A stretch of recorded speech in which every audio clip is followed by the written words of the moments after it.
Yeah, I'm back and I'm better than ever. I am feeling myself and I should, cause in my mirror is the face of a young dog. Come on, go hard. And y'all don't want it with me.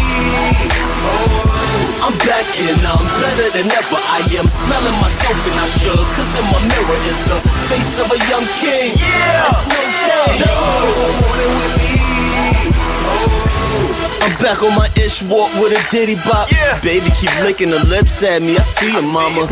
But I proceed to strutting my stuff. I'm listening to the Black Album, no love for the suckers. I got my shoulder brush, money is folded up, jeans is freshly pressed. I stopped to fold the cuffs, I'm smoother than butter, baby. You love it, baby. Swiping the text on the Sprint, epic, I spit excellence, get it together. I'm the next to blow, like a car with over 500 horses. It's hard to catch the flow, so anything that's in my path is just a stepping stone.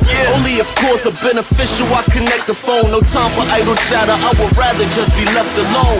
It's only money on my mind, trying to collect the dough. I'm back with another episode. Let's go. So if you're too slow to see that I am doing my thing, I gotta show them that I'm living my life. You can't stop me now.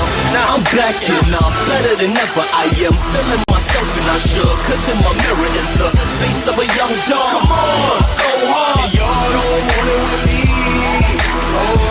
I'm back and I'm better than ever. I am smelling myself and I should, cause in my mirror is the face of a young king. Yeah, it's no thing. No, want it with me. I am smoother than peanut butter, still I'm rough around the edges. Like you ain't cut the crust from off the bread. My talk is slick enough to get a fiend to loan me $1, but still I'm thug enough to bust a head. Listen, I bring the balance just like one of them wristbands, and stay grounded while you dudes is sinking like quicksand. I'm always up like a bike with a kickstand, so if you think you'll ever catch me sleeping, better switch plans. I grab the latest flavors off the kickstand. My dress code is always on point like a snitch hand. Yeah, I got the same desires as a rich man, so I can't leave the earth without having a pot to piss in. I'm only twisting up the pot when I'm pissed in. I know for a fact that if I can't smoke the fifth pin, y'all old dudes are playing dirty like a pig spin. I give them not a minute like a clock with no big hand. I'm back and I'm better than ever. I am feeling myself and I should, cause in my mirror is the face of a young dog. Come on, go hard. And y'all don't want it with me. I'm back and I'm better than ever. I am smelling myself and I should, cause in my mirror is the face of a young king. Yeah, it's no thing. No, don't want it with me. Winners aren't losers. They're winners like me. A loser's a loser. Which one will you be? Winners do deals and winners get rich, while sad little losers sit there and yo,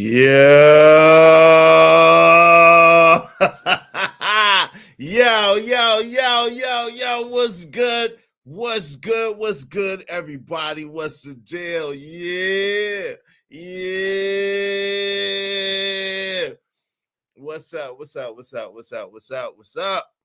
Yo, what's good, everybody? What's the deal? Yo, I pray that y'all are having a tremendous Thursday. Yeah. Y'all already know what it is. Y'all already know what it's hitting for. Yo, it's your man's Izzy Benz, a.k.a. Israel Mills. You know the drill. This is the Real Spill with Mills show. Let's go. Let's get it. Yo, but excuse me, before we get into the main topic,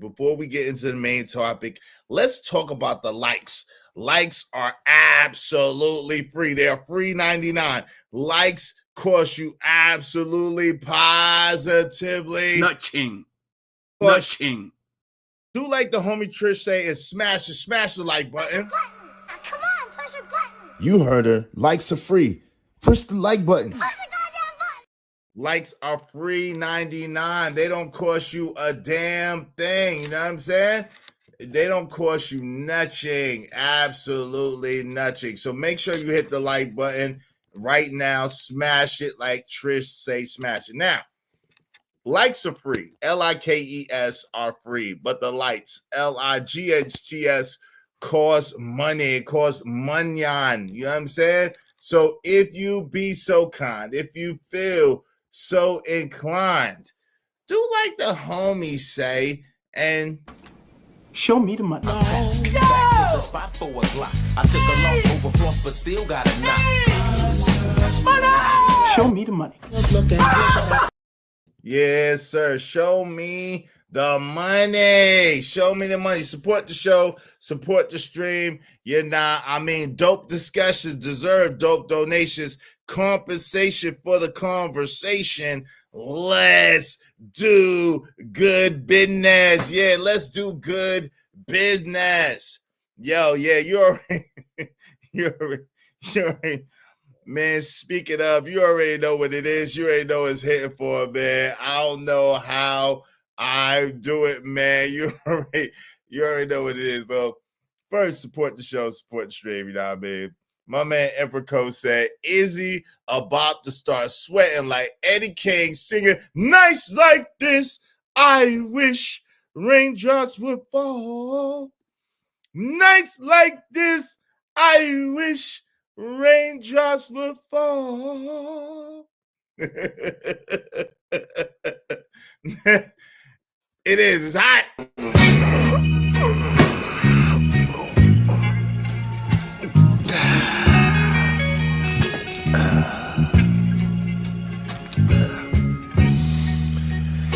It's hot. It's hot. Rest in peace to James Brown. I don't know how y'all brothers do it. Salute to all my shirt and tie brothers in the house. All my suit, shirt and tie brothers in the house. Salute to y'all. I don't know how y'all do it. I'm not going to lie to you. I don't know how y'all do it. It is hotter than a Cambodian refugee. And it is hotter than Joy Taylor box in this motherfucker, man.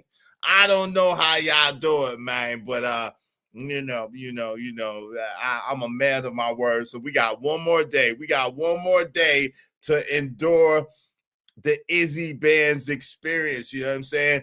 Different shirt, different tie, different blazer, suit, you know what I'm saying? Yeah, different suit, different hat. Y'all know how we do. Y'all know how we do. I told y'all could do it. But anyway, we gonna, man, I got this hot. It's hot in this mother. I gotta take this shit off. It's hot to death in this motherfucker, man. God, I don't know how y'all, man, do this shit right here, man. Hey, woo! Shit! I don't know how y'all do it. Hold on. Whew, let me see. I don't know how y'all do it. Woo! Man, hold on. I'll be back, man. I can't be leaving my jacket just any type of way. Let's listen to the Stylings of Queen Sanaa. Let's start our AM in the AM right. Let's get it. Let's go.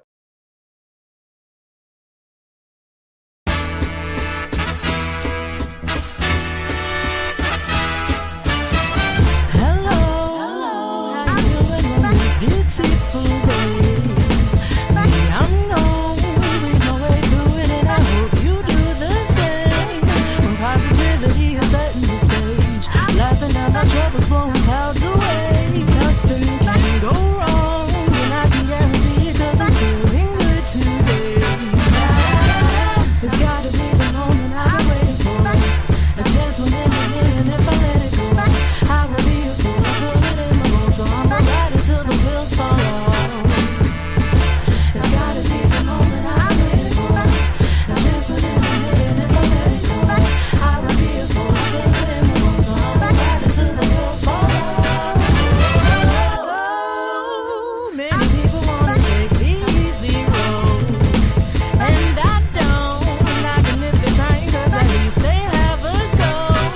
A goal is gonna get you off the corner if you want it. To go, I know, 'cause I got mine. It's time to shine. I got my foot on the gas. Let's go.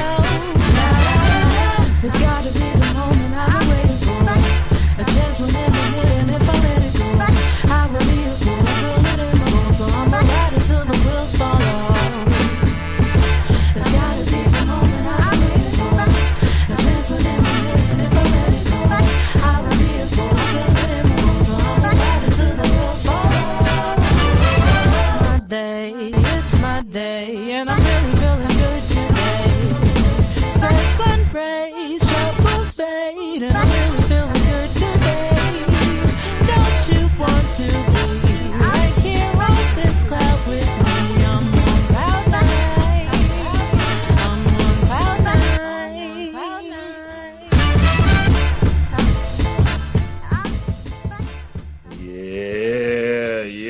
Yeah, shout out to Queen Sanaa. Shout out to Queen Sanaa. Rest in peace to Life, the legend. Rest in peace to Life, the legend. Man, we got a hell of a show for y'all today. The question is, does co-parenting work? Should it even be an option? Okay. Does co-parenting work?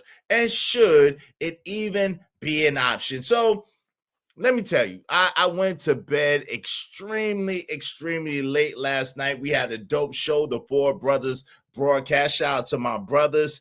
I couldn't sleep. After the show. Shout out to my brothers, JD 1975, my man Stanley D Rock the Block, and my guy Ron Mack. Yo, salute to them.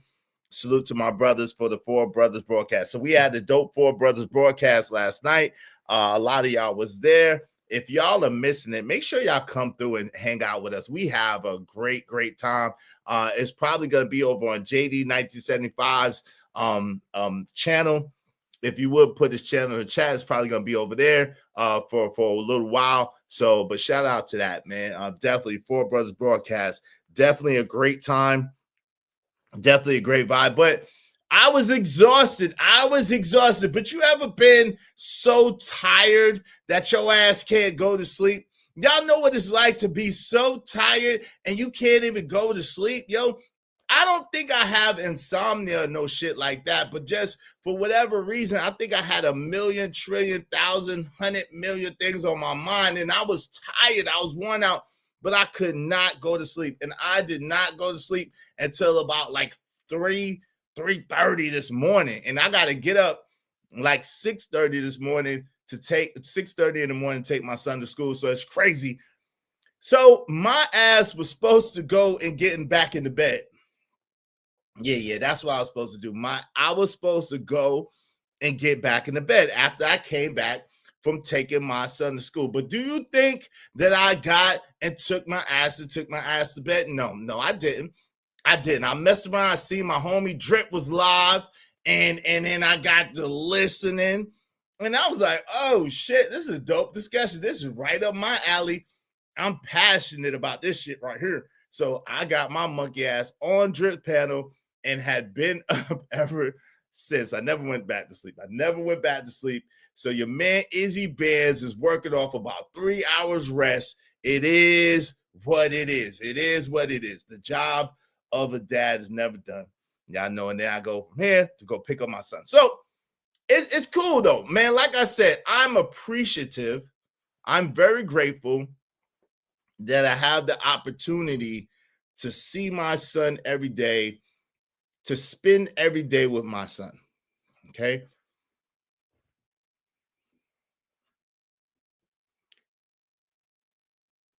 I'm grateful, man. I'm really grateful. And this is what YouTube affords me. And that's why I'm so thankful and so grateful, right? Because if I was to get a job, and trust me, I've been working jobs my whole life and or businesses. If I was to get a job, there'll be no way. I'd either have to choose one or the other, more than likely, if I could do one at all, right?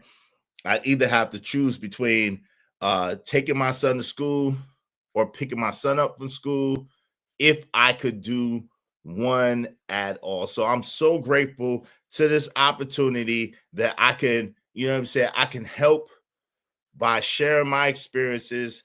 I can run my mouth. I can have a good time, meet some really dope people, make some really great relationships, and still have the time freedom to go and spend time with my son on a daily basis. It means the world to me. I'm so grateful, man. So with that said, y'all make sure y'all support the show, support the stream, you know what I mean? Because without you, there is no show. Without you, there's no show. Our goal today is 25 people, at least $5 a piece. Y'all know the memberships count because membership has its privileges over here. So support the show. Tell a friend to come on in. This is definitely going to be a dope discussion. We're going to open up the panel early. This is going to be a panel discussion. And we're going to have a dope time. We're going to converse and have a dope time. So make sure y'all are supporting the show early and often. Help us reach our goal early. That way we could just keep the show going. When I got to go pick up my little man for school, we can keep the show going as long as we don't say no crazy words and no trigger words and no doxing, okay? So y'all support early, support often.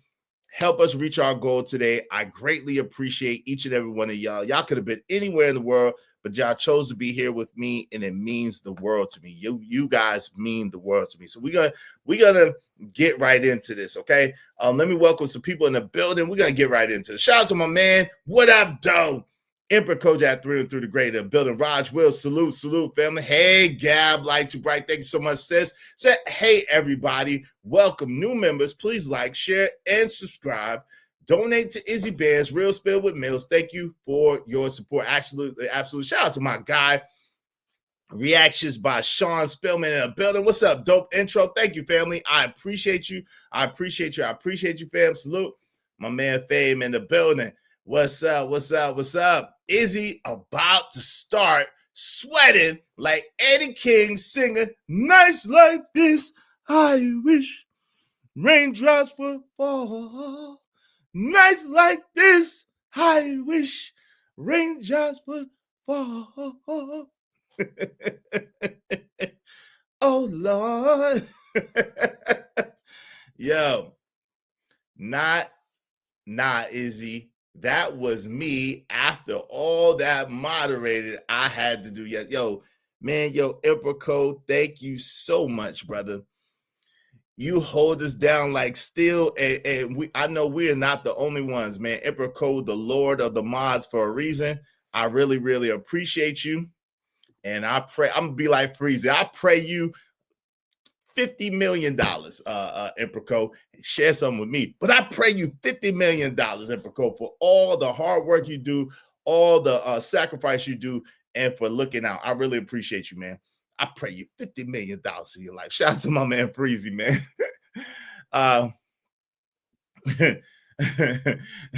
Hotter than a Rico. Oh, Lord, jeez. Oh, Lord, hotter than a Rico case. Sonny Haston's husband just caught. Said, uh-oh, Sonny Holston. Oh, Lord. What's up, Lord ADS? What up? Welcome to my world, Izzy. That's me every night. I went to bed at 2 a.m. today, got back up at 6, hit the road around 7. Yeah, man. What up, Pack 925? What's going on? KO Black, salute to my guy. What's going on? What's good? Good to see you. Shout out to Jimmy Rucker setting it off right. Thank you, brother, for the 2. I'm using trigger words. No, the hell you not. Yo, thank you so much, Jimmy Rucker. I appreciate you. Why would you want to shut my show down? Do not use no trigger words. Do not be doxing, man. Thank you, fam. Thanks, man. Appreciate you. Y'all be like my man, Jimmy Rucker. Support the show. Support the stream. You know what I mean? Yes, sir. You do. You owe me an email. Yeah, ABC ain't maintaining nothing. ABC ain't mentioned nothing about Sonny Holston's husband getting that Rico. Of course not. You know how that go. If it don't fit the narrative, they ain't gonna do it. Yo, shout out again to my man, Jimmy Rucker. Yo, I appreciate you. I'll be like Jimmy Rucker. Support the show, support the stream. You know what I mean?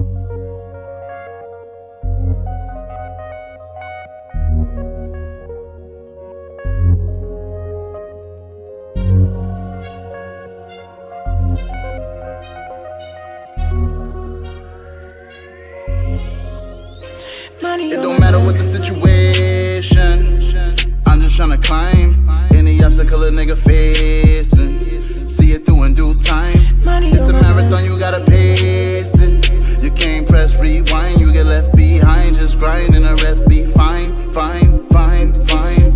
No matter what the situation. Yeah, I appreciate y'all, man. I really, really appreciate y'all. So earlier today, I was I guess they reviewed something from Jay Prince. I didn't catch that part of it, right? I didn't catch them reviewing the part of Jay Prince. I came in a little later, but they was having a dope discussion, and in this dope discussion, they were talking. Kwafi was in in there looking like a superstar that he is. Kwafi Nino was up in there looking like if Avant and daggone if Avant and Loon did the fusion dance, it'd be Kwafi. He was up there cooking, chilling and shit. Shout out to Rogue C, shout out to Shanika, shout out to my guy D-Town Conversations, my guy Daryl Long. Shout out to Drip. Y'all make sure y'all check out the homie Drip. Check out the homie Drip. If you're not subscribed to Drip, go ahead and subscribe to the homie Drip. He definitely be doing his thing. Yo, chat, remember, trigger words and doxing can and will get you booted for the free. For the free. Trigger words and doxing will get you booted for the free. If you just talking junk and people don't like it, that's when they could pay to get you up out of here. But trigger words and doxing get you booted for the free ski. Yeah, we ain't gonna play that for the free ski. All right. Let's have the conversation, man. My premise is this. Before we even get into this, I don't know what happened with Jay Prince. Looks like they were reviewing that, so I might go back and go back a little bit more. But shout out to Jay Prince for president. I don't really know what happened with that, what's going on with that at all. Maybe y'all could update me, but I'm not familiar. But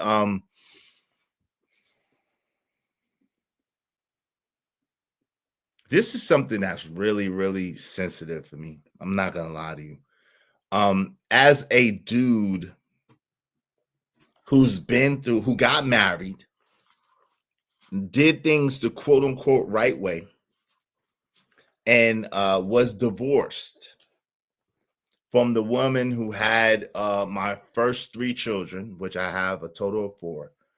And my oldest son, he just turned 25, or is he gonna turn 25? I don't know. Don't get me a line.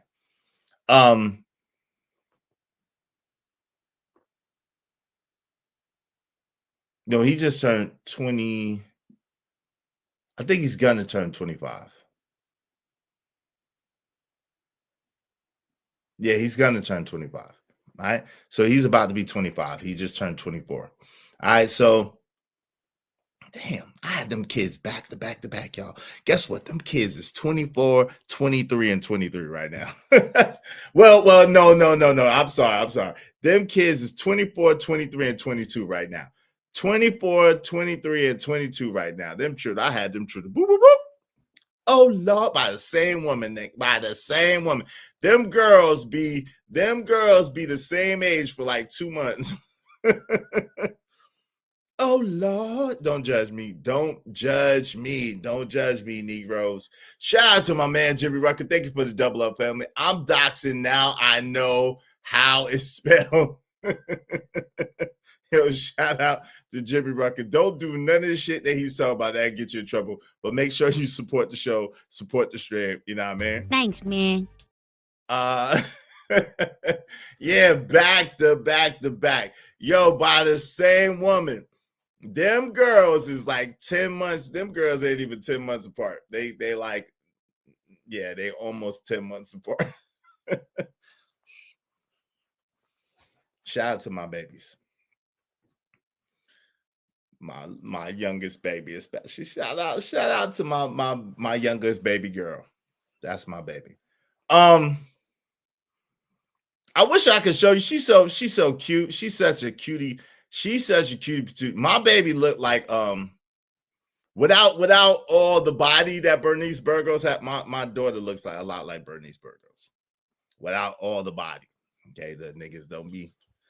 So shout out to my baby, my beautiful daughter. You know what I'm saying? I wish I could show y'all niggas the pictures, but I'm not, because y'all niggas don't know how to act. Y'all be trying to find my daughter and shit. Nah, we ain't gonna do that. But shout out to her. Shout out to my baby whose birthday was just the other day. Shout out to her. Joe, you know what I'm saying? Man, but yo, this is a really sensitive subject for me. I'm not gonna lie. It's something that I'm really passionate about. And the reason why I have tried so hard to stay in the same house with my son. Okay. No relate my son now, who, my youngest son. He's in middle school. So nobody is perfect, right? Nobody's perfect, and no relationship is perfect. When we are young and we're getting into relationships, a lot of times we don't even know ourselves, much less really know the other person. Now, the woman that I ended up marrying, I'm not going to do too much talking about her, because whenever I do, I get like bad headaches. and I get like really bad headaches, whatever. So I'm not going to talk about her per se, but let me just say this. When we were together since she was a freshman in high school off and on, and I was a sophomore in high school. So we were what you would call, quote unquote, I guess, high school sweethearts. Okay.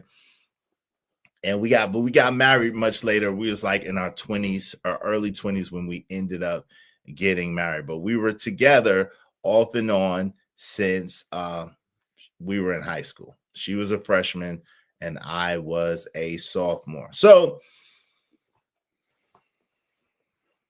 was she anyway? I don't know. Don't give me the line. Crying is called a headache now? Nah, Pat. I'm talking about literally a headache. So I'm not gonna get into all that. Co-parenting. I think co-parenting sucks. I think co-parenting is the worst thing that ever happened to the so-called Black community. Let me say that one more time. I'm gonna be real. I'm playing, but I'm saying I'm being honest. I'm being 100%, right?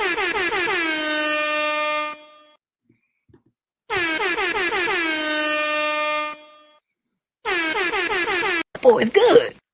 Yo, co-parenting sucks.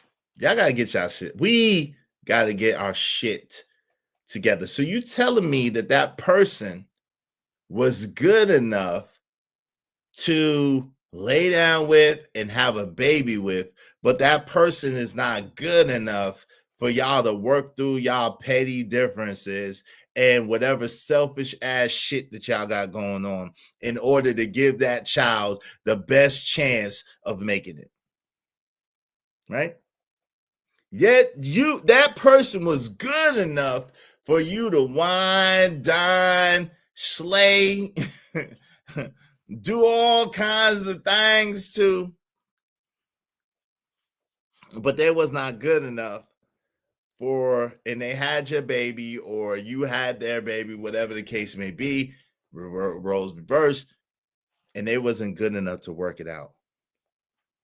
You done swallow all that man's babies and you had that man babies and you just can't, you just so independent minded. You just so Miss Independent, INDEPENDENT.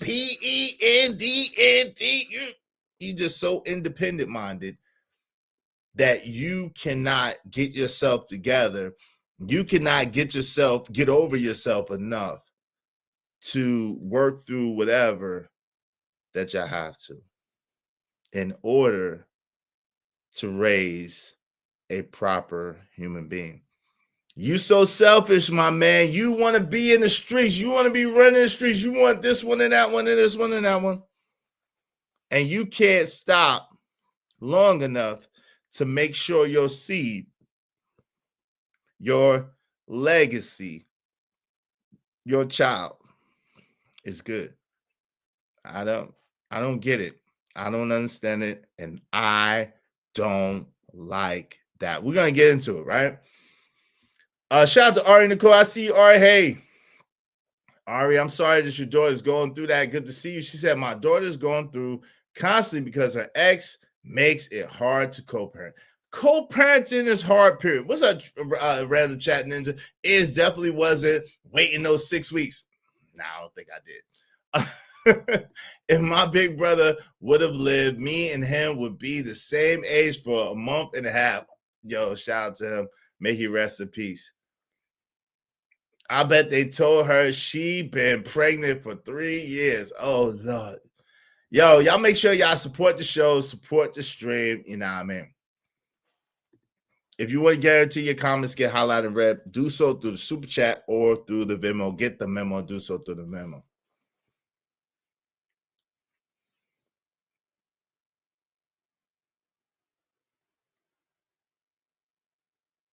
Ari said, I wish I could share the text with Iz from Dude. He be bugging. Yo, but you know what it is, Ari? The whole premise of co-parenting, unless you're extremely mature, is an oxymoron. Let me explain what I mean. The whole premise of co-parenting, unless you're extremely mature, is an oxymoron. And the crazy thing is, I got you, Ari. I'm about to drop the link shortly. Shout out to you. And the crazy thing is, if you was mature, if you was level-headed, both of you, then you wouldn't have broke up to begin with. Oh my God. Nigga, if you was mature, if you was level-headed, you wouldn't have broke up to begin with. Bars.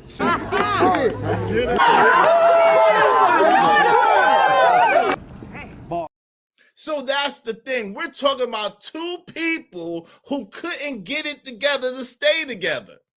Let me say that again. We're talking about two people who couldn't get it together to stay together. And if you couldn't get it together to stay together, the likelihood of you being able to work it out in the co-parenting situation is slim and none. Let's keep it real. Let's keep it a buck. Let's be honest. Now, are there some outliers? Are there some people who work it out, working good, do what they do? Yeah. But usually it takes years and years and years and years of the people maturing to finally be at a place, oh, yo, you know, me and my ex-wife, we best friends. And me and my ex-husband, we best friends. And me and my ex-boo thing, we cool now. Yeah, 30 years later, nigga. Because y'all got grandkids and shit. The hell? Your kids is 45. Like, what are we talking about? But most of the time, let's keep it real. These people don't even talk to each other anymore. When the best thing God ever invented was the damn cell phone. When my kids got a cell phone, I barely talk to their mother, man.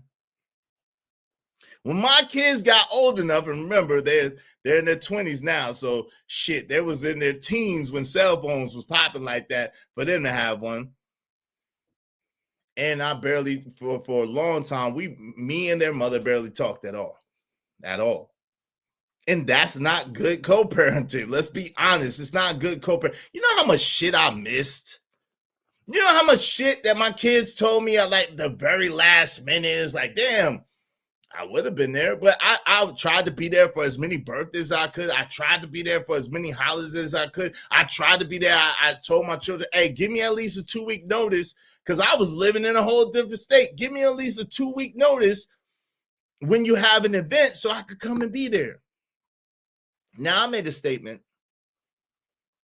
on Drip Show, and we're going to get into the Drip Show review. I made a statement on Drip Show, and I said, I don't believe that you could be a father in the sense of being a full father if you're not in the household with your children.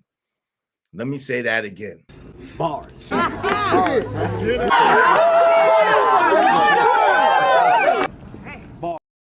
I said on Drip Show, I don't believe that you can be a father in the full sense of being a father and your children get the full benefits of your parenting if you're not in the household with those children or that child.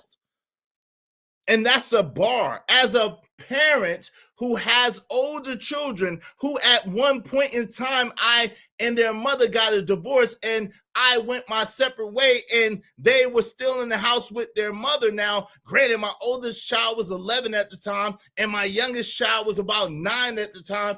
And they had been in the house with me up until then, off and on. But the truth of the matter is, once I left the house, My influence was only but so much. My imprint was only but so much. And I was an extremely active father. My homie, I don't know if he's still in here, but Spill,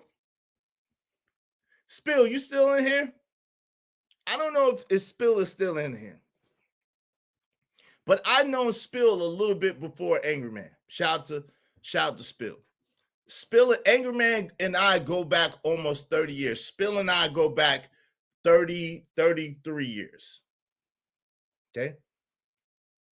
Angry Man and I technically go back around 28 years now. I think it's 28 years technically that Angry Man and I go back and forth. Go back 1997. What's that?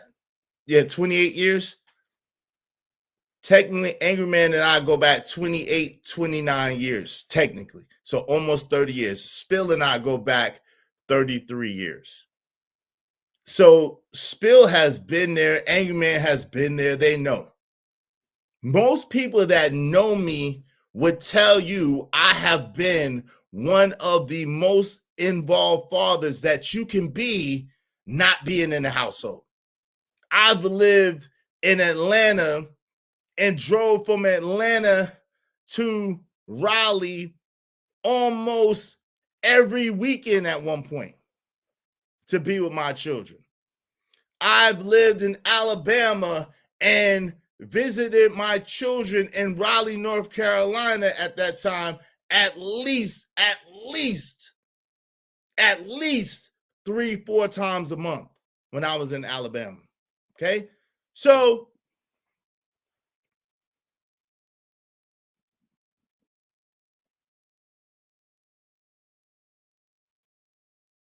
they will tell you, if you ask them, Iz has been one of the most active parents in his children's life that hasn't lived at that time with those children.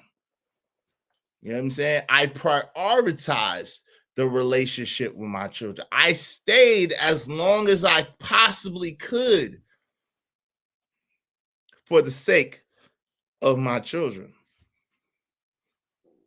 What I learned at a very early age that a lot of people don't seem to get, especially now, is that, it really does take a village. It really does take a village to raise children.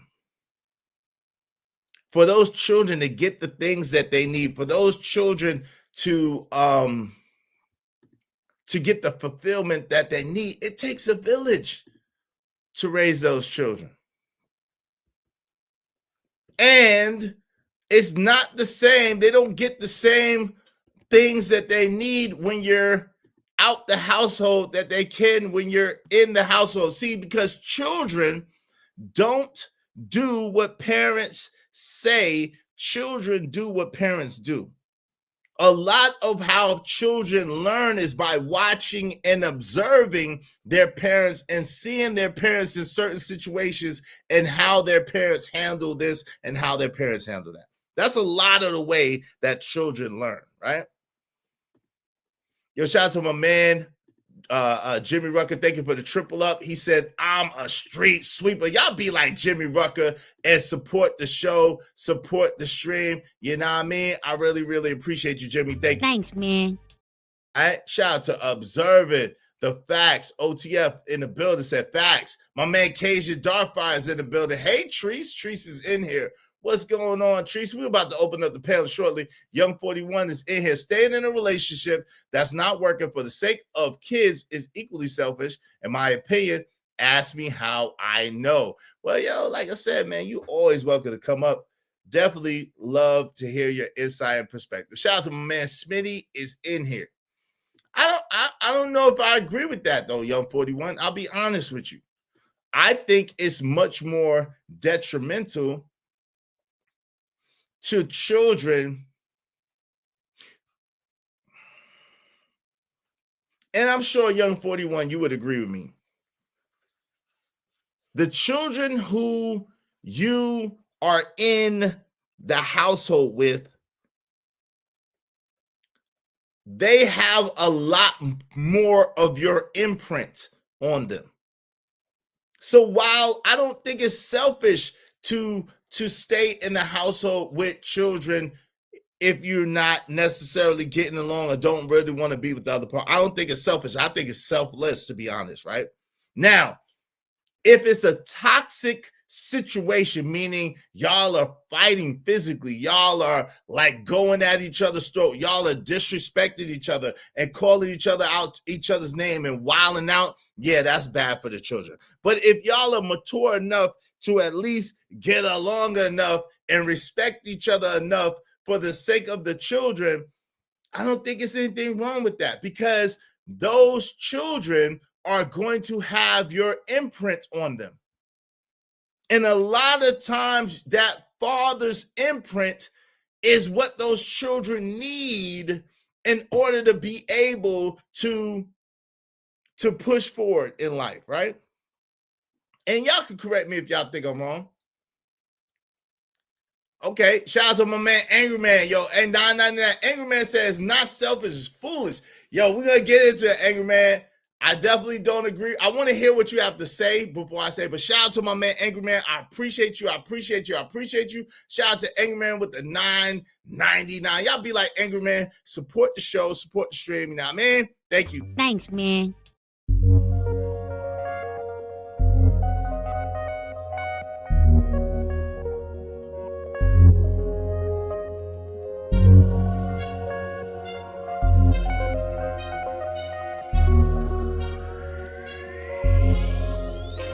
It don't matter what the situation, I'm just tryna climb any obstacle a nigga facing. See it through in due time. It's a marathon, you gotta pace it. You can't press rewind, you get left behind. Just grind and the rest be fine, fine, fine, fine. No matter what the situation. Yo, help us reach our goal today, early and often. Yeah, you can't get time back, Red Scorpio. You're absolutely right about that. Shout out to my man Izzy. Excuse me, Ogun Network coming soon. Izzy, that's not men who are the problem. It's the women sometimes. Oh, absolutely. Oh, without question. We haven't got there yet. But I believe mostly in modern times it's the women. I'll be honest with you. That's what I personally believe. I believe mostly in modern times it's women. But I was replying to Young 41's comment that he said when he said that it's selfish, if in his opinion, to stay for the children. I don't think it's selfish. I don't think it's selfish. I think it's selfless, to be honest. But and I can see how some brothers wouldn't want to do it. I could see it and I can understand it. Because I'm gonna be honest with y'all. Can we be real today? Can we be real today? I said earlier, everybody suffers when the family breaks up. Everybody suffers. And maybe I should have clarified it. Everybody suffers, but long term, the suffering. Now, short term, let me tell you how it goes short term. Short term, the suffering goes, the father suffers the most, the child suffers the second most, and the woman suffers the third most. Short term. Short term, very short term, because usually she's the one agitating the situation, pushing for that man to get out, either nagging him, calling police, agitating, whatever, cheating, whatever the case may be. When a woman gets tired,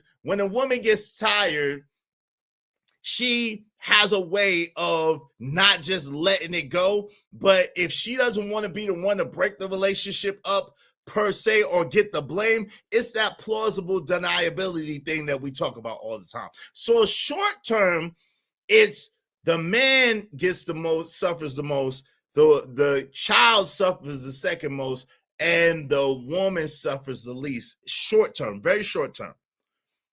Long term, the child suffers the most, in my opinion. The woman suffers the second most, and the man suffers the least. Long term, because y'all know how we are as men. Like, we can compartmentalize, especially as damn Gen X men. We cut your ass off. We'll cut your ass off. You know what I'm saying? Like, some people about to find out the hard way. We'll cut your ass off. You grown. You grown as hell. We done did, especially, see, now, Angry Man, this is the caveat for me. When you as a man know that you did everything that you could do for your family and for your children, it's a freedom in that. Let me say that again. When you as a man know that you did absolutely everything that you can do for your family and for your household, for your children, your family, there is a freedom in that. So there's nothing no one can tell me that would say, you's a deadbeat dad. Man, shut the hell up. You can't tell me shit because I know for a fact all the sacrifices I made, and my people know. I know for a fact all the sacrifices I made, and my people know. So when people have things to say and judgment and shit like that, it's like, so what? You don't know what the hell you talk about, because I know in my heart of hearts, there was no more I could have done. Now, to Angry Man's point, and I think to Young 41's point, and we as wow, that's crazy. We're gonna get into Angry Man. He said ultimate none of that. I'm gonna drop the link in a second, Angry Man. I got you. Give me one quick second. Cause I really want to hear what you have to say. Young 41, if you could come up, I want to hear what you have to say too, man. Y'all, this could be a valuable conversation for some other people. Ultimately, the part that I wish that I understood at a younger age is do not put yourself in those positions anyway. That is one thing I gotta applaud a lot of my younger brothers for. If we give y'all a lot of slack and a lot of heat, my young brothers, because y'all give us a lot of slack and a lot of heat. But one thing I gotta celebrate the young brothers for that ain't going, shout out to y'all. Y'all ain't going. There's a lot of young brothers that ain't going. You ain't gonna get them. You ain't gonna get them on no trick bag. You ain't gonna get them in no situation. You ain't getting them, sticking them with no kid and messing their life up. So shout out to those young brothers who understand, don't put yourself in that situation. Now, guys, our generation, Young 41, Angry Man, myself, we had to learn the hard way, or we chose to learn the hard way, right? We chose to learn the hard way, right? And really we didn't. We had to learn the hard way, right? Because we didn't have nobody before us really a lot of times to tell us or to guide us through it. So we learned the hard way. And a lot of us, like Angry Man, like Young 41, like myself, we have done what we had to do as men for our family because that's what we know and felt was the right thing. Now, Angry Man has a different perspective. I would love to hear it. I'm going to drop the link, all right? Now, AM, I want you, let's have the discussion. Let's converse. We may not agree on this one, brother. We may not agree on this one, all right? So let's have grace for each other because we definitely may not agree on this one, all right? This is one of these things that you and I may not agree on, but I would love to have the conversation because, and I want to hear you out and what you have to say because I think that everybody, a lot of people observing could get a lot from it. Shout out to my man, Straight Light Podcast in the building. What's up, Sal? 183307. How you doing? Yeah, the children suffer the most in the long term. The children do suffer the most in the long term, I believe. All right. So I'm going to drop the link right now. Y'all make sure y'all supporting the show, supporting the stream, you know what I mean? And we definitely going to have the conversation. Let's do good business. All right. Dope discussions deserve dope donations. Compensation for the conversation. Let's do good business, family. Tell a friend to come on in. We about to have a hell of a show and we about to have a hell of a convo. All right. So y'all get ready. I don't want to say it like that. But anyway, let's get to it. Get ready. Let's go. The link is pinned to the top of the chat. Y'all more than welcome to come up. Please, no F-bombs, no doxing, and no trigger words, okay? No F-bombs, no doxing, and no trigger words, okay? So because of Angry Man, we just need 23 more people, at least $5 a piece. Support the show. support the stream. You know what I mean? All right. So for me, and I'm only at this point, I only can speak for myself and how I view things, right? I believe this co-parenting bullshit is the number one reason. I believe myself, this co-parenting bullshit is the number one reason that so-called the Black community is messed up. I believe that. Number 1B.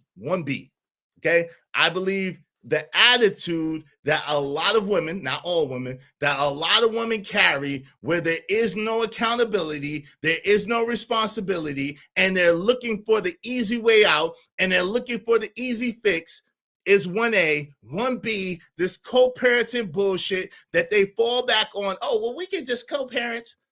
No, you can't. That kid ain't gonna get what they need. Y'all co-parenting. Get out of here. You couldn't even get it right to stay together. How are y'all co-parenting?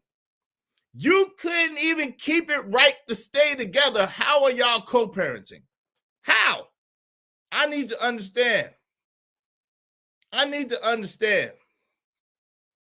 If y'all wasn't mature enough, if y'all wasn't cooperative enough, if y'all wasn't able to communicate well enough to stay together, how the hell are y'all gonna co-parent properly? Shout out to El Cheapo. What's up, El Cheapo? How you doing? Say, Ari, I agree. Co-parent is not easy when people aren't mature, or that's the point. Think about it. Usually, and again, I'm not talking about one night stand situations. Let me be clear. I'm not talking about you don't know the person, you met the person one day, you got with them on the sneaky link or a creep, they had a baby. That is what that is. That's a different category. I'm talking about people you was in a relationship with. Because that's where a lot of the bitterness come from. These are people you was in a relationship with. These are people that were supposed to be committed to you, that you were supposed to be committed to. That's where the bitterness come from. That's where the bitterness come from. That's where the anger come from, for the fact of whatever they're harboring against you, especially y'all been together for a long time. Let's keep it real. That's where people don't be able to let go. Women don't want to see you with another woman, and men don't want to see you with another man. That's where that shit come from. Because, bitch, you ain't even do what you were supposed to do with me. Now you want to add another nigga to my kid's life? If you don't get your goofy ass up out of here. You didn't even do the right thing by me, your child's father, but now give me my damn kid. Give me my damn kid. I'll take the kid. Give me my damn kid. Give me my damn kid. No, because then now you as a woman, now you got the next man, and you under the next man rule, and that means my kid is under your man's rule. Like, nah, yo, no. Give me my hashtag, give me my damn kid. Hashtag, give me my damn kid. And you could visit him. Shit. He could go over your house on nights and weekends, goddamn, when you don't have that nigga around. A matter of fact, you got to go in the mall or some shit. Reverse it. Like, it's crazy. So that's where a lot of the bitterness and a lot of dysfunction come from, because it's like, yo, you didn't communicate right with me or work it out right with me on both ends, but whether it be a man saying it or a woman saying it, and yet and still, you want to make it into a co-parenting situation because you're not happy. Like, nah. I really, if y'all disagree or if y'all agree, we don't have to have a debate or back. Let's just talk, man. Let's just have a real conversation, man, for the sake of the people. We don't have to debate. It's room that I could be wrong. It's room that I could be wrong. It's room that I could be right. This is not about that. I just want to have the conversation. So if y'all want to have the conversation, converse, and let's just chop it up. Let's do that, man. Let's just chop it up. It's cool. It's cool. We could just have the conversation, right? Because I want to know what y'all think. I think this co-parenting shit is terrible. I don't think it's no real shit. I think it's that shit like emotional intelligence or freaking whatever new age shit that they come up with, whatever new age phrases they come up with now, awoke and emotional intelligence and whatever else they came up with. It's weird. Oh, we're co-parenting. Bitch, if you could co-parent, you could stay together. Where am I wrong? If you could co-parent, right, your ass could have stayed together. Shout out to my man Casey Darkfire. Damn, talking about hashtag give me my son. Hey, give me my son back. Shit. What you mean? If we don't work out, let me have my son because I want you to be able to live your best life, to get with whoever you want to get with, but he don't need to be in the midst of that. He don't need to be in the midst of that. I want you to go and get the man of your dreams. My son could be with me. Hey, come through, Young 41. Shout out to you. He said, I disagree. That's two separate things. Come through and chop it up. Have the conversation. I'm curious I don't want to have the conversation through the chat. I'm curious to hear what you have to say. You can come through, hit the link. I think it's terrible too, but sometimes it is what it is. All right, yeah, please, y'all hit the link, man. Hit the link. Let's have the conversation.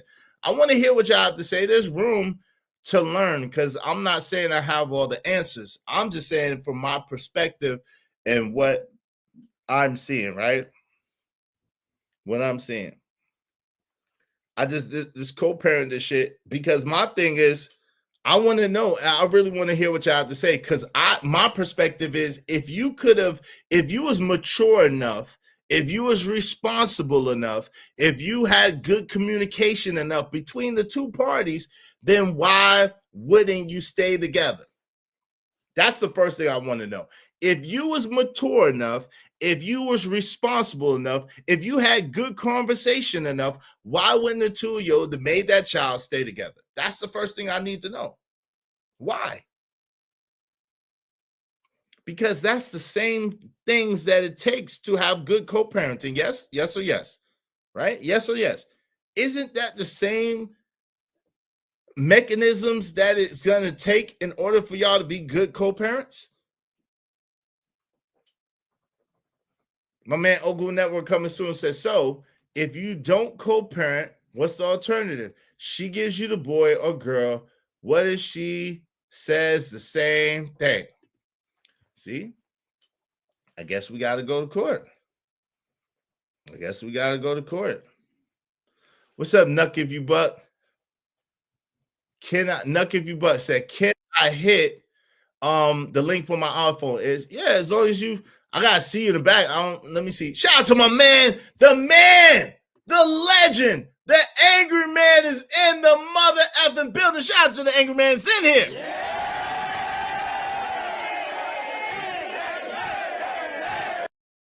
Yo, what's up, AM? What's going on, good brother? What's up? Yeah, none of that matters. Let's go. Why do you say that? What do you mean when you say that? It doesn't. What you mean though? You gotta, if you don't mind, elaborate so I can understand where you're coming from when you say that. When you say none of it matters, what exactly? From what perspective are you talking about? None of it matters.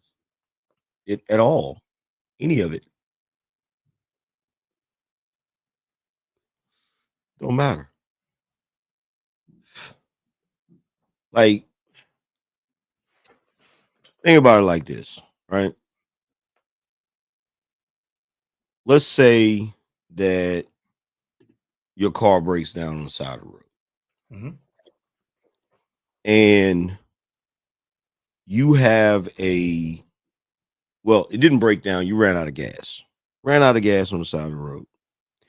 You go and open the trunk. You got a gas jug in there. Only problem with the gas jug is got a leak in it. When you try to pour it into the car, there's no spout, so you got to try to You know, you got to try to figure out a way to tilt it at an angle so that you can try to get as much gas in there as possible. That's what we're talking about right now. Because if it's not right and efficient off the rip, none of it matters. It doesn't matter because what you're trying to do is you're trying to make something that isn't efficient be efficient. Are you saying in the sense of married and stay together versus is that the correlation that you're making? I just want to understand, you know, we're on the same page. All of it. Because what we don't want to understand is the shit either is going to be right or it's not going to be right. There ain't going to be no nigger rigging.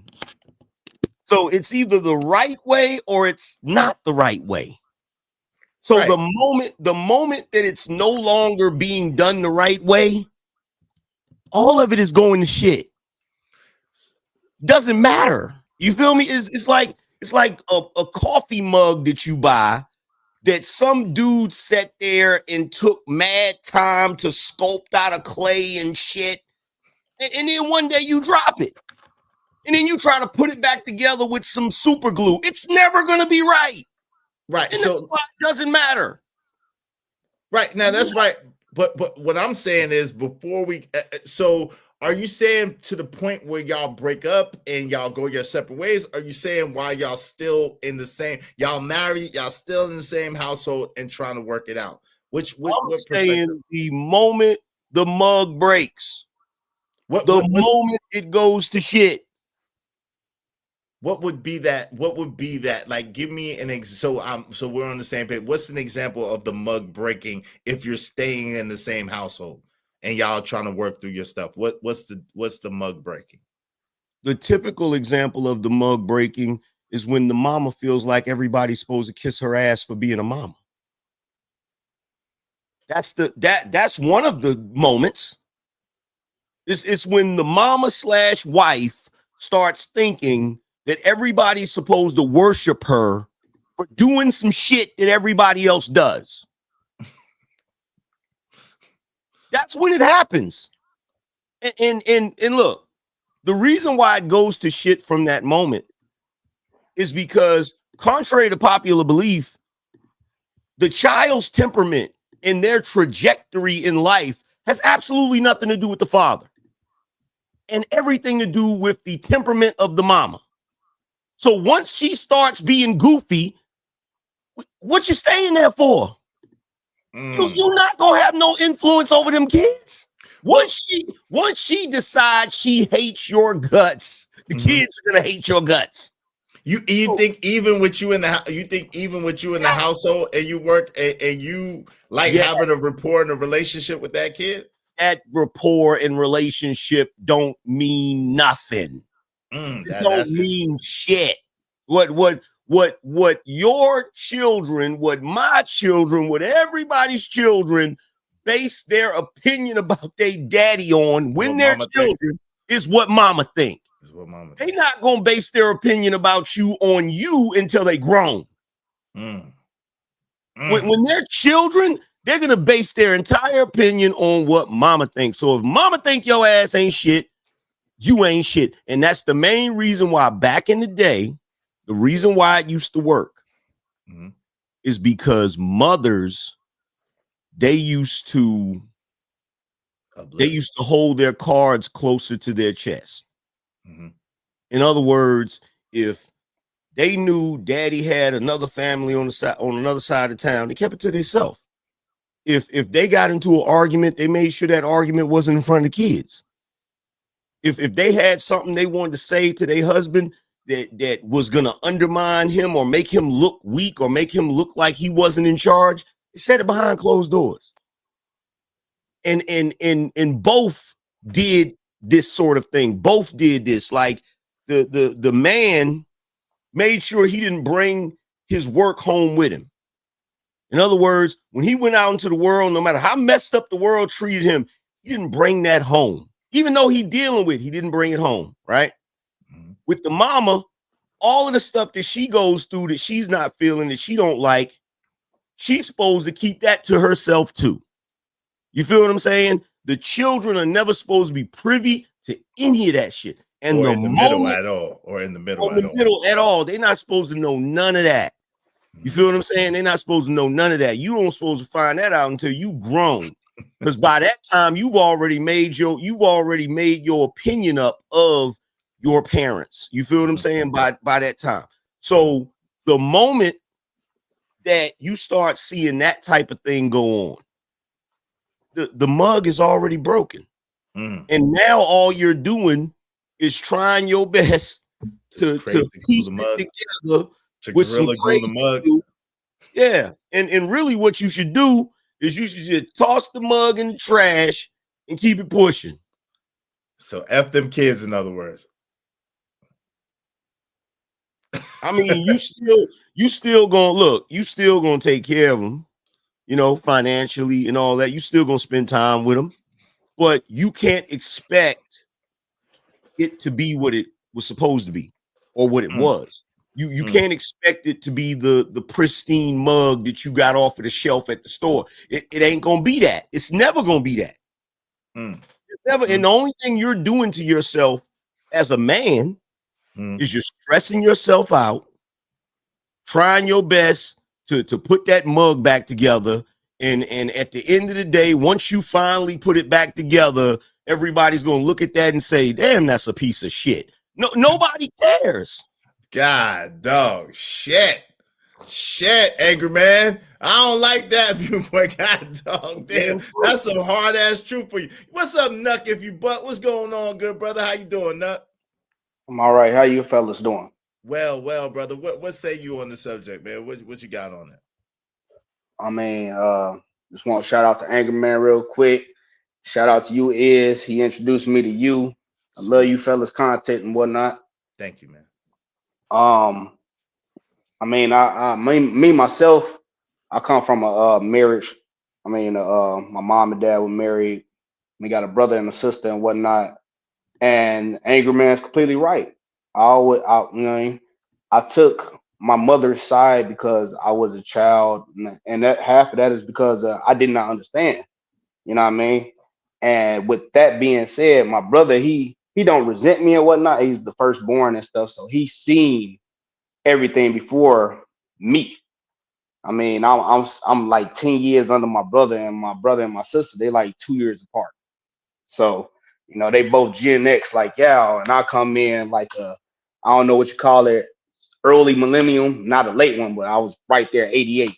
So he seen my father, you know, beat my mom.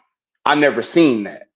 So, you know, but I do understand, like, with my mom taking me from my father and my brother and all my male relatives and my uncles and stuff, because I'm in Minnesota now and whatnot. But when I was living with my mom, just being with her, me and my sister, I went through 14 shelters consecutively, back to back to back, all the way till we got to Minnesota.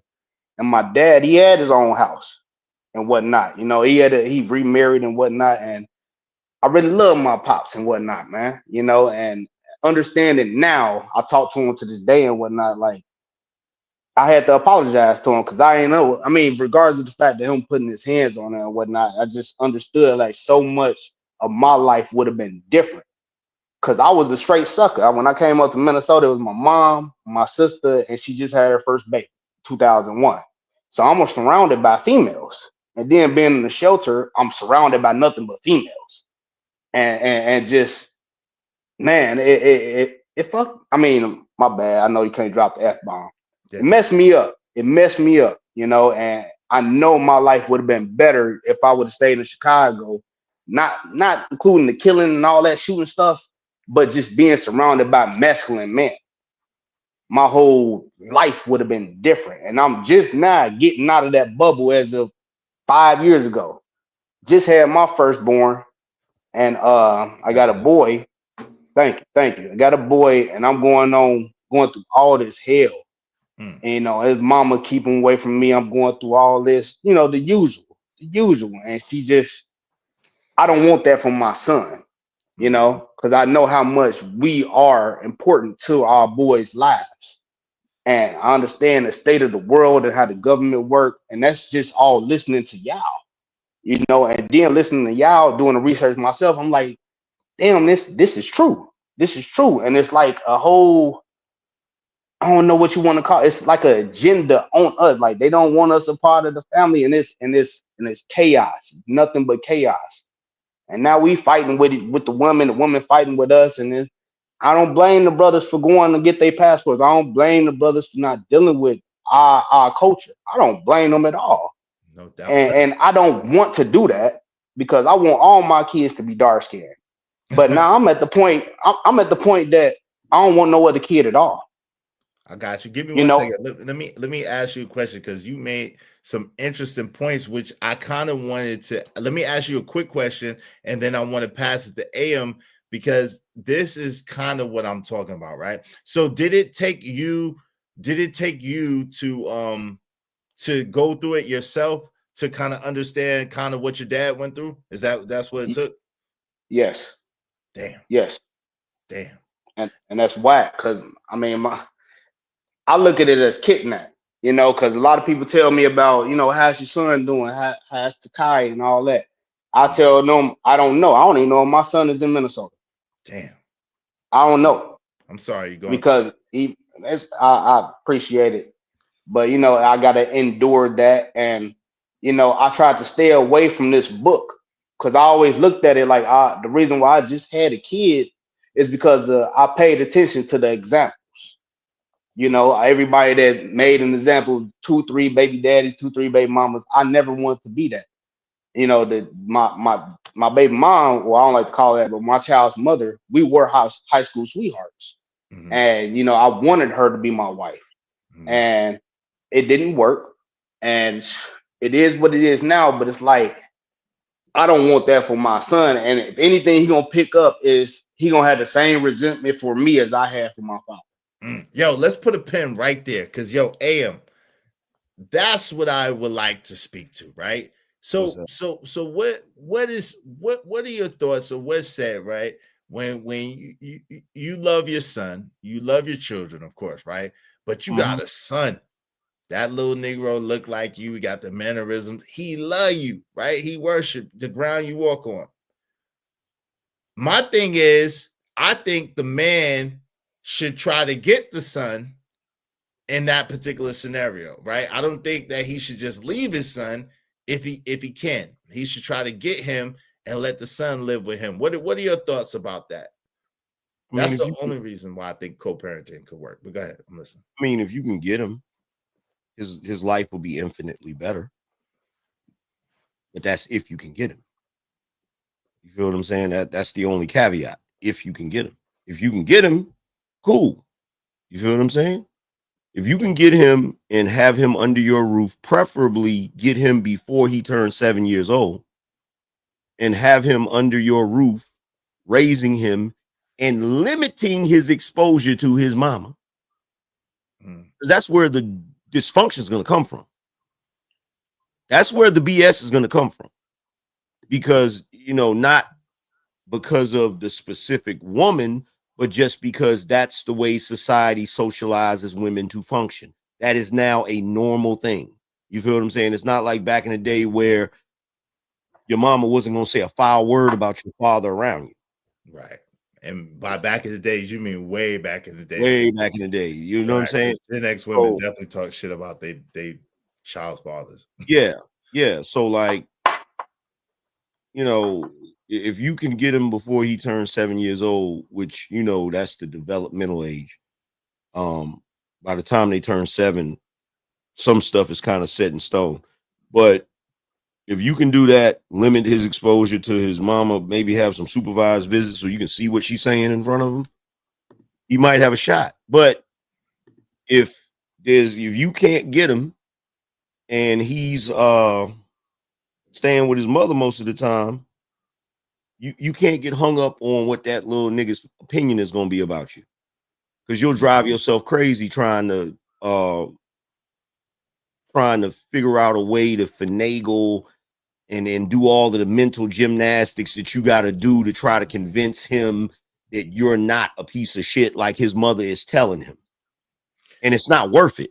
It's not worth it. At the end of the day, it's not worth it. In fact, a lot of people going to disagree with this, but shit, your uncle said it. And at the time, we didn't agree with him. But now I know what he meant now. I wholeheartedly agree with him. You can say it. If you have a situation where you have a kid by this woman and y'all break up and the woman just hates your guts and she don't want you to see the kid and all of that, you might, if you really need a kid that bad, nigga, go make another one. And this time, try to pick a better woman so you ain't got to worry about the mug getting broken. Because the only way it's going to work is if the mug ain't broken. That's the only way it's going to work. That's the only way. The only way is if you and that woman are mature enough to the fact that you know how to get along, you know how to have conflict resolution, you know how to disagree without being disagreeable, without arguing and all of that. And once you two can function like that, you're gonna be together anyway. You might as well stay together, right? But here's the key to this. While you're going through learning each other and getting to know each other and figuring out how to get along and all of that, there's no kid in the mix. Right. Initially, right. It shouldn't be, right. You feel me? There's no kid in the mix. That's a fact. Now, once y'all got it together, and then you have a kid, and the two of you are mature enough not to do certain things in front of that kid and all of that, it'll work. Right. That's work. My point. That's my point. It'll work. But the moment that she starts like, your daddy getting on my nerves, the mug is broken.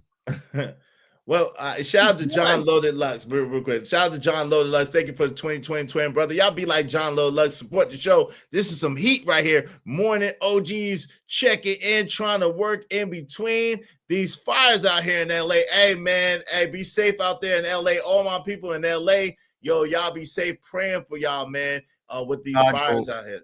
God don't like LA. That's where most of the lefties and the progressives and he don't like LA. Thanks, man.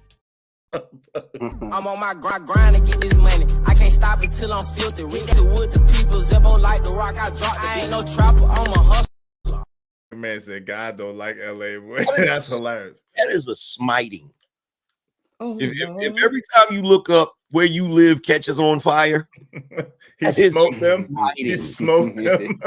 That's crazy. He said, "Damn, reminds me about man. Rest in peace to your wife, man. Sorry, he sure does it." AM John Lowe likes it. There's some places in the world where you never have none of that. Like it was a blizzard that just happened. We didn't get no snow. We got it. You know what it did? It hailed for 5 minutes and then it stopped. He loves North Carolina. God loves North Carolina.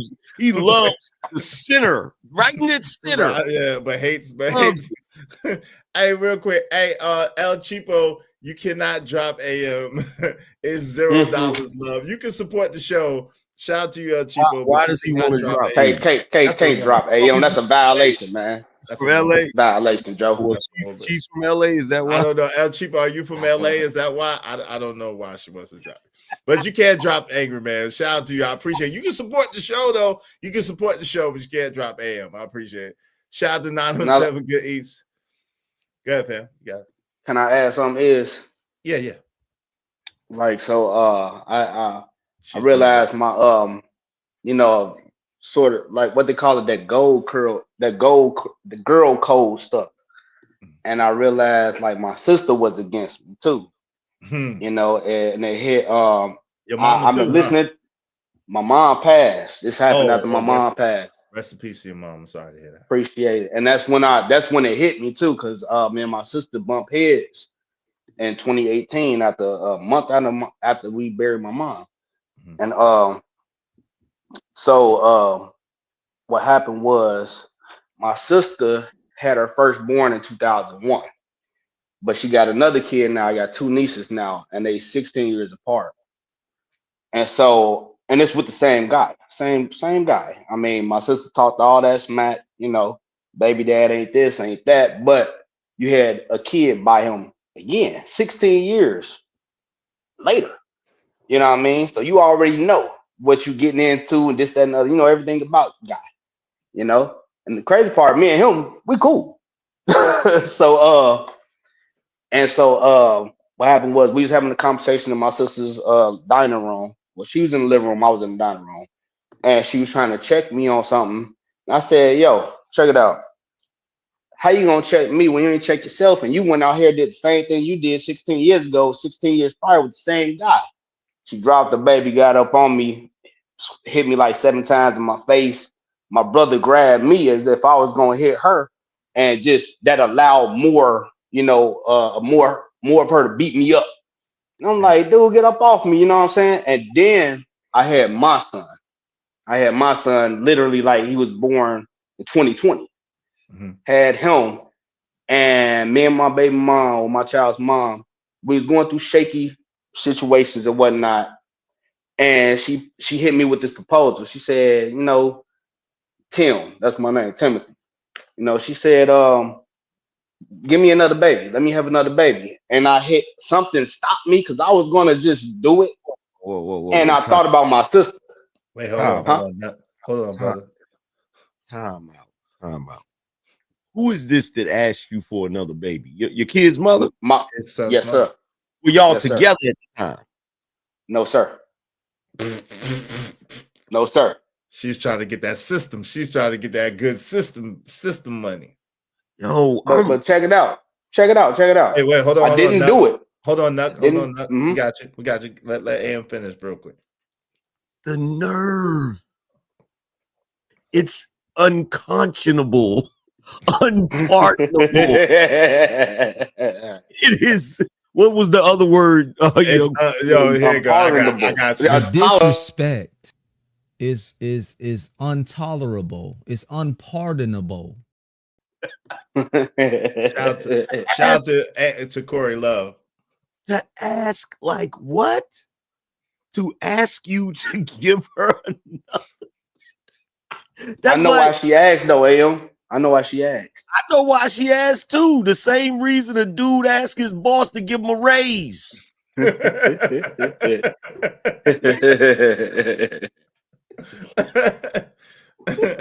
you know, my sister, I thought about my sister and her situation with the 16, because it didn't make sense to me. If this guy is this, that, and the other, and you know that, why would you go back to him 16 years later and get another child? And I realized a lot of these women, if they don't want, my sister is one of them, and my child's mom is one of them too, and there's many more. If they're in the mindset of they don't want multiple baby dads, then at least they could say they got the same baby dad and all their kids is, you know, from the same father. Look, you know. Now I told her straight up, I said, nah, I'm good. Now made me look at my sister like, you ain't shit. You ain't shit. You don't want the guy, but you want his kids just because all your kids came from the same guy. And that's kudos to you, but that still don't do nothing for him. Right. Look. My kid's mother, when my kids was still fairly young, right? She started talking to this dude. And I would go there to pick up my kids. And I would ask her to come outside so that I could talk to her about my kids because I didn't want to talk to her in front of the dude, right? Right. And so she kept on hitting me with the, no, I'm not going to do that because he thinks that you want me to come outside so you can try to talk to me behind his back because you trying to get back with me or whatever. Because this was going on for a while. She didn't want to come outside to talk to me. And finally she said that. And I said, oh, that's the reason? I said, hold on for a second. I went in the house. I said, hey, fam, let me holler at you for a second. Come outside. So me and him went outside by ourselves. I said, bruh, let me break something down to you. I said, the only reason why I'm asking her to come outside is because I don't feel the need to discuss my children in front of you because you don't got nothing to do with that.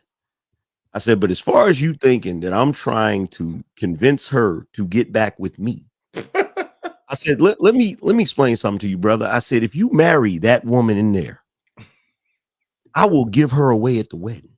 I will dance at your wedding, brother. Okay? Because I can tell you right now, out of everything that I've ever wanted to do in my life and everything I've ever wanted to not do in my life, at the top of that list is getting back with her is one of the things that I will never in a million years ever do. Like he's sitting there with a look on his face and he kind of like laugh a little bit. I said, bro, I'm not laughing. I'm 100% serious right now. Right. There's nothing on God's green earth. If she had the ability to shit golden eggs, I still wouldn't get back with her. Yeah. Like, so God bless. Do what you do. Cool. Only thing I care about up in here is them kids. That's it. Right. Care about nothing else. Like the idea that, look, I don't know about you, I don't know about you, Tim, but when I'm done with a woman, I'm done, nigga. I have a rule about going backwards. I'm done. There's no way. I had to learn that. You know, always forward, never back, man. That's like Fabulous said in Young OG, where he is like almost end up hitting that. That's a young mistake. Like, no, like I'm not going back to that. No, can't go backwards. That's a fact. That's a fact, though. That's a fact. Shout out to my man Trucker. Yeah, wave in the backside. I know it's your truck. No F-bombs, good brother. Wave in the backside. I know it's you and we'll let you up. Hey, listen, man. Dope discussion deserve dope donations. Compensation for the conversation. Y'all make sure y'all supporting the show, supporting the stream. You know what I mean? Through the super chat or through the Venmo. Get the memo. Yo, so this is a crazy thing, though, AM, what I wanted to ask you real quick. In regards to the child and basically the child really caring about the mother and the father and wanting their parents to be together, but the mother kind of making it an untenable situation for the man in whatever capacity, right? Which we know happens a lot. What do you think a man should do in that particular scenario? You think he should just go his way and be done? Because we know that, especially if your money ain't right, we know that it takes time to establish yourself, especially you're a younger man. You got to go find someplace else to live because usually you're not going to disrupt your home. You're going to let her keep the house with the kid. You know what I'm saying? You're going to go find yourself someplace. You got to, procure your employment, keep your employment, whatever the case may be. Now you got these bills plus the child support bills. Like, what's your suggestion in that particular scenario, man? My suggestion is any man in that situation is leaving that household. That's the smart thing to do, is for you to leave it. Let her have the house. Let her have the items in the house, with the exception of your clothes and your most prized possessions. Pack light. And when you leave, look, it's going to be a rough road. You're going to have to do what you got to do. But my suggestion is that you pack light, and wherever she live, you live on the other side of the globe. So if she live in VA, you move to California. Damn, but what about your son? What about seeing your son or your daughter? That little nigga be all right. If she live in California, I don't know, you move to VA. If she live in Florida, you go to New York. If she live in Chi-Town, you go to Texas. Make as much distance. Okay. Are you been white? Why do you say? Hold on, real quick. Hold on, real quick. Why do you say that, bro? Why you say it? Because then the child is really gonna suffer, fam. For two reasons. Yes, nigga. One reason is you don't want to be in the same state as the woman that's putting you on child support, and she's gonna put you on child support. You don't want to be in the same state. And two, sometimes voodoo doesn't work over a certain distance.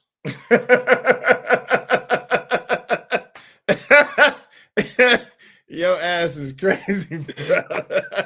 Voodoo doesn't work All over of there. This is all of that, so all of that alchemy that she's over there doing to try to make sure that you don't come up, to try to make sure that you still struggling, it ain't gonna work if there's a certain amount of distance. You feel me?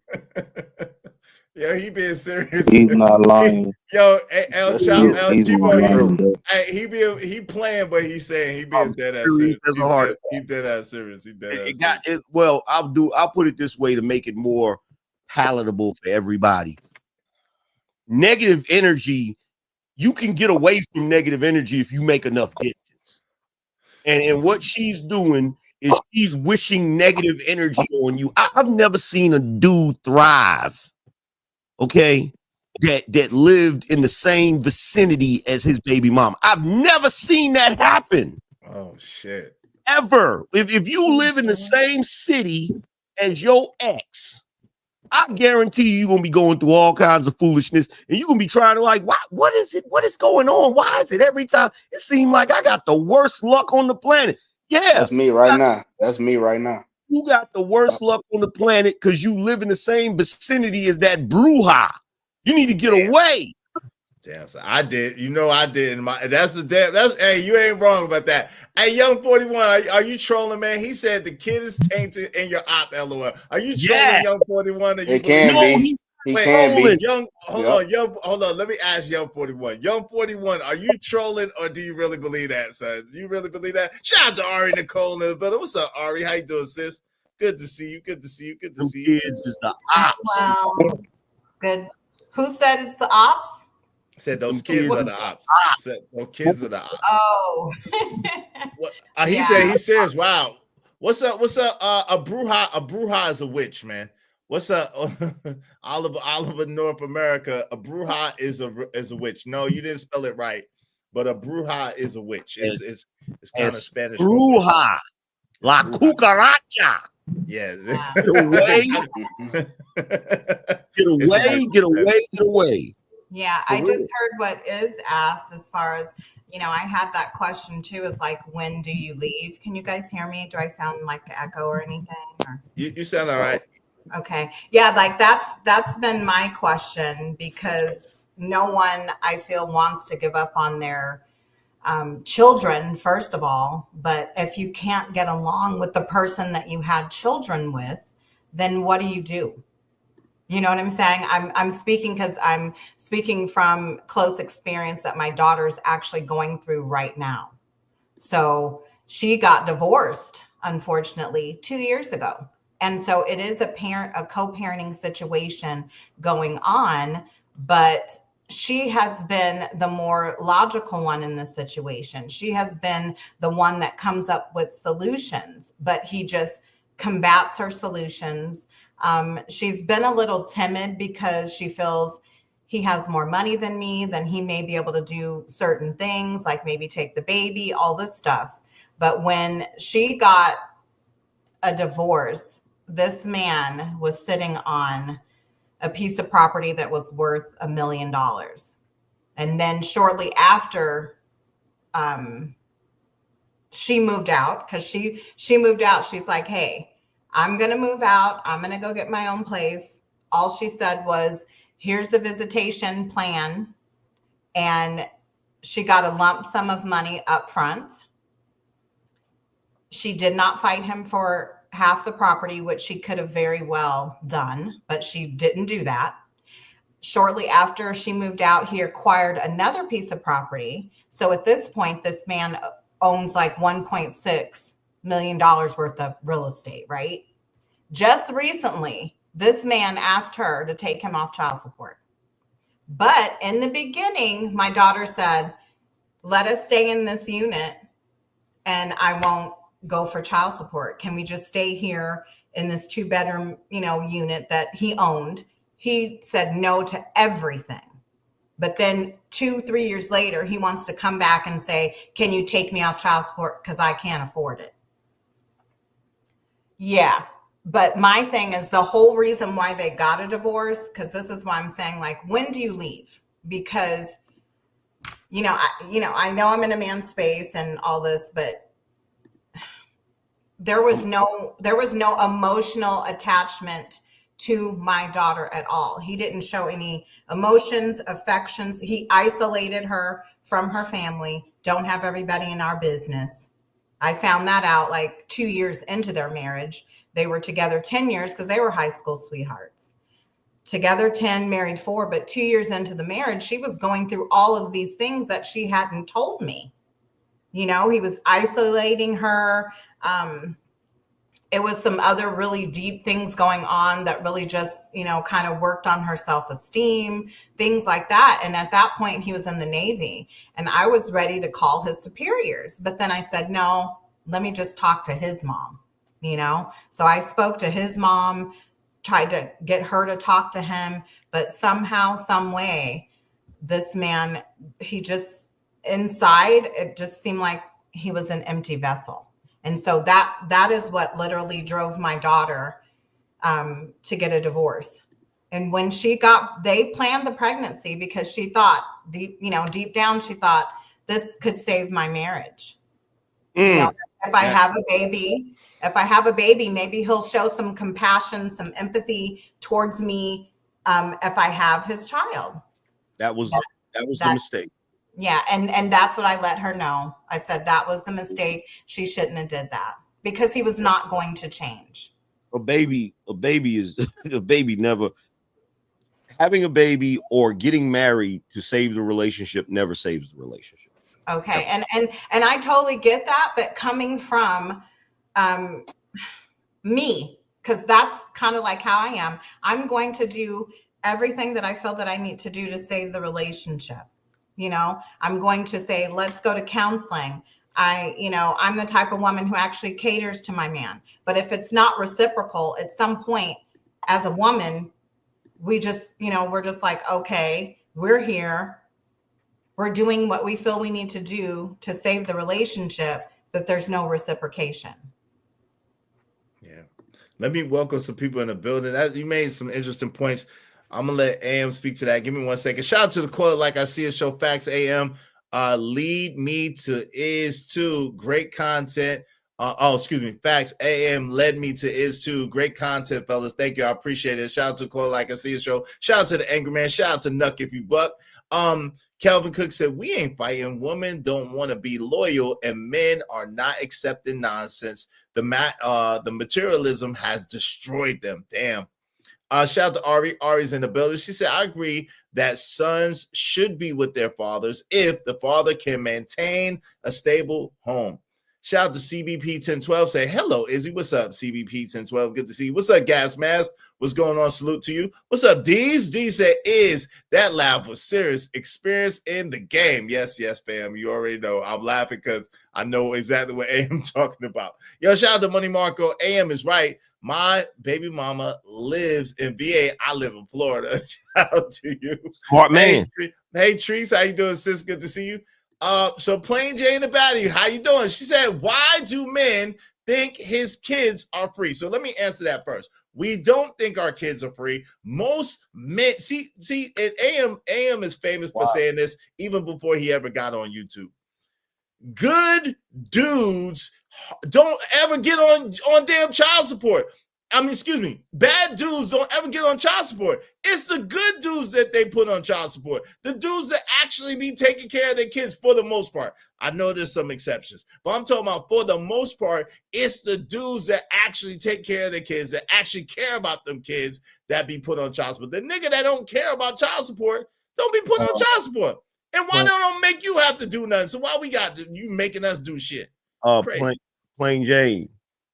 You said, why do men think his kids are free? Because we know they're free. Guess what? As a teenager, you know how many kids I've produced that fell by the wayside. It's free to us because we produce millions of sperm. Do you realize one sperm is a kid? But here's the better question.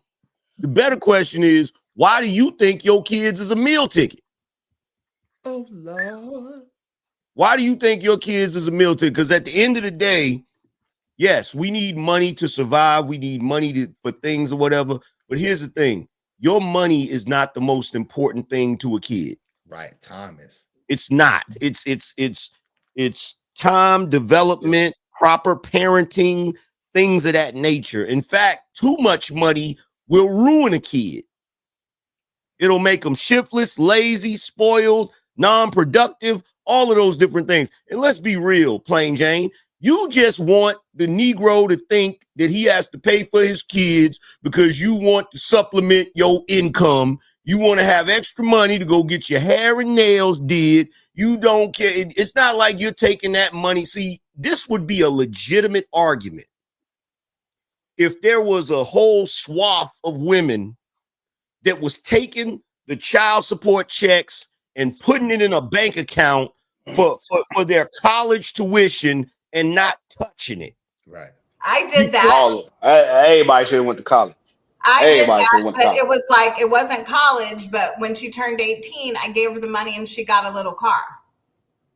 That's cool. Most women don't do that. That's cool. I was a single mom, but I saved all her child support money. And when she got 18, I was like, well, here, let's go look for your little point A to point B car with a little Toyota Matrix. That's cool. Well, here's the thing. I did that. Here's the thing. We're not talking about you, Ari, you and your daughter. Y'all unicorns. We talking about these strags. So here's the thing, because what the advice I would give your daughter, right? If that was my daughter, I would say keep that raggedy nigga on child support and go out here and find you a dude that's more successful than his ass and watch how he start acting like he got some sense.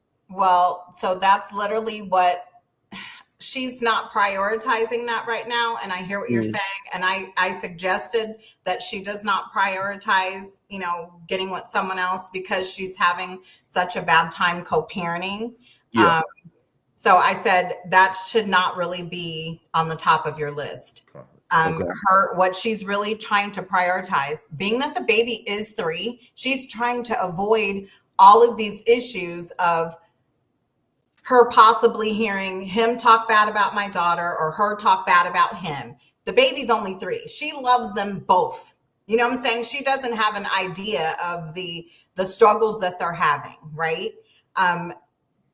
My daughter's just trying to get it to where it's just a stable situation. She's deviated from the parenting plan, the original parenting plan, to accommodate him. He's still not satisfied. Did they let me ask you this, the parenting plan that they have, did they do that in mediation in court? They did that in mediation and in court right during the divorce. She did not wait. She's like, let's get the parenting plan set.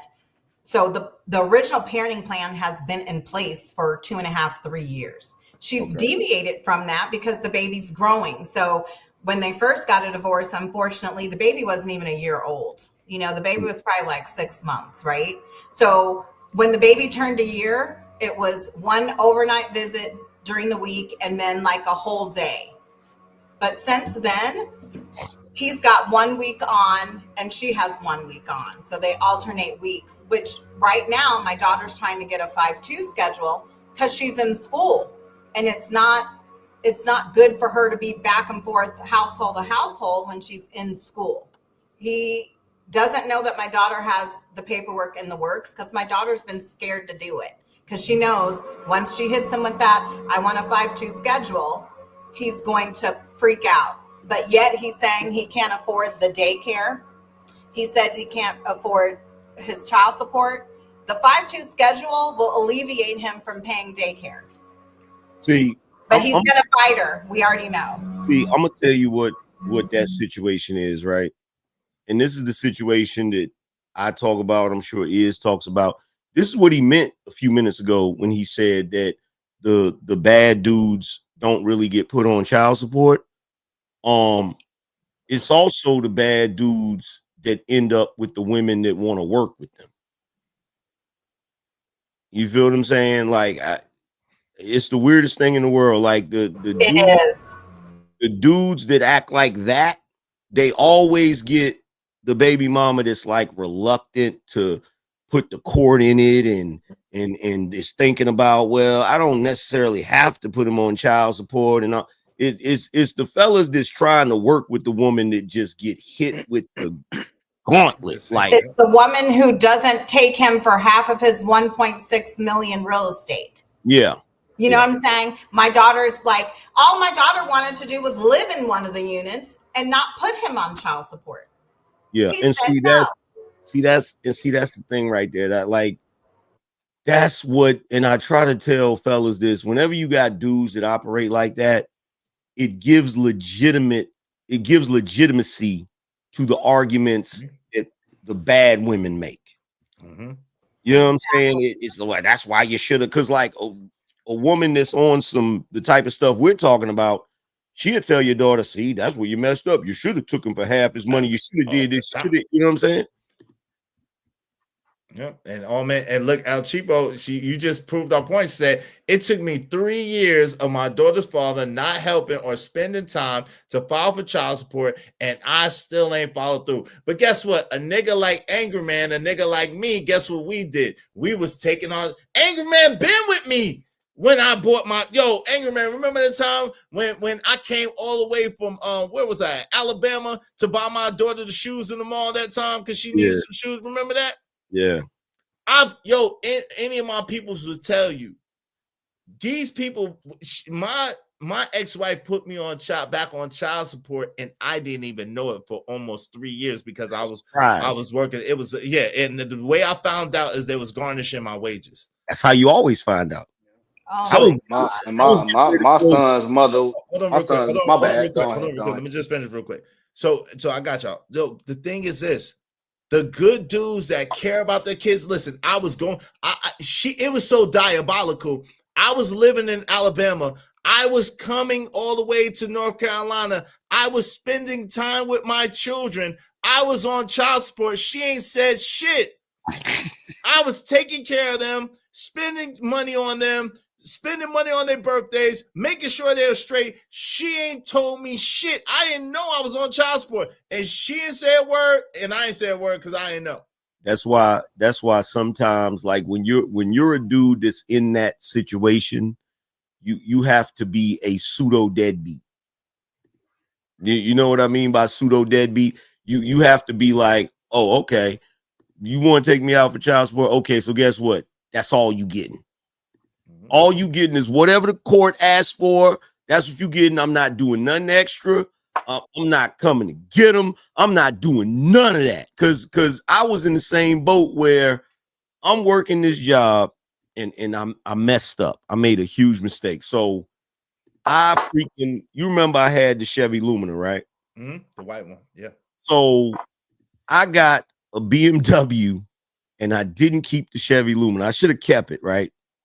Because what I did is I made the mistake of going to pick up my kids in that BMW. And after that, after that, I'm chilling. I'm getting ready. I'm taking some time off of my job. I'm getting ready to go on vacation. I look at my check. It's like, and then I call up the child support division. They like, yeah, your check is being garnished because you owe, I think it was like $3,500 in arrears. And I was like, no, I paid that off because I had been on it before and it was that amount and I paid it off. And I was like, no, I paid that off. And she's like, oh no, this is a new amount. This is a different amount. I'm like, what? Exactly. Keep in mind, this is right after I found this out right after I had, like, because I was going to get them like on the weekends, right? Mm-hmm. So I found this out right after I had went and got them, bought them some clothes, and took them to Universal. You had just bought them some sneakers. Remember, you had just bought them all some sneakers. I remember that. Yeah, I had just bought all of them Jordans and some more, and I'm sitting here on child support and don't even realize it. Like wow, really? And I even told that to the judge. I said, Your Honor, I don't appreciate this entire situation, and to me, it's egregious. And he said, well, why is that, Mr. So-and-so? I said, because I take care of my children. I take care of my children. I give her money for my children. I go pick up my children, spend time with them. I shouldn't even be in here. And the judge, you know what he said to me? He said, well, here's the thing. She came here to take out child support through us. So any money that comes through us, it is documented. So it's a known fact that you're taking care of your kids. He said, just because she brought you here doesn't mean that the court assumes you're not taking care of your children. I got a good judge, right? Yeah, a man. So the judge said, he said to me, he was like, but this is what I suggest you do. And he said this in front of her. He said, this is what I suggest you do. She wants X amount of money a month in child support. You pay that and nothing else. Pay that and nothing else. He said, in fact, how much money did you spend on the kids' sneakers and clothes and stuff? And I told him the amount. He said, okay, I'm going to deduct that. That was a real good judge. Yeah. And as soon as he said that, she was like, nah, he didn't spend that much. And then he said, excuse me, ma'am, I'm not talking to you. We're going to deduct that and you know, blah, blah, blah, all of that or whatever, right? But yeah, bruh. No, it's Yeah, that's like the give me 1 opposite. second, Ari. Give me 1 second. I'm sorry. Give me 1 quick second. So let me just read this real quick. Shout out to Flow State. What's up, Flow State? What's going on? What's going on? My man KP from KC5 is in the building. Joseph Moore said both parents need to go into court with a parenting plan. That's interesting. What's going on? Sovereign Teddy Peter Ruler, what's going on? My man Bishop J. Jermaine is in here. Here we go. Yo, what's up? What's up, Random Chat Ninja? Certain jobs won't even hire you being on child support. In Illinois, you can't even get a teacher's certificate if you're on child support if you're caught up. Wow, that's crazy. Alpha Omega said, no study anywhere shows co-parenting replaced two of the biological parents in the household. I now believe a form of abuse is on children made to fail. Yo, I agree with you on that one. Shout out to J. Jermaine said child support is a scam. We get tax out our checks, garnishment, and still have to pay with the kids are with us. Yeah, that's a bar. And you don't even get no tax credit for it either. That's how you know it's unconstitutional. So 907 Good Eats, no, I was married, right? My three older children are by my ex-wife. I was married. So all of us are not baby daddies, number one. And we're not bitter. We're just telling about the story. We're just saying, my kids are 24, 23, and 22. So yeah, those older. I'm not on child support for my youngest son. So there's all of that, right? So yeah, we're not bitter. We're just talking. No, I'm very bitter. I'm extremely bitter. You feel what I'm saying? Unjustly. Been done unjustly. My daughter's wait, hold on. Let him finish, y'all. Let him finish real quick. Y'all I'm extremely bitter. You feel what I'm saying? Because at the end of the day, I was done wrong. So I have every right to be bitter. You feel what I'm saying? Every right. Okay. So it is what it is. You feel me? But it's all good because I pulled up in a Porsche, pulled off in a Wraith. I saw my old chick yesterday. You should have seen her face. You damn right I'm bitter. And petty. And petty too. Extremely petty. You feel what I'm saying? Like, she used to come out and speak to me when I was on the Impala. But as the cars continued to upgrade, the speaking stopped. She's got a sick, huh? Go ahead, Ari. My point. Get in there, Ari. Yeah, I mean, I tried to keep my daughter's father out of the courts. Like he said, don't put that man on me, you know? And I was like, okay, don't put that man on me. And I was like, okay, well, we need to come up with an agreement as to how much you're going to pay me every month. And let's sign it and let's have it notarized. He wouldn't even keep up with that. Soon as I put him on child support, he was giving me racks on racks on racks just in cash. And I'm like, what the heck? You could have been doing this all along, right? Right. Can I speak to Ari's point after she's done? Yeah. I don't understand it. I tried to agree with him outside, you know, putting him with the man, and he would not. I would have to sit there and wait for it like every month. And the thing is that at that time when she was younger, I needed it. You know, I was just newly in a new city, all of that. I actually needed it. And then it was like pulling teeth for him to give it to me. So I said, forget that. I'm going down to the Friends of the Court. Soon as I did that, he was just giving money hand over fist.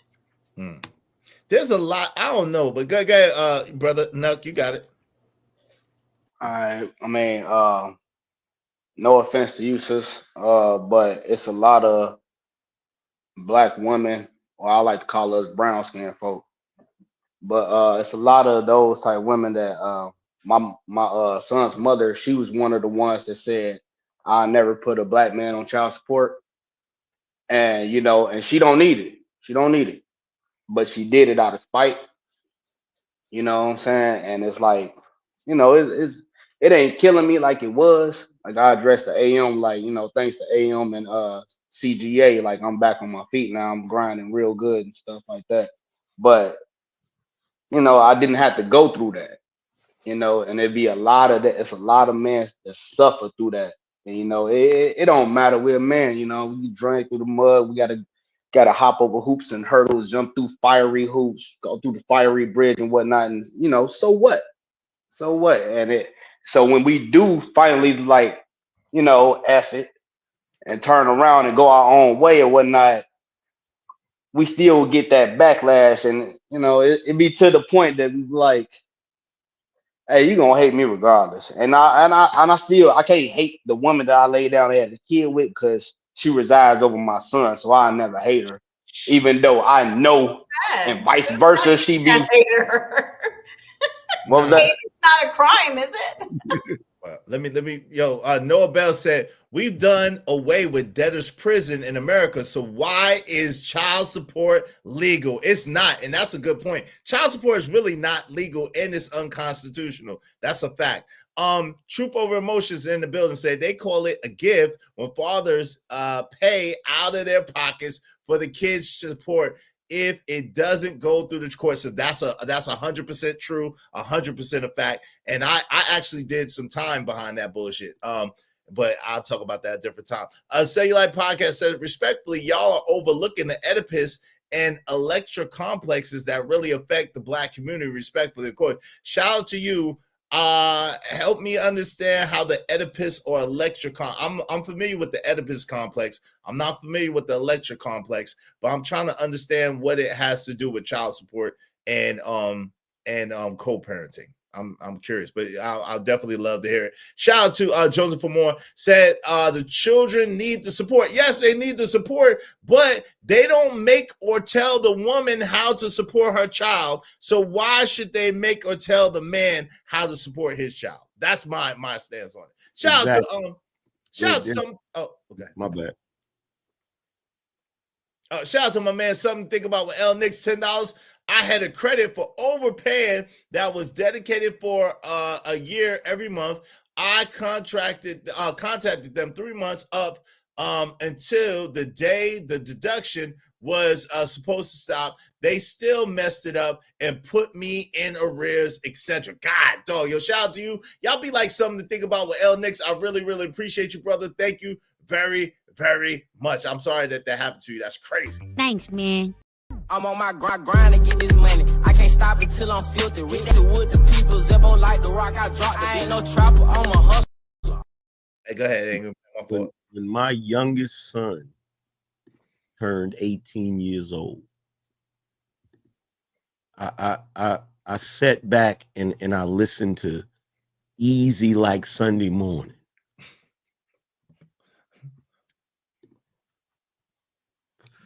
Go back and listen to them lyrics. You talking about child support.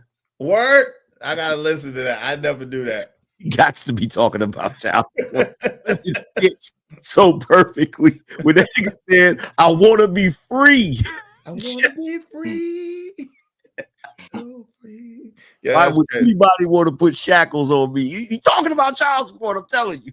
That's wild. That's probably true. That's crazy. But you know what the crazy thing is, man? I didn't even get to enjoy that, fam. Shorty took that from me, man. They still got me. They still got me in arrears. Shorty took that from me because remember, my children were almost when she 2013 is when I found out I was on child support. She had me on child support, and she had me on child support since 2011.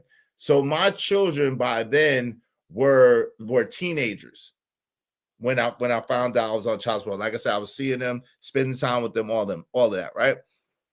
And she made it seem like I never gave her anything because I didn't even know about the case. The case was retroactive since we got divorced. So I came in the game $27,000 arrears in child support. Came in the game $27,000 in arrears.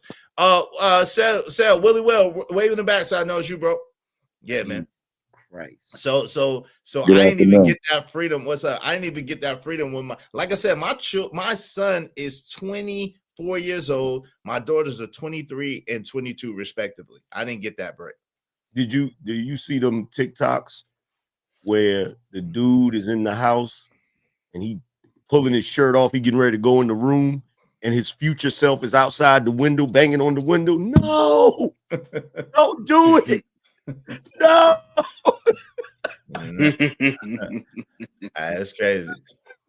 I shout out to my man. Something about what Elner's father was. After that, they still took extra out. Closed my case after they closed my case out when he turned 18 and didn't even give the overpayment to her. They kept my money. Yeah, it's a corrupt game, man. So we need a class action suit against. I can't wait until they come out with a class action suit against child support.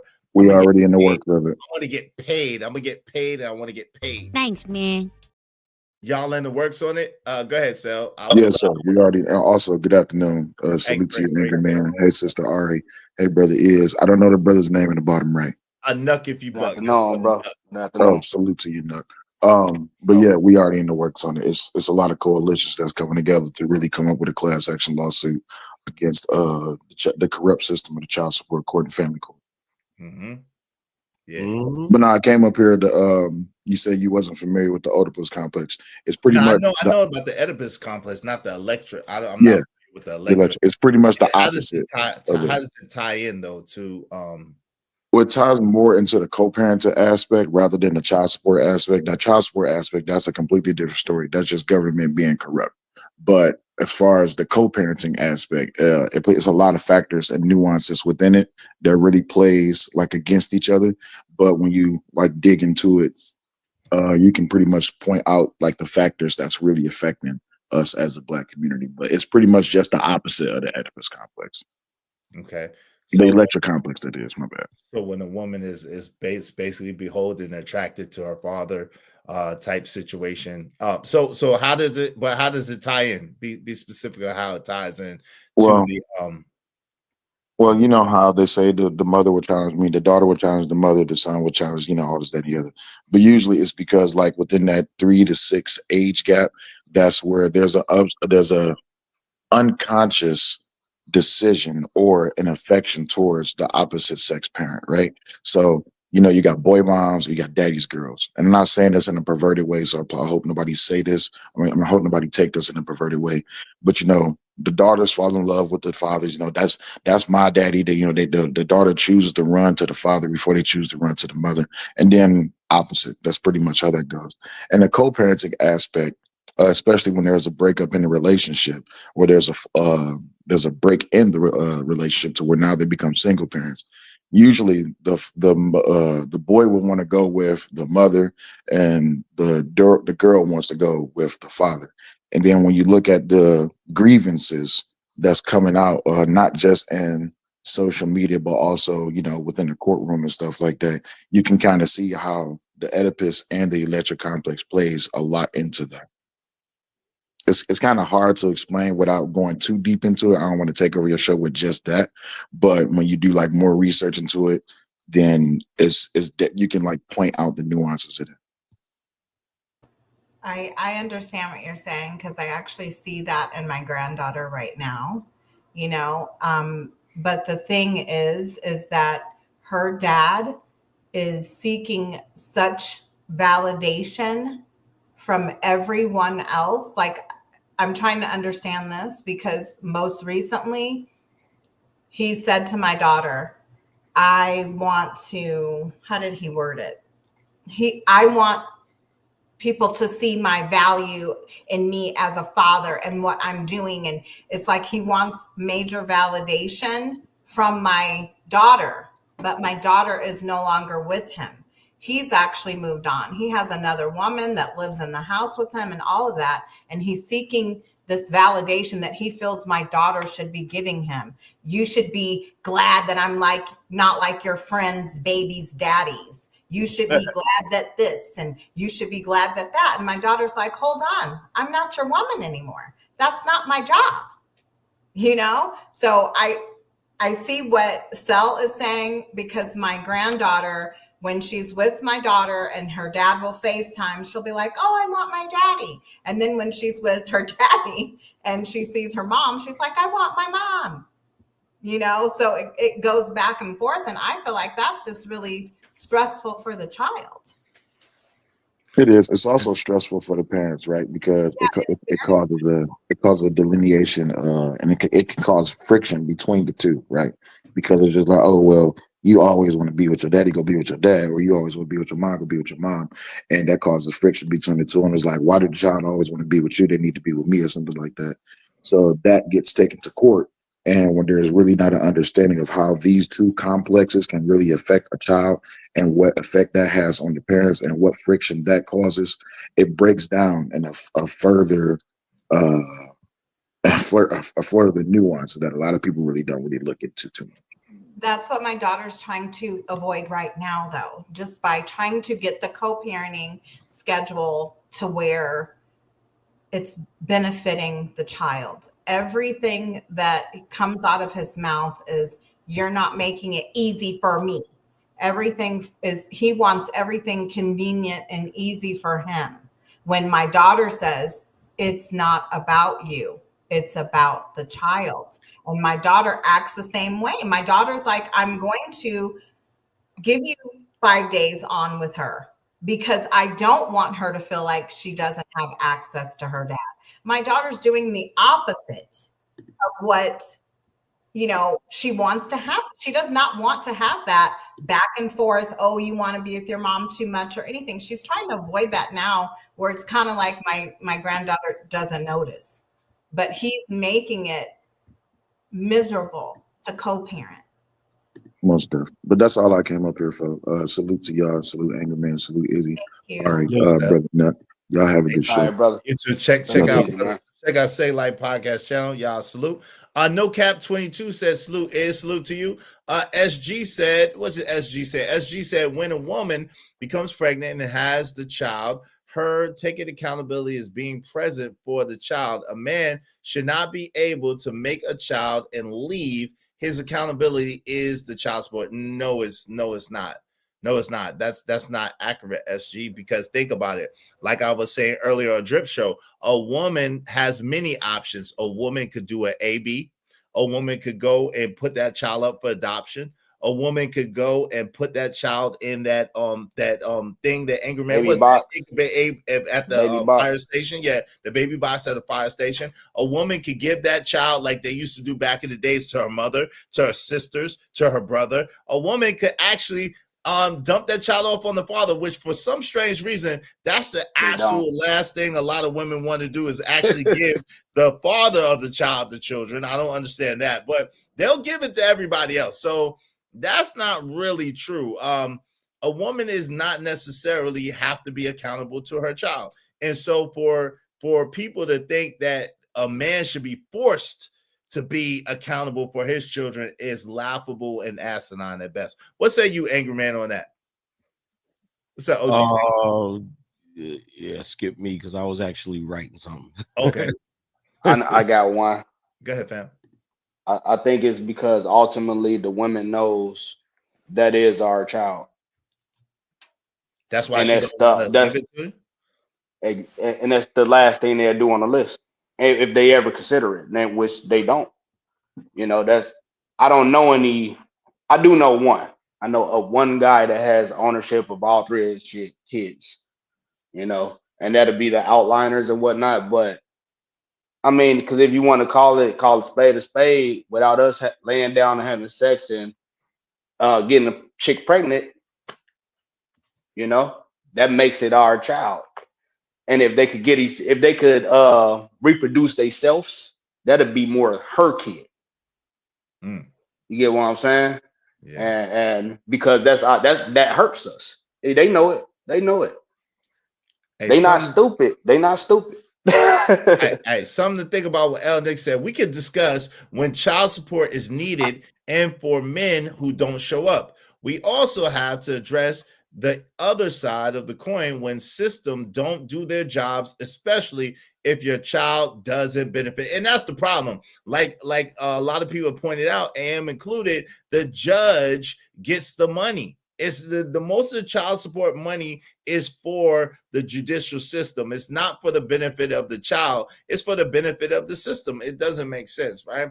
Because if it was for the benefit of the child, they wouldn't lock up the man, number one. They wouldn't take his license, number two. They wouldn't take his passport, number three. All these things wouldn't happen if it was for the benefit of the child, because the truth is they take the man's ability to earn money and take care of his child away. So that's the crazy thing. I Say You Like Podcast, $5. Thank you, man. Show and support my G. Thank you so much to Sell. Y'all be like Say You Like Podcast. Support the show, support the stream. You know what I mean? Appreciate it. Thanks, man.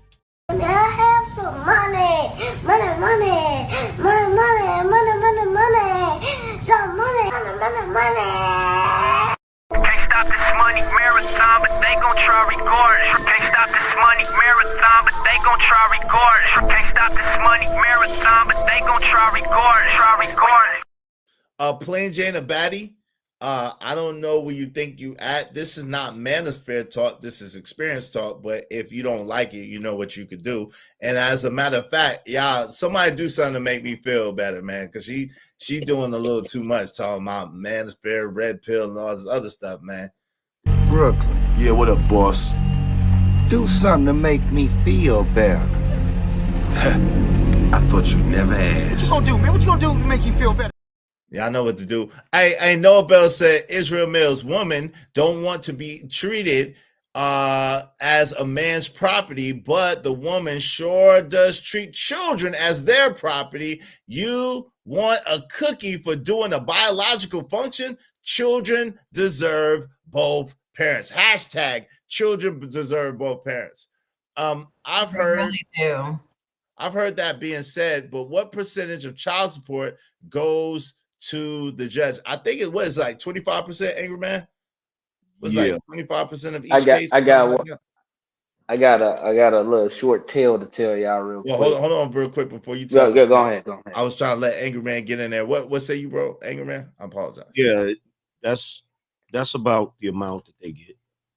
About 25. Yeah, Young 41, I think it's about 25, 30%, somewhere in there. It's not a whole lot, but if you combine it with how many cases, and then think about this, they lock you up. They lock you up for, I heard someplace they lock you up for 6 months minimum. I never know that. But North Carolina, let's say they lock you up in North Carolina for 3 months. They're getting $250 per day per inmate on that. It's not a criminal offense. What they do is they hold you in contempt of court. It's a civil thing, right? So they can hold you for as long as they want or until you pay off the child support according to the books, right? But when they release you 3 months, 6 months, they don't take nothing off your damn child support. So what the hell? Where'd the money go? Right. It's just to keep everything going. Like that whole child support system is to keep the judges paid, probably fixing the streets, you know, all that. It's just a big machine that, you know, pumps out money to whoever, whenever, you know. I do agree with the last person that said children deserve both parents, but what if the parents can't get along? Like, what is the solution? What is best for the child then? Because if the parents aren't getting along, does that necessarily have anything to do with the child? No, it doesn't. But then the child is affected. So what's the right thing to do in that situation? Yes, everybody wants the best co-parenting situation, but what if the parents don't get along? That's just the thing. Like, not everybody's gonna get along. We're not living in a perfect world, you know. You can try, you know. I know that I've told my brother, and he has mostly daughters and one son. So it's been hard on him parenting, trying to parent his daughters. And I just told him, like how AM said, you know, at some point, F them kids. And I told him to focus on the ones who focus on you and forget the rest. So he has a young son who's 7 who adores him. I think it's not 7, 11 maybe. He adores my brother. I said, so then that's who you pour into. These little young chicks with their mom is all in their ear. Then let them grow up and find out for themselves how important it is to have a dad. But right now, don't stress yourself out over trying to build relationships with people who don't want to build a relationship with you. Period. You focus on the children that are focused on you. I told him, and that's what I said. And he's done that, and his life has been so much lighter and easier that he's like, man, he'll tell me, he's like, wow, you know, you were right.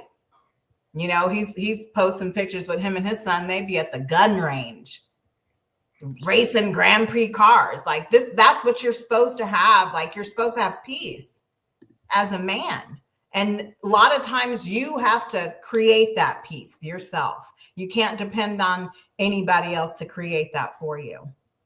That's a bar. Yo, shout out to Amir Abe. What's up, Amir Abe? How you doing? Islam brother. He said the foundation of child support by 1776, child support laws existed in 13 colonies. However, it wasn't until 1880 that the courts created civil law for child support. Then he said that this allowed children and their mothers to legally claim money from the fathers so that the communities, quote unquote, parishes, didn't have to pay.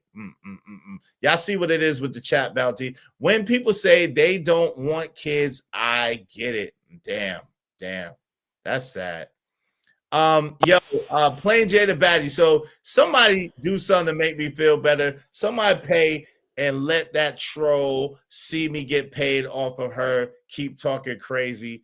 Now we beg. I hate women, all this other crazy stuff. So someone let her see me get paid off of her and all her trolling. That's the best thing to do to trolls to me. Let them see you get paid off of them. So somebody do something to make me feel better and put a little bread on Plain Jane Baddie's head. I appreciate that. Thank y'all. Yeah, I literally came up here because when I saw the the co-parenting part, like I literally, like I'm trying to find solutions to help my daughter. Like I'm trying to help her. So this is not like just an asinine conversation. Like I literally feel like I need help, like she is a good girl and she's dealing with this.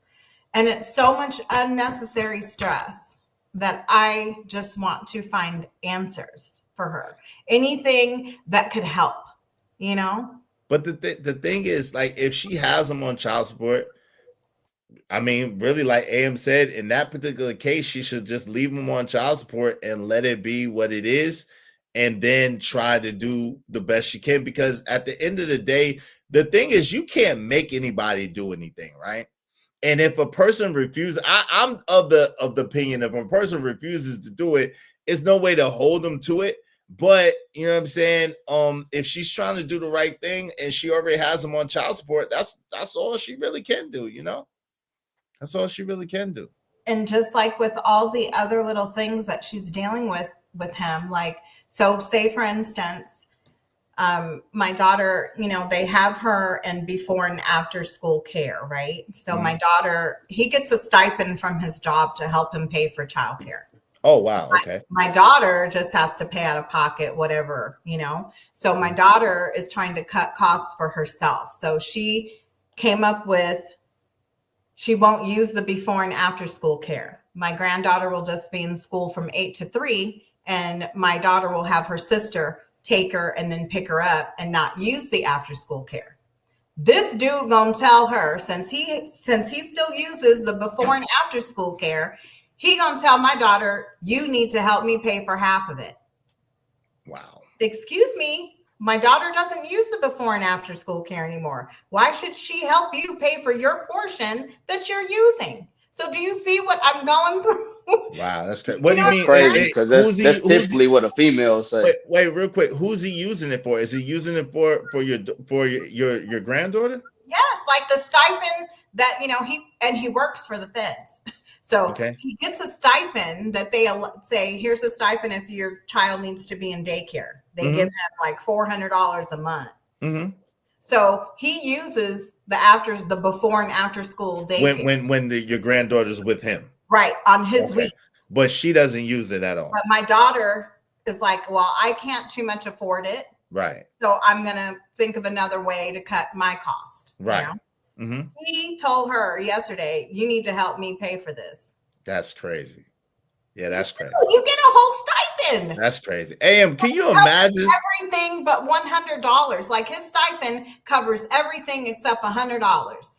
Yo, that's crazy. You know, and it's crazy. And shout out to KO Black and shout out to my man for the triple up. Something to think about with L Nix. Y'all be like them to support the show. We just need 17 more people because of them. And thank you very much, KO Black, for getting rid of that troll for me. I really appreciate it. Salute. Yo, Angry Man, can you imagine? Like, it's dudes like that and that kind of thing that makes it bad for the other dudes. You know what I'm saying? Like, could you imagine some shit like that? That's like unbelievable. That's incredible. That's like, it seems too far to even believe something like that. What man would be on some shit like that? F Ninja. Yeah, so that's what I'm saying. Like she said, let me stay in the place so you won't have to pay child support. 3 years later, I can't afford child support. She's like, well, I asked you to stay in your place and I take you off child support. Is that still an option? No. Oh, it's not even an option to. He won't. He said he won't let her live in none of his units. He has 8 units. Wow. Does he live in any of the units or something? He lives in one. But he has another fourplex across town. Across town, okay. So she could live in one separate from him and take him off child support, and he doesn't want to do it. Why does he say he doesn't want to do it? Why does he? I don't know. And like I said, my daughter's not even pursuing being in another relationship right now, which I've suggested that she doesn't and all that. You know what I'm saying? And she's not interested. She's like trying to get this part of her life in order, So maybe that's what he thinks. Oh, you're going to have some other ninja in my unit or, whatever. But my daughter's not even like that. She don't deal with people who don't have their own things that, so stuff like that. But I just can't, I don't know what's wrong with him. And Big Tay right there, hit it right there. That's what it is. Because he grew up with a dad in the household with his mom, but his mom was always the breadwinner. His dad was in and out of jobs. I don't know why. I don't know. But his dad, I think, put that bitterness in him because he was mad because the wife was always the breadwinner. And Young 41 said, tell your daughter to use a mediator for communication. He's abusing his access to her. Corey, you are absolutely right because she's accommodated him at every turn. She's deviated from the original parenting plan. She's accommodated his schedule. Oh, I work 2 days a week and I'm off 3. Oh, now I work 3 days. Every schedule change that he's had, my daughter's just gone with it and just accommodated him seeing his child.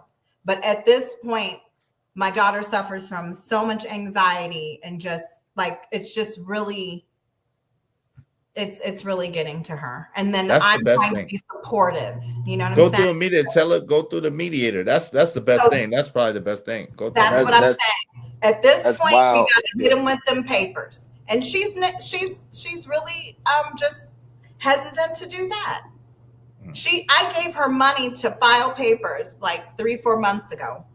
She got the paperwork, in order, drawn up and everything. All she has to do is file it and have him served. She has not done it. She's like, he's going to do this or he's going to do that or, and I'm just like, and then she keeps a record of all the text messages. And I said, you have to keep it to where you're only responding if he's talking about the baby. Right. Because he throws all this other stuff in there. You know, he's telling her now, oh, I don't want your sister picking her up because I don't like her. He sound like a bitch. Damn. That's just it. Cause that's what I go through. That's my baby. That's my son's mother right there. That's exactly. I got a mediator and all that. That's what And the I don't women sound like like. using that language. I don't like using that language and calling men that. But to me, like I am a woman, so I know when there's. That's all right. I'll call him a bitch. Yeah, I know when that energy is present. And that's exactly how I felt, because he's just, every time she comes up with a solution, he just throws it down. Just not, he's not agreeable with anything that's of any logical mind. That's crazy. Hey, something to think about with L Nix $5. Thank you. It's hard to have conversations with women who are mad they slept with the guy in the drive-through and mad because you get drive-through child support. Shout out to that. Shout out to my man KO Black, man. Thank you very much for this. One's for the troll. I appreciate you. I appreciate you. I appreciate you. Y'all be like KO Black and something to think about with L Nix. Support the show, support the stream. Now, man, thank you. Thanks, man. Just need 17 more people to reach our goal. $5 a piece. Thank y'all.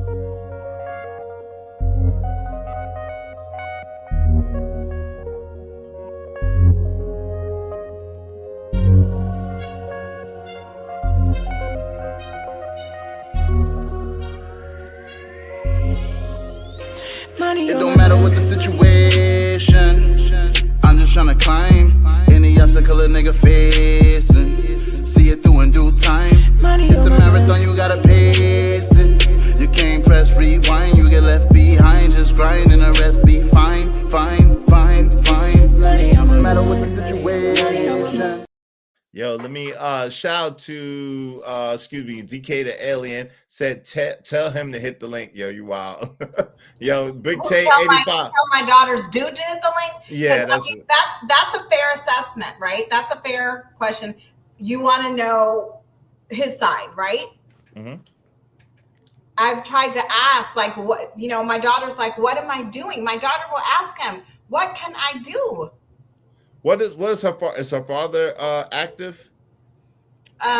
He is, but she's older, so they deal with each other when they want to, but the initial meetup with my daughter's father and the dude was like, he wanted to be friends with him. And then I was like, no, like he needed to be that kind of father, was like, you mess up with my daughter and then you got to talk to me. But no, right away, it was like, they was cool.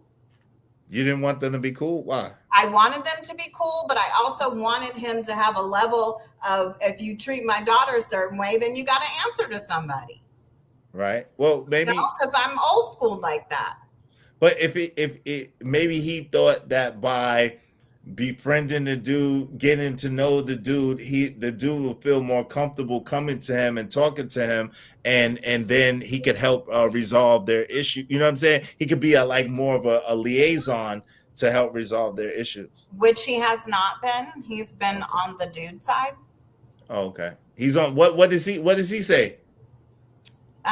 He just thinks my daughter should just bow down and be quiet and don't, challenge anything.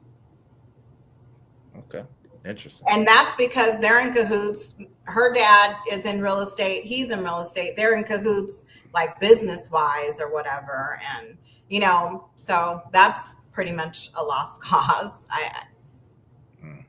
He put it this way. Dude told my daughter's dad, I want you to, he's my mentor, but you got your own daddy though.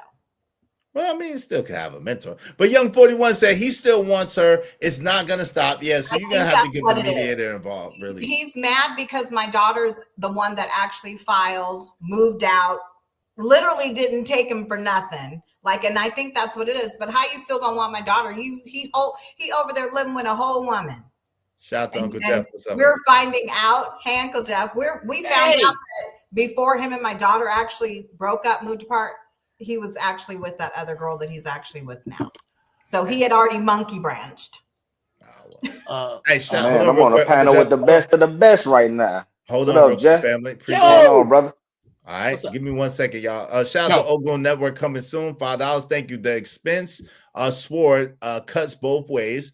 If a mother decided the kid needed before care or after care, and the father didn't need it, he would still pay. But no, I don't like that, Ogun. I'm gonna be honest with you. Shout out to my man Ogun. I gotta disagree with you. If I have a kid, right?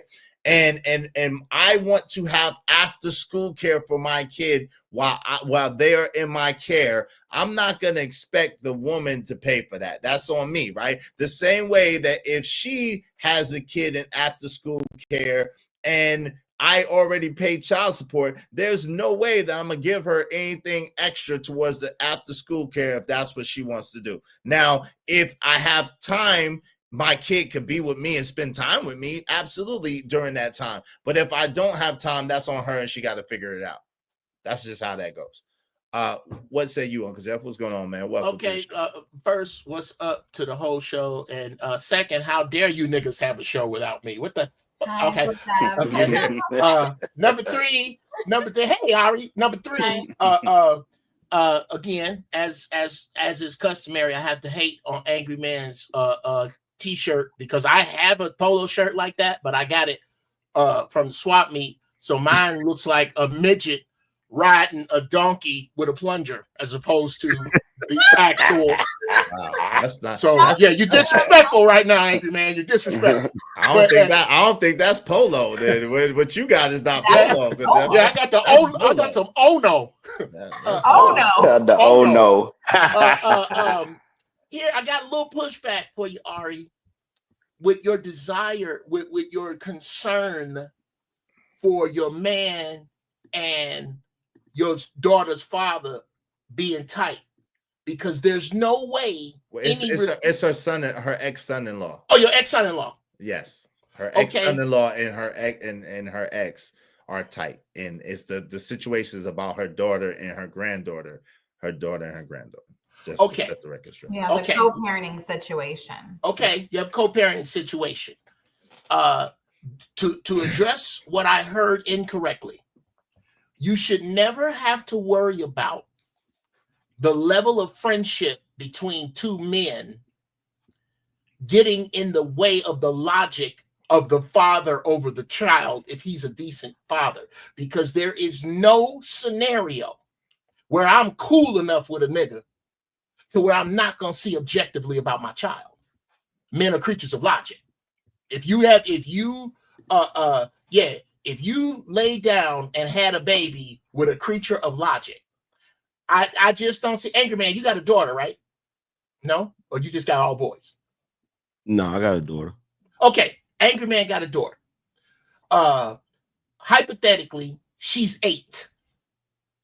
And Angry Man and his daughter mama are not together, and I start dating Angry Man's baby mama. The first thing I'm gonna do is me and Angry Man gonna sit down. Here's the deal. Bruh, I'm so glad that you're open to this. Number one, I'm never putting my hands on your child. That's not my place, especially since you are an active father. I will always call you first. 2, let's figure out what the map is for both houses, as in, if she over here and she grounded, she need to be grounded over there with you. If you say you did A, B, and C and you can't do D, E, and F because of that, you're not gonna come over here and play me because your father said this is what's up. When you have a mindset like that, it then becomes, and I've only seen one case of it, it then becomes 4 people working in the interest of the child. The person, the mama dating, the person, the daddy dating. We are the 4 adults that know better. Okay, the kids got it right. The kids got it right. I just want my mama and daddy to be together. That's the truth. They don't care if your mama's a hoe and your daddy's an axe murderer. You are the 2 people that made me. I want you to be together. That's what that's not ideal. What is ideal is that we can be level-headed, and the problem becomes, and I'm not saying this is your thing at all, Ari, but I've seen this, where the two people that broke up, they got some unresolved shit. Either I'm so mad at you, or secretly I'm mad at you and I want you back. But yeah, but okay, if you was together and there was a reason why you broke up, that's the point. That's the whole issue, right? If you was together, there's a reason why y'all broke up, and usually the reason why people break up is not an amicable, cool, we both agree and we're both like, you know Right. what, we're mature and this just is not working anymore. Let's so just slide kiss off. and say goodbye. Right. It's not how that go. Right. But usually it's a heated thing of bitch, nigga. You know what I'm saying? I And then, put the windows in your car. right. And then you got kids, and it's like, oh shit, I gotta deal with this raggedy mother beep for all this time. Like, come on, man. That's how that shouldn't go. Right. Oh yeah. By the way, is what the, I get the whole Boys to Men road manager motif, and I did it. Is that what this is? That's you look like you niggas get on the bus. We got to go do the end of the road in Cincinnati. Let's go. He got on some blue jeans right now. Right. He got you fucked up, is. you got some penny loafers on right now. I ain't mad at him. I ain't mad. Hey, he clean. That's clean shit. I actually got some LV slides on right now, but don't, hey, it's all good. Oh, those are. I don't care. I don't care whose name is on the logo of a slide. That's a victim shoe. I'm glad. All he has to do is stand on the street corner right now with his hands in his pocket, looking down at the ground. You know he about to sing some shit. Girl, you know I love you. You know we've been together. Hey, what do you say? I love you. That nigga going in. That's the Izzy bands. Lord have mercy. Yeah. But at any rate, yeah, that was it just again, as you know, I have this show and other shows be in the background as opposed to MSNBC or any of that other bovine feces.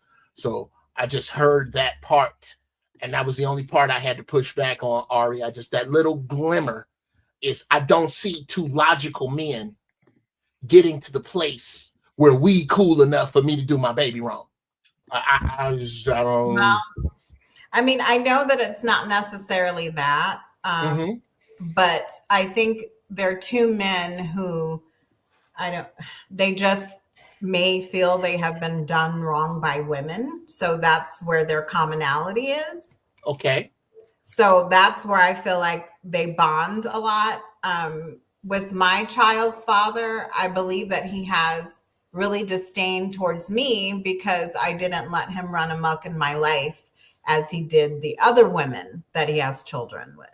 I was kind of like that one that was like, no, that can't happen over here. And he was ultimately salty about that, and he's gone through some things that he's created in his life that I didn't support him on, that actually took him away from his family. So he may have a little bit of disdain for me, and my daughter is my child, and she has a lot of, my ways of how I brought her up was really a traditional type way, so the ways that he's actually shown up in my daughter's life has not really been the way that a traditional man would show up in their daughter's life. So did you and I gotta address the elephant in the room. Wait, before y'all do this, because this is gonna take a second. Give me 1 second. Let me just welcome some people. Give me 1 second. Can you remember it, Uncle Jeff, real quick? Shout out to Classic Creole, what's up? Shout out to JC, what's up? Shout out to Ignorant TV, said Pastor Izzy Band, what's up? My man Bishop J. Jermaine said, I never let my child's mother's boyfriend discipline. I never let my child's mother's boyfriend discipline my kids. Never. Shout out to that. I ain't believe that shit, neighbor. Shout out to Jimmy Rucker, $2. LV slides, sensational. Yes. Shout out to Classic Creole. What's up, Classic Creole? What's going on? How you doing? My man Ogle Network coming soon. I think I read that. Dr. Quantum, peace and prosperity to you. Wonderful. We appreciate you. Go ahead. My man Big Tay 85 said, this beta male syndrome, F boy, and then my man Emperor Kojak 3 and 3 the Great. I appreciate you. Go ahead, Uncle Jeff. Uncle Jeff, you were actually wrong. Oh shit. Izzy actually looks like a high school basketball player on a Friday. Yeah. No. You know how Friday the coach make him wear the shirt with the tie? Wear their tie. And tuck it in, type shit. I had the whole suit on. I took the jacket off because it was hot. It was hot.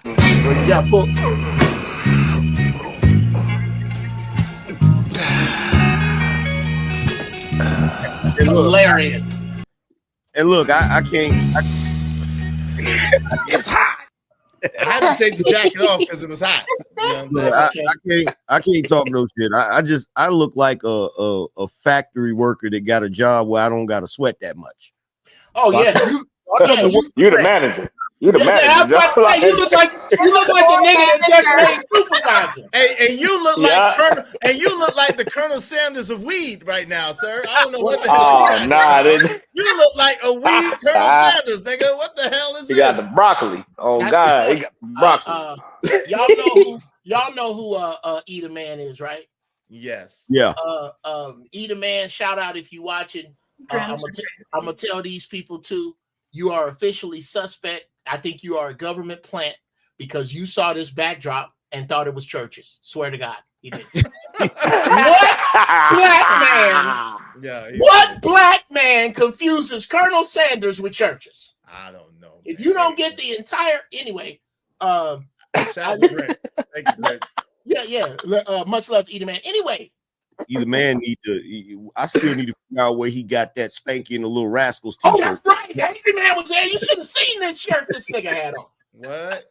Oh, he got it from Journeys, man. He got it from Journeys. No, Journeys don't even. He got it from Spencer's. He got it from there you maybe. Hot topic. This is the kind of Eater Man had on the kind of shirt. You know how when your cousin get out, all the niggas get together and get some clothes together and give them to him. So he got an 8-ball leather jacket. Yeah. You got all that old shit out your closet. Anyway, my point, Grinch, that's hilarious. My point is, Ari, there are a few glaring things. Let's just say your ex, I'm not going to give him any credit. Let's say he's a freaking dirtbag. Freaking dirtbag. Here's the problem. Anytime the dirtbag dudes and the good dudes have the same overall complaints, they got a lot of points. And I'm not making any assumptions about how you are as a mate or as a mother. But I can't, when I hear women say that a man has a problem with women and that's how he communicates. If you reverse that, you've just basically outlined all of the material for Essence Magazine, Madame Noir. The difference is you're just hearing about it more with brothers now. So, and this is no dispersion to cast at you or how you two operate at all. Now, this is a little sticky. I got a couple questions. Number one, where is your daughter in that line of children? Is she the oldest? And B, how much of this and the way he is and the things you don't like did you see before you decided to splice jeans with him? So my daughter is she's my only child. No, that's not what I asked. Not what I asked. Where is she in the line of his children? Of his children. Girl, that should be easy. She's the third, but he has so many. Exactly. How many different baby mamas? Are you the third children's mother? I'm the second child's mom. Second. Okay, so you had two with one. So he had two with his previous wife, and then I was with him, and then I had my daughter with him, and then after that he just was berserk with other women. So okay. Well, I always ask, and it's just and I only ask. I don't ask to cast aspersions, sis, because you know I did. But these are the questions that men have when they hear this. When I hear women say, my baby daddy ain't shit. Well, how many babies he got? 5. Well, where's your baby in that number? 3. Well, then I go, okay, let's talk. That's just basic man logic. I'll say this and I'll land the plane. The difference, and there is an odd mild thread to point this to female sportscasters. What women don't seem to understand is that we don't care about your opinion on shit that we use to get away from you. You're crazy. We don't care.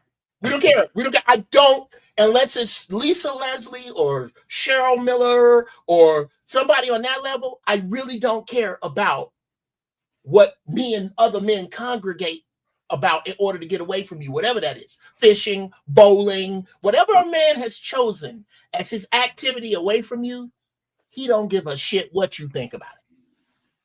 That's just guys. That's what we don't, because we don't give a shit. We don't give a shit what you think about what we think about not wanting to go to baby showers. We don't give a shit. That's your shit. Go have fun. You don't see no man trying to edge his way in. No man. I got cussed out about that. My bad, Uncle Jello. I got cussed out about that though. Go ahead. I'm sorry. I'll get out of the way. No, you good. No, you good. You good. You know what's even worse, Uncle Jeff?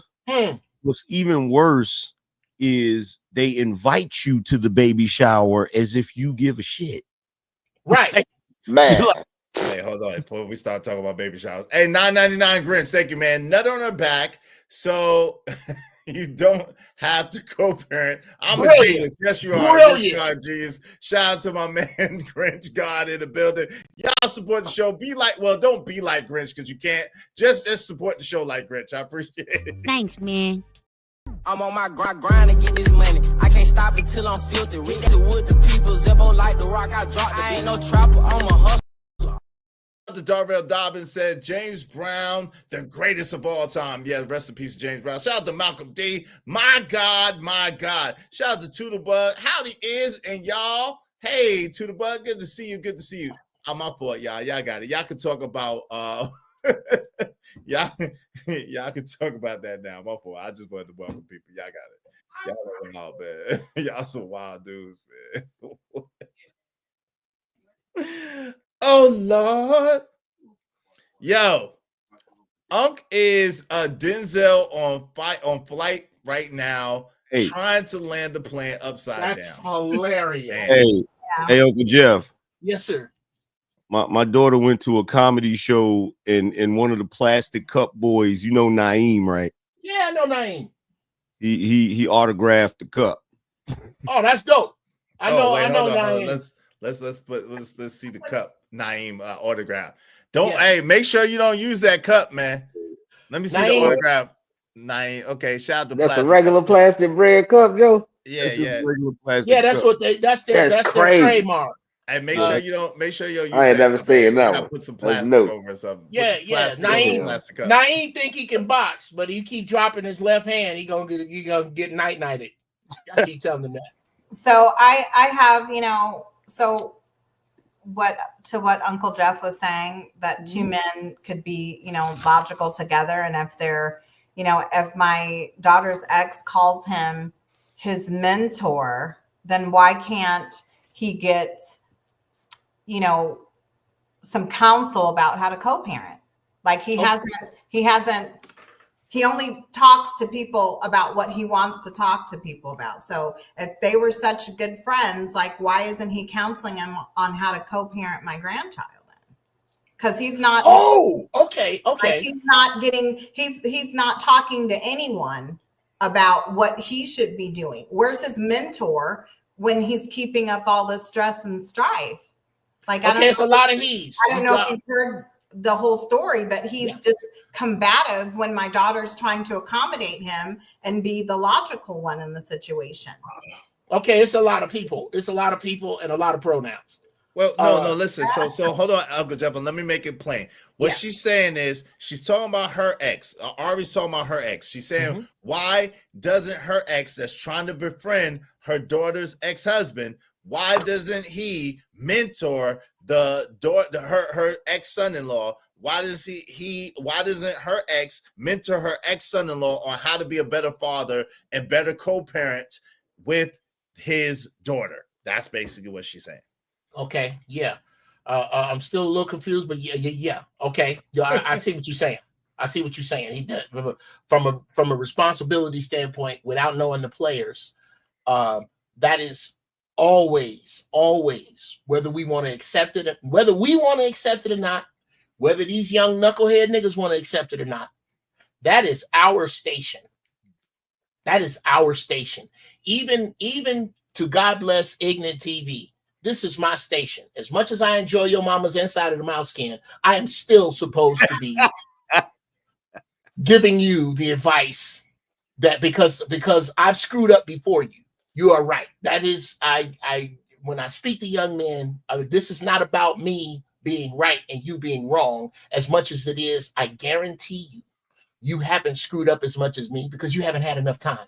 But Uncle Jeff, but basically, you got to kind of narrow it in, because basically what she's saying is that her ex is more so trying to get in buddy with this guy on business than on trying to help this guy be a good man for his granddaughter. Per se, well, right? that's whack. Ari, is that accurate? What I'm hearing? He's whack. He whack for that. Yeah, that's what I'm saying. It's like you guys have commonalities when it comes to business and all of that. But if you can do business together, then why aren't you mentoring him on how to better co-parent with his daughter? Right. But I'm pretty sure that my daughter's ex is not, he's leaving that out of the equation. He's not telling what's actually going on. Go ahead, Anger Man. Broken mug. Told y'all it's the broken mug. You're right. You were supposed to put the fear of God in that dude before they even got married. That's my point. Woo! So if he didn't put the fear of God in him before they got married, of course he gonna act like that. Like exactly. A lot of times, like, girls don't realize one of the biggest deterrents to a guy, taking liberties and doing certain stuff is his fear of what her father is going to do. Like, that's a thing. That has to be a thing. You feel what I'm saying? Literally. And like, most people don't realize when a girl goes out on a date and she has the dude come over to her house, and the dude comes inside the house and the dad is sitting there looking like the devil himself, there's a purpose behind that. There's a purpose behind that. If I can piggyback off that. Wait, hold that's on. Why we're hold on. No. Yeah. Let him finish first, and then you got it. Go ahead, Aim. No, I was pretty much finished. I'm just saying, like, there's a purpose behind that. Like, you're supposed to, even if the dad likes the guy, he still has to have that demeanor, like look at Martin on Bad Boys. Come on. You see the way he carried it with Reggie? Exactly. And what did Reggie turn out to be? Look, Reggie turned out to be a straight up provider, protector, and some more shit. Yes, that's what I'm talking about. I mean, I grew up with a dad who came to the door and said, "Who is this?" He's like, "Man, get out of here. I got a shotgun." Yeah, okay. Like who is this nigga? Right. Who is this nigga that we sees the need to entertain? Right. Who is this nigga on that man?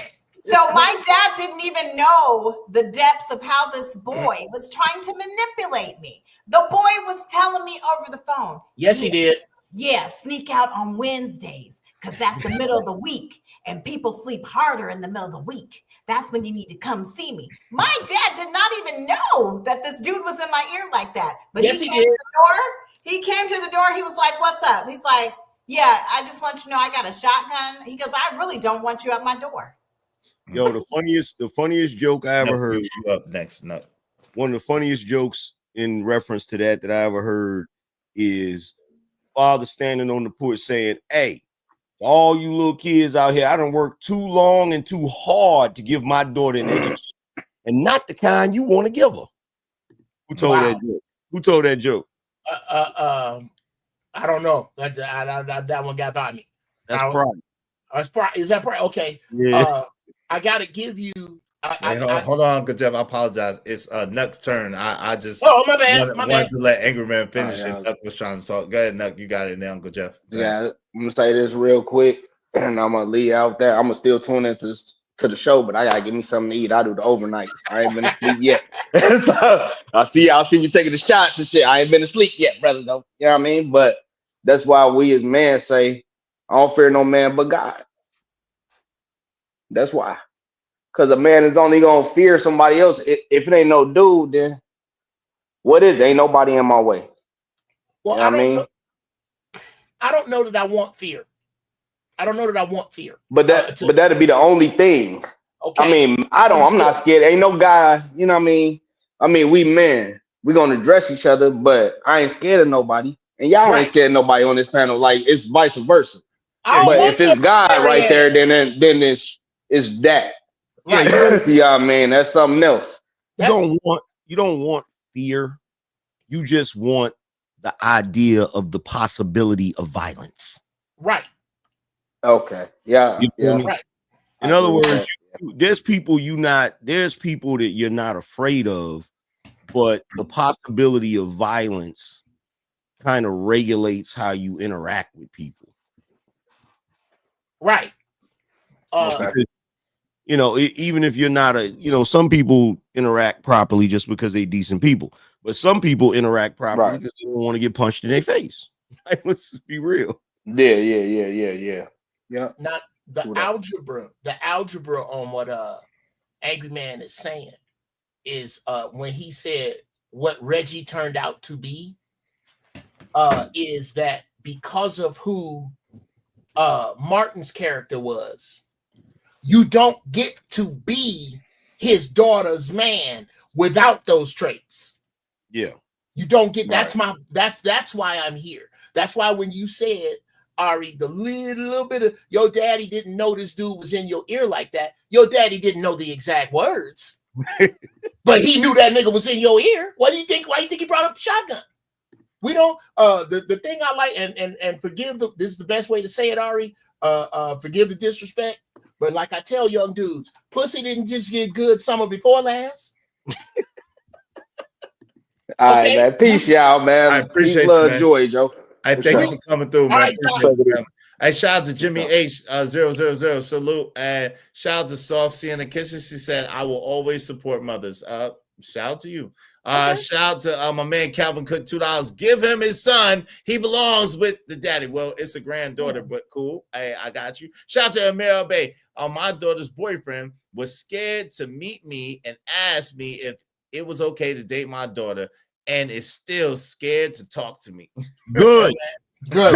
Angry Man, you was wrong. It's not the possibility of violence, it's the consequence of violence. If you mess up, it's a guarantee my foot will be square off. Yeah, that's the possibility. That's the thing swimming around in his head. Yeah, right. The consequences is a guarantee, right? So you have the possibility to get 3 to 5 or a fine of $5,000. You got a guarantee to catch this boot to your face or in your throat if you mess around with mines. You see what I'm saying?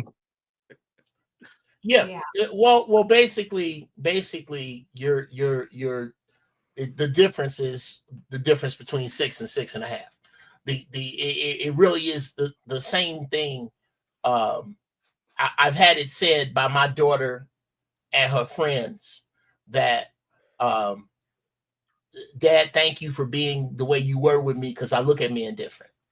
I look at I had to go to school in the 2nd grade for my daughter because she was in the principal office because the little boy was crying on a field trip because she told him he was a bum because he wouldn't open the door for her because my daddy said any man that don't open the door for me is a bum. And setting the bar for at least giving her this is not foolproof. A good fathers do not make women foolproof. They don't, but they set a bar so that you can see certain shit coming. That's the father's job. I can't tell you who to screw.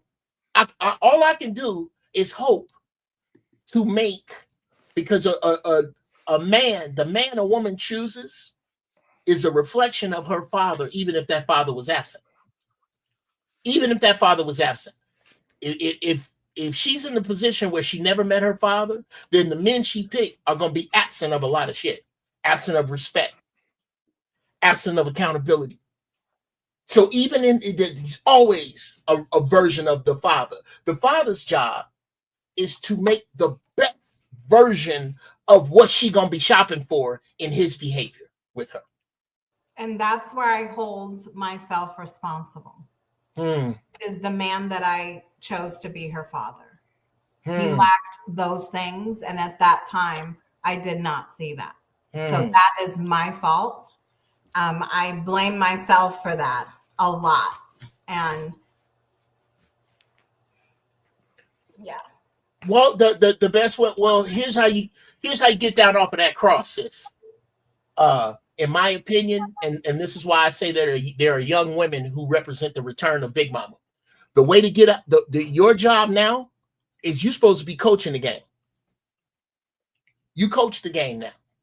Young women are supposed to be able to come to you and go, look, this is what's up.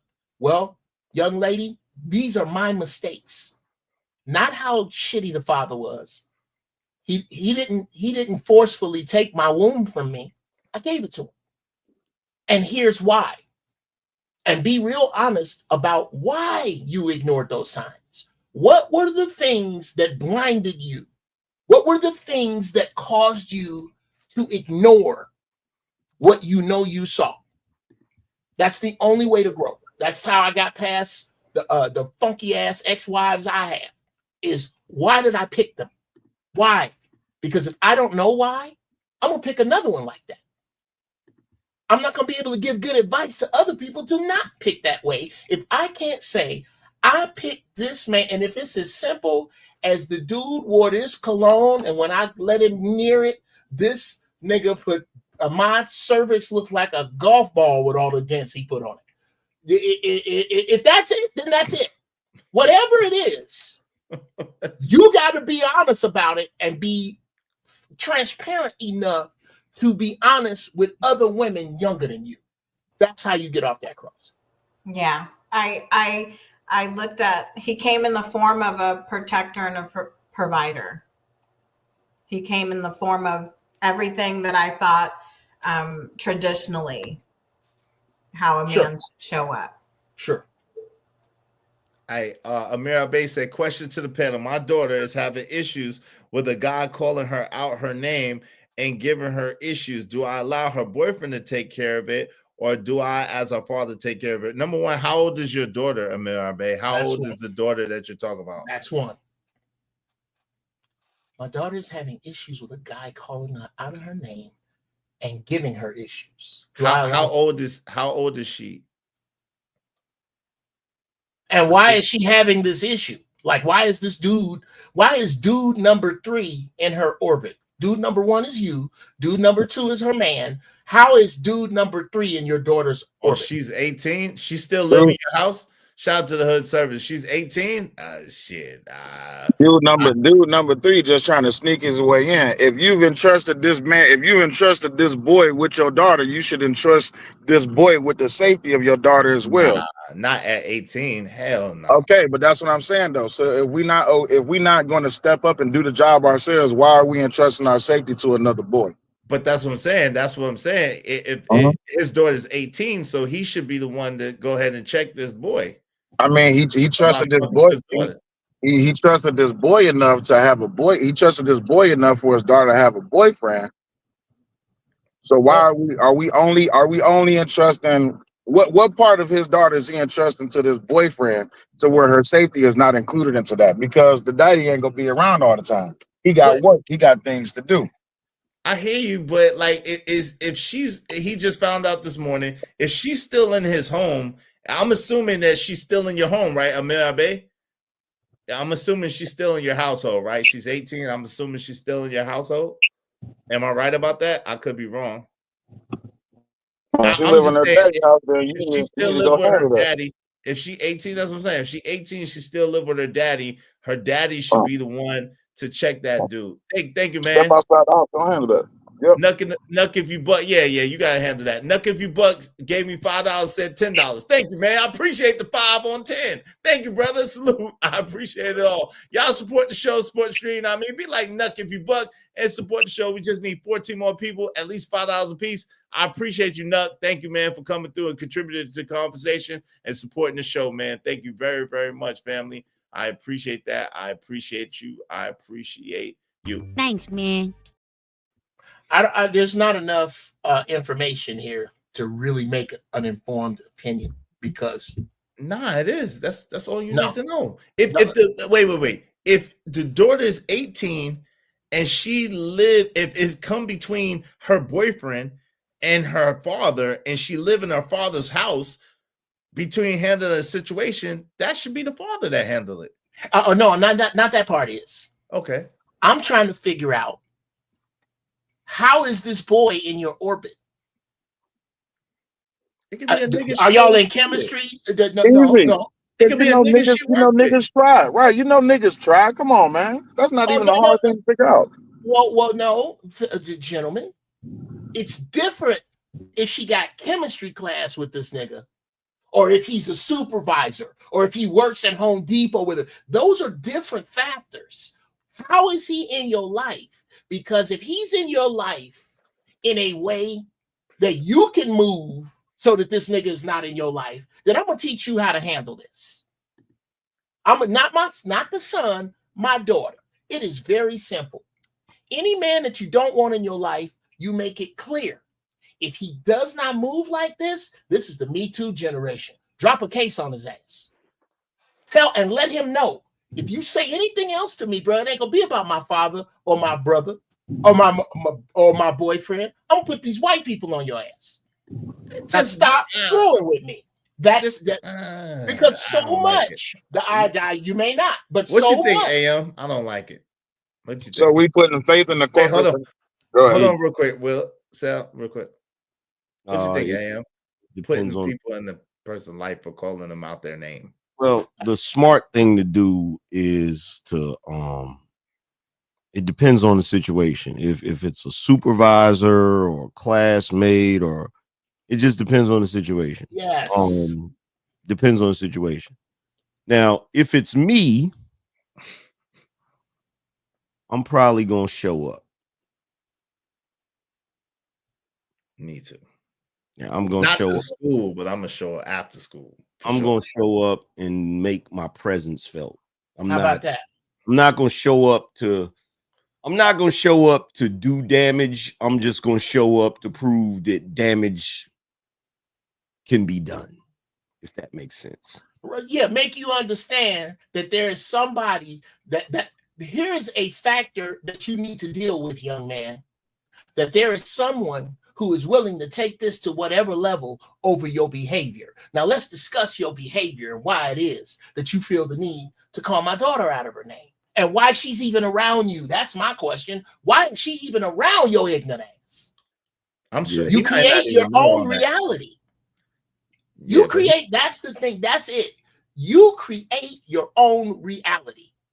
What part of my daughter's reality has to include this ignorant nigga? That's what I want to find out. Is he? I had a situation similar to this. My daughter that just came here and gave me the cup. She was working somewhere, and the dude that was her supervisor was talking crazy to her. Okay, now there you go.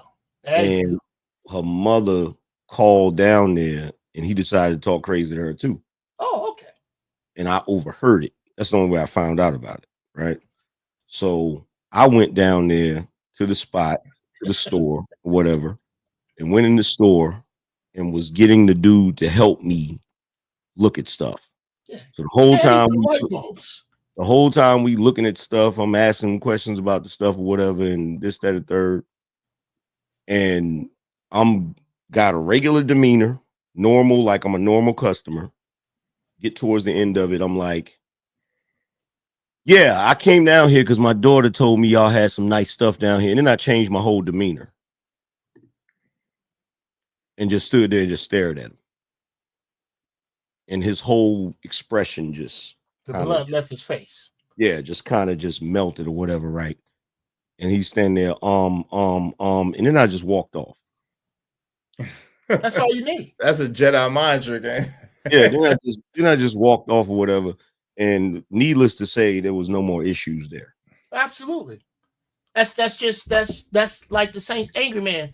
Do you have a picture of you with your daughter when she was, say, maybe 3 or 4, where she's smiling and you're not? Nah. I took that picture. We got the details to the situation. So I asked him in chat, who is this other guy to your daughter? She said he a co-worker. Cool. Now we got that. Go down there and let you know, hey, bro, you step in ways that's not going to be very meaningful to your health, right? You might want to change your stepping patterns, right? You can lose some toes behind this. Yeah, just show up and slowly. Just make your presence felt, because you don't want to catch an unnecessary case. So you just show up and make your presence felt, and because I had another situation like that with my wife at her job, where there was this dude that worked there that was, and this was a very touchy situation because the dude was, so, but he's still a dude. You feel what I'm saying? So I went down there and just showed up to make my presence felt. And that's why I said you got to be careful about what you say, because I didn't say anything. I didn't issue any threats and none of that. I just showed up, right?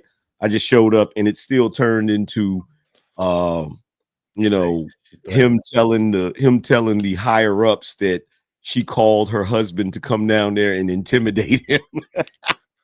Good. Well, it looks like Amir says that the daughter is a guy who wanted to date his daughter, and I guess she probably turned down his advances. So boyfriend. That is dangerous, actually, when those guys, when they get those nuclear rejections or whatever you guys, they say that. But yeah, that right there, he wanted to date the daughter, and he's mad about it. So he called her. All right, check this. It's better for his feelings to be hurt than for him to have a hospital bill. That's what he needs to understand. You see what I'm saying? Or it goes, guys sometimes get mad when they get turned down. So it could be a situation that's dangerous for her too, though. Yeah. That's true. That's real. Yo, Amir Bey. So the thing is, I guess, like AM said, show up. Like we saying, show up, but don't really be too confrontational with the guy. Right. Just let your presence be felt. Let your presence be known, because you don't want to. If your daughter still works there, you don't want to create a problem, an extra problem for your daughter. At the same time, you want to let it be known that you ain't gonna play that radio with this nigga at the end of the day. So in most cases, in this day and age, in most cases, all you have to do is show up, and the reason why is because most dudes assume that people don't have fathers. Right. You see what I'm saying? So most of them assume that, you don't have no, because those type of conversations don't really come up. So he might just be assuming that, she's just one of these chicks that got a mama, but ain't got no daddy or no brothers. You know what I'm saying? And all you got to do is show up. And once he see that she got brothers or a daddy, then watch, his whole demeanor going to change, because he know if he go crazy with her, he going to have to deal with a man. Right. It's a peacekeeper. Yeah. Hey, Kim Jong-un said women take rejection harder than men. Element. That's not true. I don't believe that. Wait. Hold on real quick. That is absolutely the case. Let me tell you why. And maybe it's subjective, but let me tell you why. Because the consequence for women and their reaction to the rejection is not looked at as the same as men, and the consequence to men and their reaction. So when women a lot of times are not used to being rejected. So when you reject a woman that's not used to being rejected, it rocks her whole world. Yeah. And she will move heaven and earth. That's the whole woman scorn thing. That's the whole That's the whole woman scorn thing. Yo, you know how much damage women have caused me because I've rejected them. How much real shit, like I was almost fighting for my freedom at one point because I rejected a woman.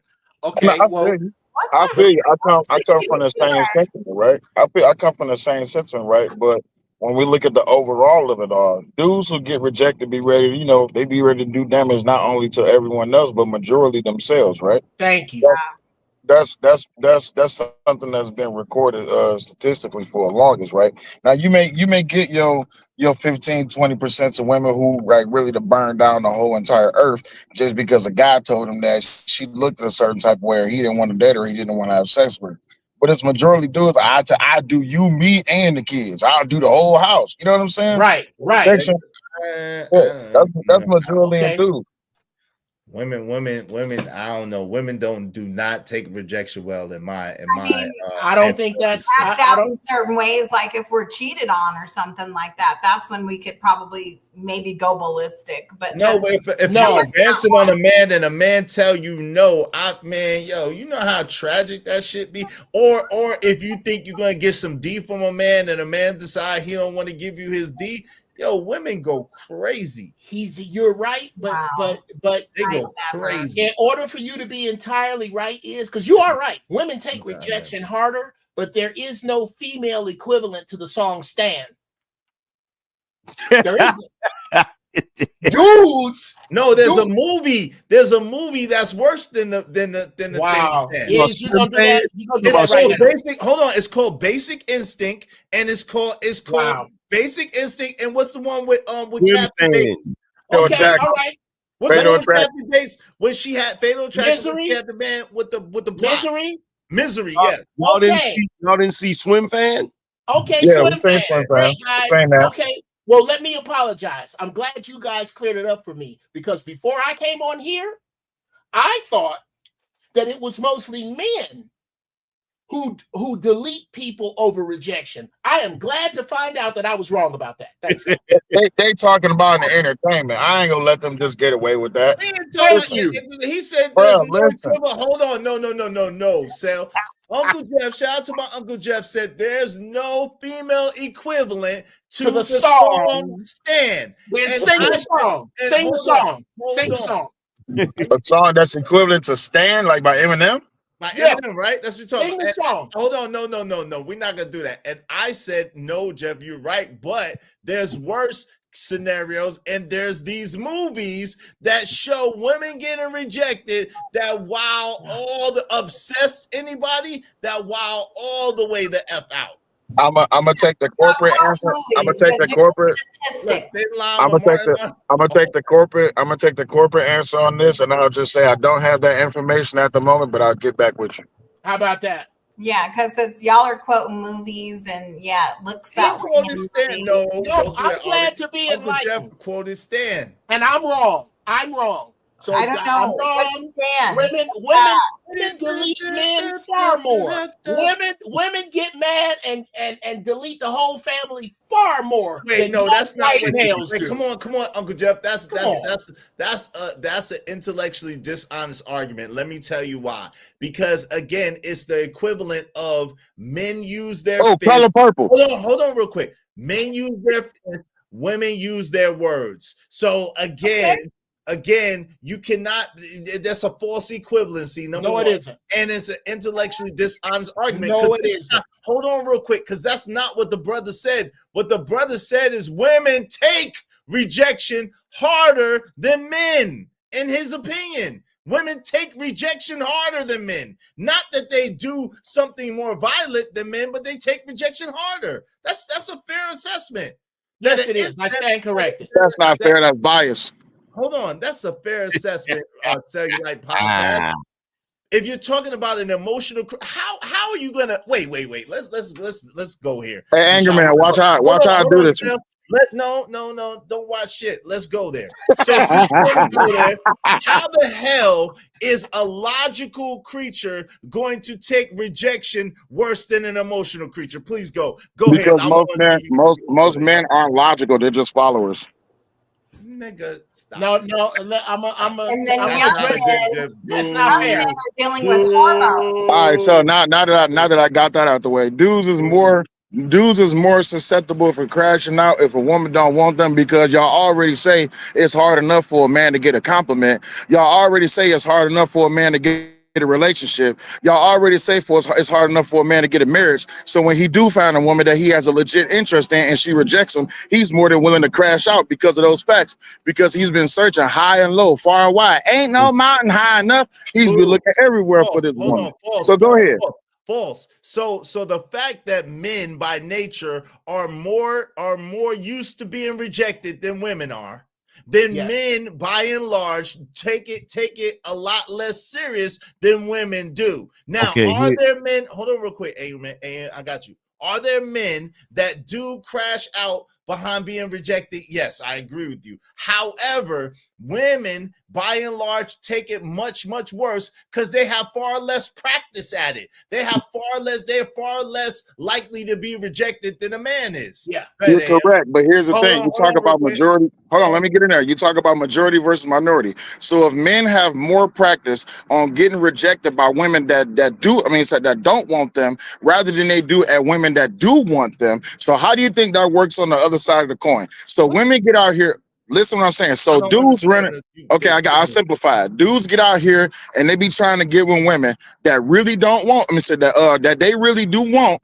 but the women don't want them. So we get rejected on en masse. Hey chick, what's going on? Trying to talk to you. They get rejected. Would you say that men get rejected more than women? Yes. Child, please. You work for UPS. All right, so men get rejected more than women. Now, when that dude actually finds a legit interest, such as he wants to marry her, he done spent money on a marriage, he done did all this wedding planning, then at the altar, he gets rejected. So that dude is more willing to crash out. Now, versus a woman is getting courted by all these different dudes that's trying to smash, or she's trying to court all these different guys she's trying to be with, and they don't choose her because she's fat, she's overweight. These dudes is listening to these talking points. They don't want a chick that's over. They don't want a chick that got a number, a certain body count, and all this, that, and the other. She's not willing to crash out. She's more than likely and acceptable to just accept the position that she has, and then she just goes on in life. Y'all call it hitting the wall. Absolutely wrong. Absolutely. Oh man, come on, man. We talking about logic here, right? Hold on. No, that logic ain't logic, and that math ain't mathing. Go ahead, Angry Man, and then I'll tell you why I believe that's absolutely positively incorrect. Go ahead, AM. What say you, bro? He's trying to get in there. Cellulite is actually right. No, I disagree. But we could go. He just didn't articulate it as well as he could have. Good. Well, everybody knows that men get rejected way more often than women. Yes. Right? Yes. So a woman getting rejected doesn't happen that often. Right. So logic would state that her overreacting is actually a normal reaction because it rarely happens. However, on the flip side, men get rejected all the time. So by comparison, a man overreacting to a rejection is ridiculous because he should be more acclimated to dealing with it. But that's why wasn't the premise. That's why cellulite is actually right. No, cellulite is wrong because that's not the premise. Cellulite is wrong because Kim Jong-un said women take rejection far harder than men. So a woman, because for the reasons that you stated, because she's not used to being rejected, she takes that a lot harder than a man who's used to being rejected all the time takes it. That's what the comment was, and that's why cellulite is incorrect. But that's where y'all initially started. That's not where y'all finished. Where y'all finished at was who was taking action of the rejection worse than the other. No. Uncle Jeff tried to take, that's what I'm saying, Angry Man. Uncle Jeff tried to take it there, and Cellulite tried to take it there. And I said that is not the argument. The argument is women take rejection. Here's the comment, it's on the screen. Women take rejection far harder than men, in his opinion. And I repeated that back to Uncle Jeff to bring them back on track, because we're not talking about who's more violent. We're not talking about who has a more dynamic reaction, because that will logically have to be men for the sake of the fact that men are superior as far as strength and as far as violence. Yeah. Okay, but now you're having if a tree falls in the woods, does it make a sound argument? No.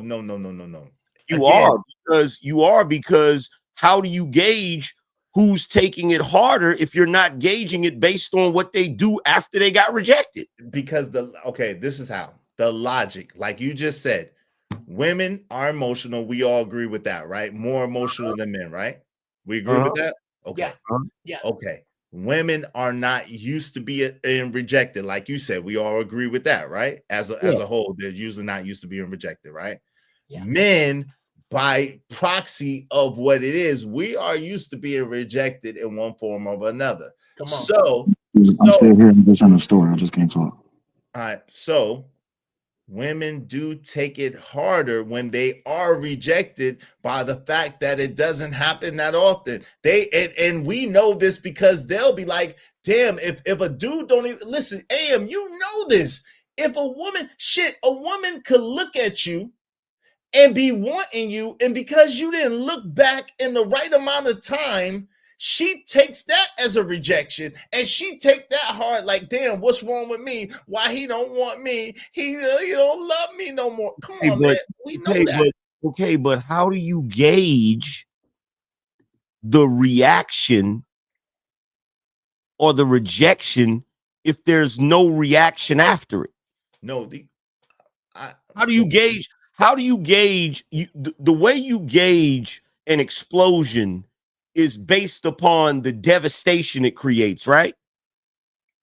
The way you gauge the potency of the explosion, and that's a different thing, right? To say, I understand what you're saying, but when you get into that nuance of an argument, that's an unfair metric to weigh it by and to try to measure it by, because again, men have a larger propensity for violence than women do. And we are bigger, stronger, faster. So that's not a fair assessment. We're definitely going to cause more damage when we get upset than most women will. So if you got upset and I got upset about something that happened, as we've seen, and we both go, we both, right? But the difference is I punched somebody in the face. Who had the worst reaction? But again, I understand what you're saying, but it's changing the complexion of the comment that was made. It absolutely is, brother. It's respectfully is you trying to move the goalpost, bro. No. I'm not. No, respectfully, AM is moving the goalpost. But no, I am not. How am I? Hold on.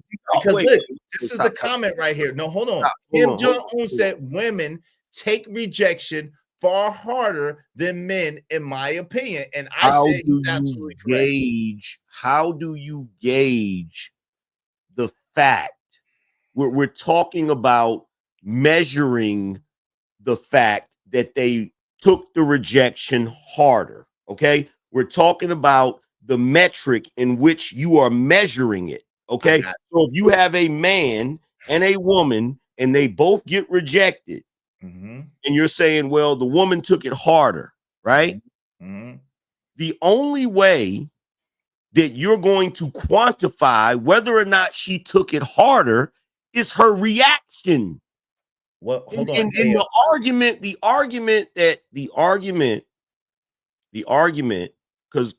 we're comparing, right? It's relative, right? So the argument is, if a man is used to being rejected and a woman is not used to being rejected, the woman takes the rejection and she's not used to it. The man takes the rejection and he is used to it, but the man does something violent and the woman doesn't. How can you say the woman took it harder if the man actually acted on his feelings of the rejection? Because the women act on it too, and I'm gonna give you an example, but they act on it different. For example, let's go biblical real quick. Joseph, the king of dreams, was approached by the Pharaoh's wife. The Pharaoh's wife was rejected by Joseph because she was trying to lay down with him. Joseph didn't want to lay down with the Pharaoh's wife. So guess what the Pharaoh's wife did? Because she couldn't beat Joseph in a fight, because she wasn't as violent as Joseph, she was devastated by the rejection. So she lied. She rent her clothes, meaning she ripped her clothes, and she lied and told her husband that Joseph tried to grape her, and so that her husband could behead Joseph. Now, in modern times, the way that a lot of women use rejection is Me Too movement. Me Too movement is trying to extrapolate resources from dudes, is a whole bunch of stuff where they might want to do this. That's a celebrity of status. He might have rejected her, so she'll say, like in the case of what's my man name? Kobe, or even the dude. What's my man name that alleged? The game, the game that he allegedly touched her under the table, and she got the man damn so no, it's not violence, but she extrapolated $7 million from him and got the man's catalog because he allegedly made an advance. Now the truth is, he could have easily been like, "Nah, I'm good, Ma. I don't want to mess with you." And she was rejected, felt rejected, and then used that to try to destroy men. Now, let's say this. We know for a fact when women feel rejected, they try to destroy men. I rejected a woman, and the woman tried to lie on me, put a so-called order on me, and say that I was trying to use revenge corn on her because I rejected her, and I never did release anything. And guess what? So the way, hold on, let me finish my point, and I got you. So the way that women are far worse or take rejection far harder, which is exactly what Jong-un said, is the levels that they're willing to go is not going to be on a violent to violent basis, but it's going to be on a Hiroshima, Nakashima, daggone blow the whole program up basis on result of her rejection. Okay. A woman making a false accusation on the game and him losing his money is not Hiroshima. You're bugging right now. What? You're bugging right now. That's not Hiroshima. You know what Hiroshima is? This is what Hiroshima is. When the king of Sparta finds out that Helen is messing with Paris of Troy, and they go to war and mute and destroy an entire freaking That right there is real. That right there is real damage from rejection. See the difference? No. What I'm saying is, but that's the reason why I'm saying no is because, hold on. The reason why hold on real quick.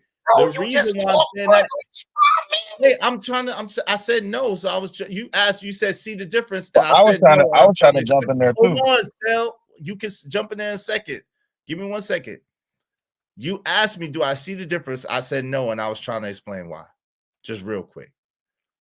So no, I don't see the difference because again, we're talking about someone cheating on somebody else and versus rejection. Now, can you try to squeeze that in as a form of rejection?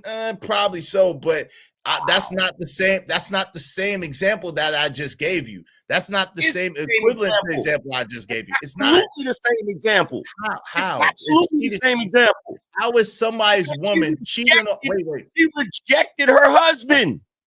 How? That is a rejection, fam. But that's not okay. I hear you, and like I said, while it can be considered a rejection, it's not the same as if a woman gets flat out rejected, meaning she don't have no ties with this dude. And this, you kind of what you're talking about is like jealousy is kind of going into jealousy and going into envy type more so than I would say rejection on that end, which okay. But what I'm saying is, what I'm talking about is a woman that's never been with a man. She wants to be with a man, and the man is rejecting her advances altogether. And those women will go to lengths to destroy heaven and earth as a result of being rejected. That's not the same as a man's girl cheating on him. That's not the same. And do not, yo, bruh. You know what you're doing right now? What am I? You're exaggerating. What am You're talking about a woman destroying heaven and earth, and what she ends up destroying usually is one man. That is not destroying heaven and earth, bro. You're showing your bias right now. No, I'm not. Yes, you are, because number one, Rosewood is a good example of a woman. Rosewood is a good example. I could give you more, but Rosewood is a good example. Hold on real quick. Rosewood is a good example of a woman that got rejected and destroyed the whole community behind getting rejected. It's not hold on real quick because you wanted me to stop talking so you could do an entire soliloquy and I shut up. And every time I start talking, you interrupt.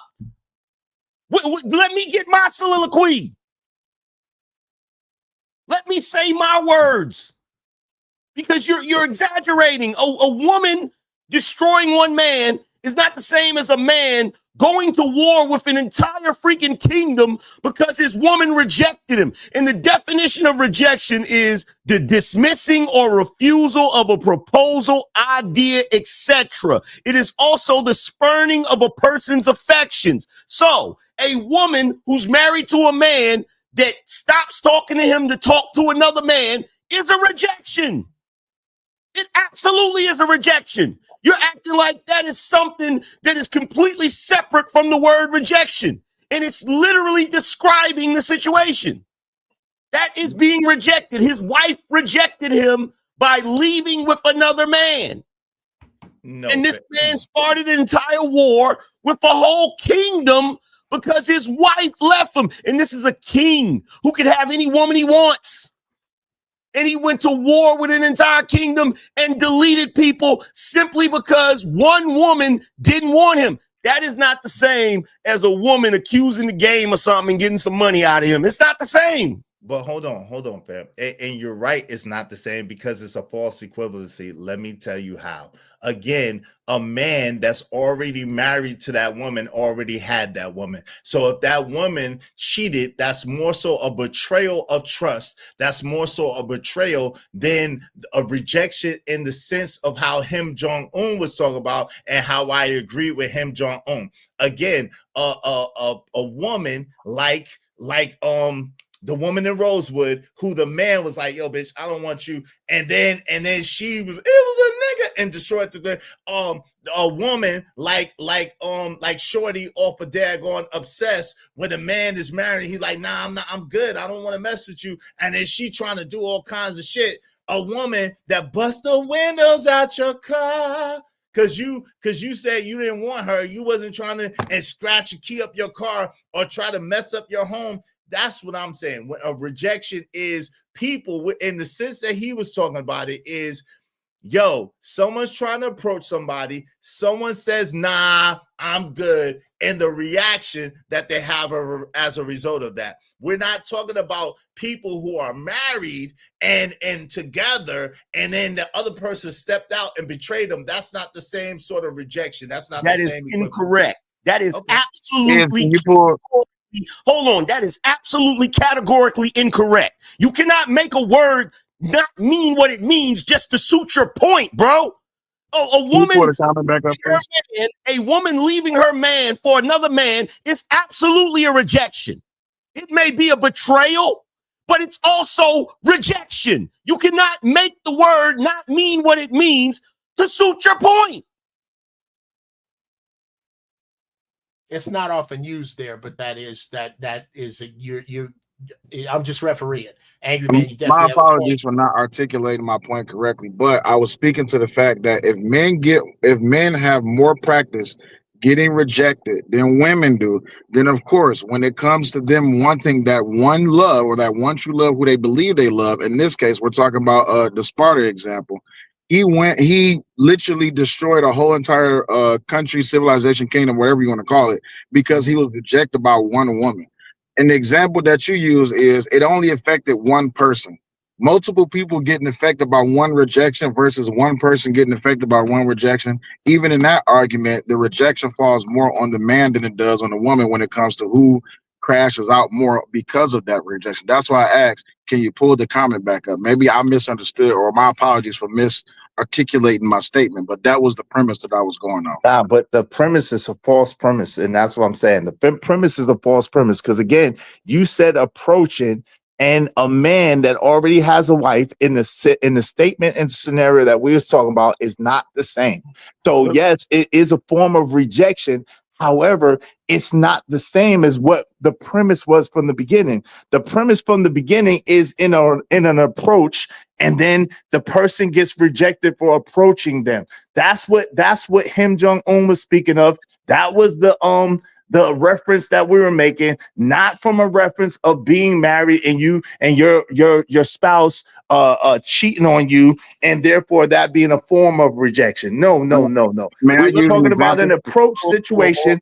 We was talking about an approach. Hold on real quick. We was talking about an approach situation, people being approached and being rejected based and feeling rejected based on being slighted based on an approach. That's how we got here to begin with. Okay, so what you're saying is it's only rejection if it's a person you haven't already been with. No, that's not what I'm saying. What I'm saying is what you're giving is a form of rejection, but it's not the premise to which the subject started. That's what I'm saying. Okay, what's so check this out. So let me ask you a question. In that scenario that I just gave, would Helen be considered forsaking her husband by getting with another dude? Absolutely, without question. Okay, so guess what? Forsaking is a synonym of rejection. I just said it's a anger man for the fourth time. Hold on. You asked me a question. Let me answer you. I said for the fourth time, it is what you're saying is a form of rejection. However, it's not equivalent to the scenario that we started out with. It's a different scenario. It is a form of rejection, yes, but it's not equivalent to what we're talking about. I get what you're saying is, but I can give you an example that's following on the premise of what you're saying. Wait a minute. Words matter. It's not a form of rejection. It is rejection. Okay, yo, fam, it's not okay. So whatever you want to say, it's not the premise of what we were talking about. That's like saying, oh, we're talking about the kitchen, but the kitchen's in the house. So because the kitchen and the living room is in the house, it's the same thing. No, it's not. One is a kitchen, one is a living room, and yes, they're both in the house. Okay. So yes, that is a rejection. At the same time, that's not the rejection that we're talking about. That's not even the premise. That's so far away from what we were talking about initially. Anger man, the premise he's going on is before the relationship is established. Wait, no, stop, because he's not going to do this. Okay. Number one, that is a false equivalency because a kitchen is not a living room and a living room is not a kitchen. So what you're trying to do is you're trying to say that the rejection I'm talking about is different from the rejection you're talking about. And what I'm saying is, no, it is not. So that equivalency that you just gave is BS because it's not, oh, well, one is the kitchen and one is the living room. No, because those are two separate things. Even Anger man, hold on real quick, Sal. Anger man, they're both rooms in the house. So if you're talking about rooms in the house, then we know that yes, a living room is a room in the house, and yes, a kitchen is a room in the house. However, they have different functions and they have different levels. And so, like my people said in the chat, there's different levels of rejection. So we was talking about an initial contact, an initial approach is what we're talking about. So to go to people being married and somebody cheating on them and then it calling cataclysmic damage. I mean, come on, fam, that's not the same as what we were initially talking about. The same, and your people in the chat room don't know what the hell they talking about. See, now you talk about what people don't know what they talk about. You can't get mad about that. You doing that. I didn't do that. Wait, hold on. I can go along with the premise that you're setting. The premise that you're setting is upon first approach and the result after first approach, not when the relationship is established. But even by that, your argument is mute, especially when you look at the capacity or the amount of men in Japan who are literally offing themselves because the women don't want to be with them. You look at even here in America as black men, y'all say that the ones who get rejected the most when it comes to a relationship is men, correct? Wait, hold on. It is moot, not mute. Number one, like, but hold on. No, it's not the same thing. Hold on, it's not. And then number two, you're talking about. Wait, hold on. You're talking about people in Japan. This is why I don't debate. Y'all niggas is crazy. I love y'all. Hold on. Let me Yo, I let you rock. Hold on, none of us are in the Bible. I let you rock. Let me finish speaking. But you're talking about hold on. Let me finish speaking. Go ahead. Yo, you talking about niggas in Japan offing themselves, and then that's why black. Yo, fam. No, let me finish. Go ahead, bro. This is why I don't like debating. It's bullshit. Because at the end of the day, instead of saying, yo, you know what? I was a little bit mistaken. You know what? According to the premise, yeah, your man's was actually right, which was him, Jong-un, and he was 100% right. But instead of y'all just saying that, and we keep it moving and keep the conversation going to what we was talking about, y'all want to argue over hold on. Y'all want to argue over little technicalities and shit that don't mean nothing That's compared to the conversation. You keep This is evolving why I his don't like the premise. debate. But you keep evolving his premise. You're changing his premise to fit your narrative. Hold on, Cellulite. Hold on. First and foremost, you don't like debating because you don't like being wrong, nigga. Let's be clear about that. And we don't have to say I'm not wrong, though. you are wrong. Okay, hey, now you saying I'm wrong, but you don't like when no one tell you you're wrong. You don't have to See how that works? You saying I'm wrong, you getting upset. You saying I'm wrong, and I'm not wrong, but then you don't like when no one tell you you wrong. I do not have to say I was mistaken because I wasn't mistaken. What I was talking about was rejection. What you're doing is you're trying to change the definition of rejection so that you can be right. That's what you're doing. No, hold on, Sales. No, no, I'm not. What I'm doing is I'm trying to stick. Hold on. What I'm doing is trying to stick with the original premise of what was said and how it applied. Hold on, and how it applied. Because I gotta pick up my son. It's interrupting me. You just said, wait, yo, you just saying what he's oh my God. Jesus Christ. Everybody gotta shut up when you're talking, but you interrupting niggas and talking over niggas. That's exactly what you did. You said, yo, Hey, y'all got it, man. I'll holler at y'all. You said, yo, the original premise is someone who just met someone, not someone who's already married and shit. That is irrelevant. That is irrelevant to the entire conversation. And the reason why it's irrelevant is because we're talking about how women and men process rejection. So since we're talking about women and men processing rejection, it doesn't matter if the person was already married. It doesn't matter if the person just met. We're talking about a human being being rejected and then responding to the rejection in a negative way.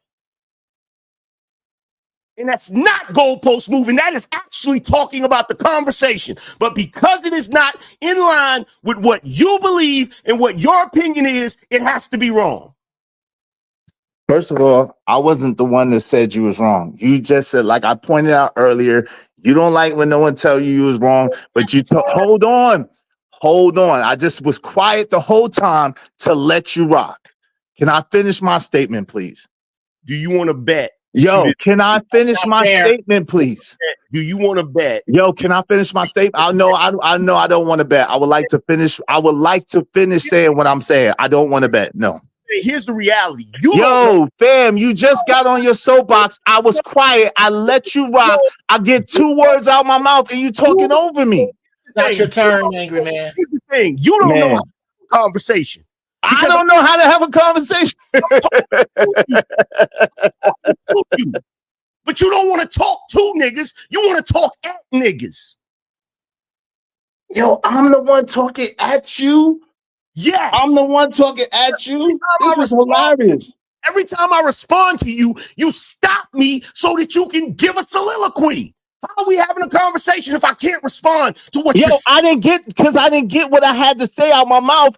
I let you say your soliloquy and I'm responding to what you said, and you're not allowing me to do that.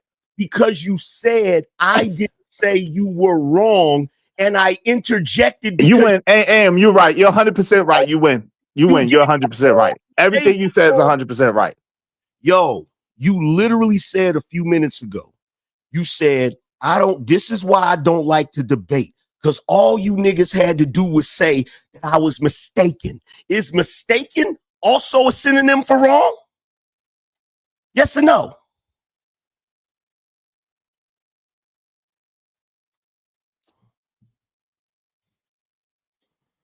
I'll answer yes. So he did say we were wrong. But then you're going to turn around and say, well, I didn't say you was wrong. Yes, you did. You literally said it. You said, this is why I don't like debating, because all y'all had to do was say that I was mistaken and da-da-da-da-da. You literally said it. That's Yo, why who was, first of all, who was I talking to when I said that? You I was said talking to Cellulite. Hold on. I was talking to Cellulite Podcast when I said that. And so I was talking to Cellulite Podcast when I said that, and I was talking about something specifically that Cellulite Podcast said at that particular time. That's number one. Number two, when you said that, when I said, yo, you said that I was wrong. I said I didn't say that you was wrong, but you said that I was wrong, and then you get mad when people say you was wrong. So it's absolutely insane. It doesn't make any sense. It is insane. It is insane. It is insane. But you're not gonna fucking gaslight me. How am I gaslighting you? Because number one, you didn't say podcast. You're mistaken. You said y'all. You said this is why I don't like debating. Y'all niggas is trying to do XYZ, and all y'all had to say was I was mistaken. That's what you said. I heard you when you said it. I did say exactly that. So let me ask you, who was I talking about when I said y'all? The people that's on the panel that disagree with you. No, that's not who I was talking about. Oh my God. That's not. Yo, Cellulite, if you ask Cellulite could tell you who I'm talking about. It's a reference to conversation that Cellulite and I had behind the scenes. So Cellulite could tell you that I wasn't talking about, the people on the panel. I was talking about Cellulite and everybody that want me to be in debates. And that's why I say, I don't like doing debates. This is what I'm talking about. How in the absolute F am I supposed to know about a conversation I wasn't talking, because that's what I'm saying. It wasn't to you. I was talking to Seth. Hold on, son. You asked me who you talking about. Wait, hold on, son. Can I fit? Yo, hold on real quick. Sel, give me 1 second, though. Oh my God. You came up and give me a second, bro. Jesus, give me a second. Go ahead. What I'm saying, AM just said, how is he supposed to know who I was talking about? And the answer is you're not. But you should know that I wasn't talking to you. I was talking to Sel when I said it. Okay, go ahead, Sel. Now here's what happened. You gave the premise of the argument, or you gave the premise of the comment from Hin Jong-un. I responded to it, though I may not have attributed a way to it could be understood to everybody. I may have articulated a certain type of way. I was in the store. Angry Man said, actually, Cellulite is right. He may have not articulated the correct way, but he's actually right. You said, how was that? I'm in the store. I came off mute and said, hey, I'm in the store. I can't talk right now, but y'all just carry it on. So Angry Man picked up the argument where I left it off at. Then you decided that you was going to move the goalposts just so you could catch a touchdown, but you wasn't staying within the football game. So now when we talking about the word rejection, hold on. No, wait. See, now you doing hold on, Sel. Oh my God. Why you going, Sel? I asked you first about us and having back conversations about debating. That's why I asked you first, and you're not addressing that. You going all the way back to the other stuff that you want to say, but you can get to that. But can you talk about that first, if you don't mind? I'm addressing the question was, who was you talking to? You said, who was you talking to? I said, I started the argument, and then Angry Man picked it up. Not saying we're on teams, but he just adapted the argument and he elaborated on it better than he articulated it better than what I did. And I was in the store. So now it's you and Angry Man going back and forth on my point. But the thing is, he gave an example compared to what you gave an example of. And then you said, well, this is why I don't like debating niggas, because you talk about niggas in Japan. You're literally talking about niggas in the Bible. If we're going to use if we're going to use real world examples, we have to be able to use or be able to reference things that's actually documented and recorded. We can't just pick and choose which narratives we don't agree with just because it doesn't get us to the touchdown. Wait, hold on. What? Yo, hold on, fam. Hold on, fam. Please, hold on. Yo, hell no. Nigga, Really? Yo, you switch. Yes, really, nigga. You are switching up. Yo. Go ahead. I'm fucking trying to talk to Sal. What's happening? Y'all niggas, I can't speak to two. Hold on, let me say this. You owe $10. I can't, I can't address three different people at the same time. Sal is saying, I'm talking. Just now, it was only Sal. Nobody else was saying anything. No, Uncle. Someone else did say something. It must have been Uncle Jeff or somebody. Someone did say I something. just said you owe $10 because you said Okay. the F word. That's it. Yo, fam. Jesus Christ. Yo. Can we just have disagreements sometime? Not when 4 and 5 people is jumping in. Nah, this is a crazy thing. 5 people. Where's Yo, my nigga. I will drop. Yo, come on, fam. This shit ain't funny at this point. I'm fucking late to pick up my son. This shit ain't fucking funny. Nigga talking. Everybody shut up when he talking. Jesus Christ, please. Cause I'm on my cell. Yo, I'm on my cell. I'm trying to pick up my son at the same time. So because you're on your cell. Oh my God. You're on your cell. You didn't realize that no one else was talking except you and Cellulite. Uncle Jeff said something, bro. I'm not even talking to you. Why do you keep interjecting yourself when I'm not talking to you? Let me get to my point. Like, I'm not even talking to you. I'm on my phone. I'm hearing fucking reverb. I got stuff going on. I'm trying to get to my son at the same time. So I'm just asking to be able to get to my point. That's it. Like, it don't make sense at this point. Like, yo, at the end of the day, yo, it's crazy. Whatever y'all want to believe, what y'all are right, it's fine. Can we move on? Because this shit is now getting aggravating because it's crazy. Kim Jong-un was talking about a specific thing, very specific. Someone approaching someone else and people getting rejected and women taking that rejection harder than men. That was specific. We wasn't talking about daggone marriage or how people in marriage take rejection or anything. We was talking about on approach how women take rejection harder than men. So when I gave a biblical reference that exactly illustrates the point that I'm making, that was perfectly accurate, I can do that. Like that, it was perfectly accurate to the situation. The man-wife approached Joseph, and that was after someone tried to bring up, the angry man tried to bring up the Trojan horse situation, Helen of Troy, and all that. So that was after that. But the point that I was trying to make was it was talking about a person being approached by a man versus a person being approached by a woman and how those people take that rejection. That's it. Like, that's it, and that's all. I don't understand why it got to be that deep.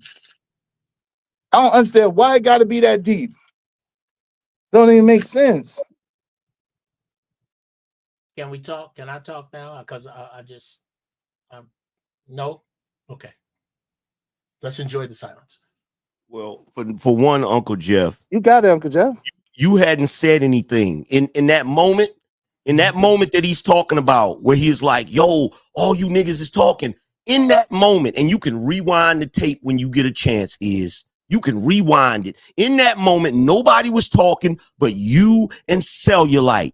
Because you went off and then you said something. And after that, Uncle Jeff said, oh, now you owe $10. So in the moment that you're talking about, no one was talking, bruh. And you don't realize it because you were on your phone.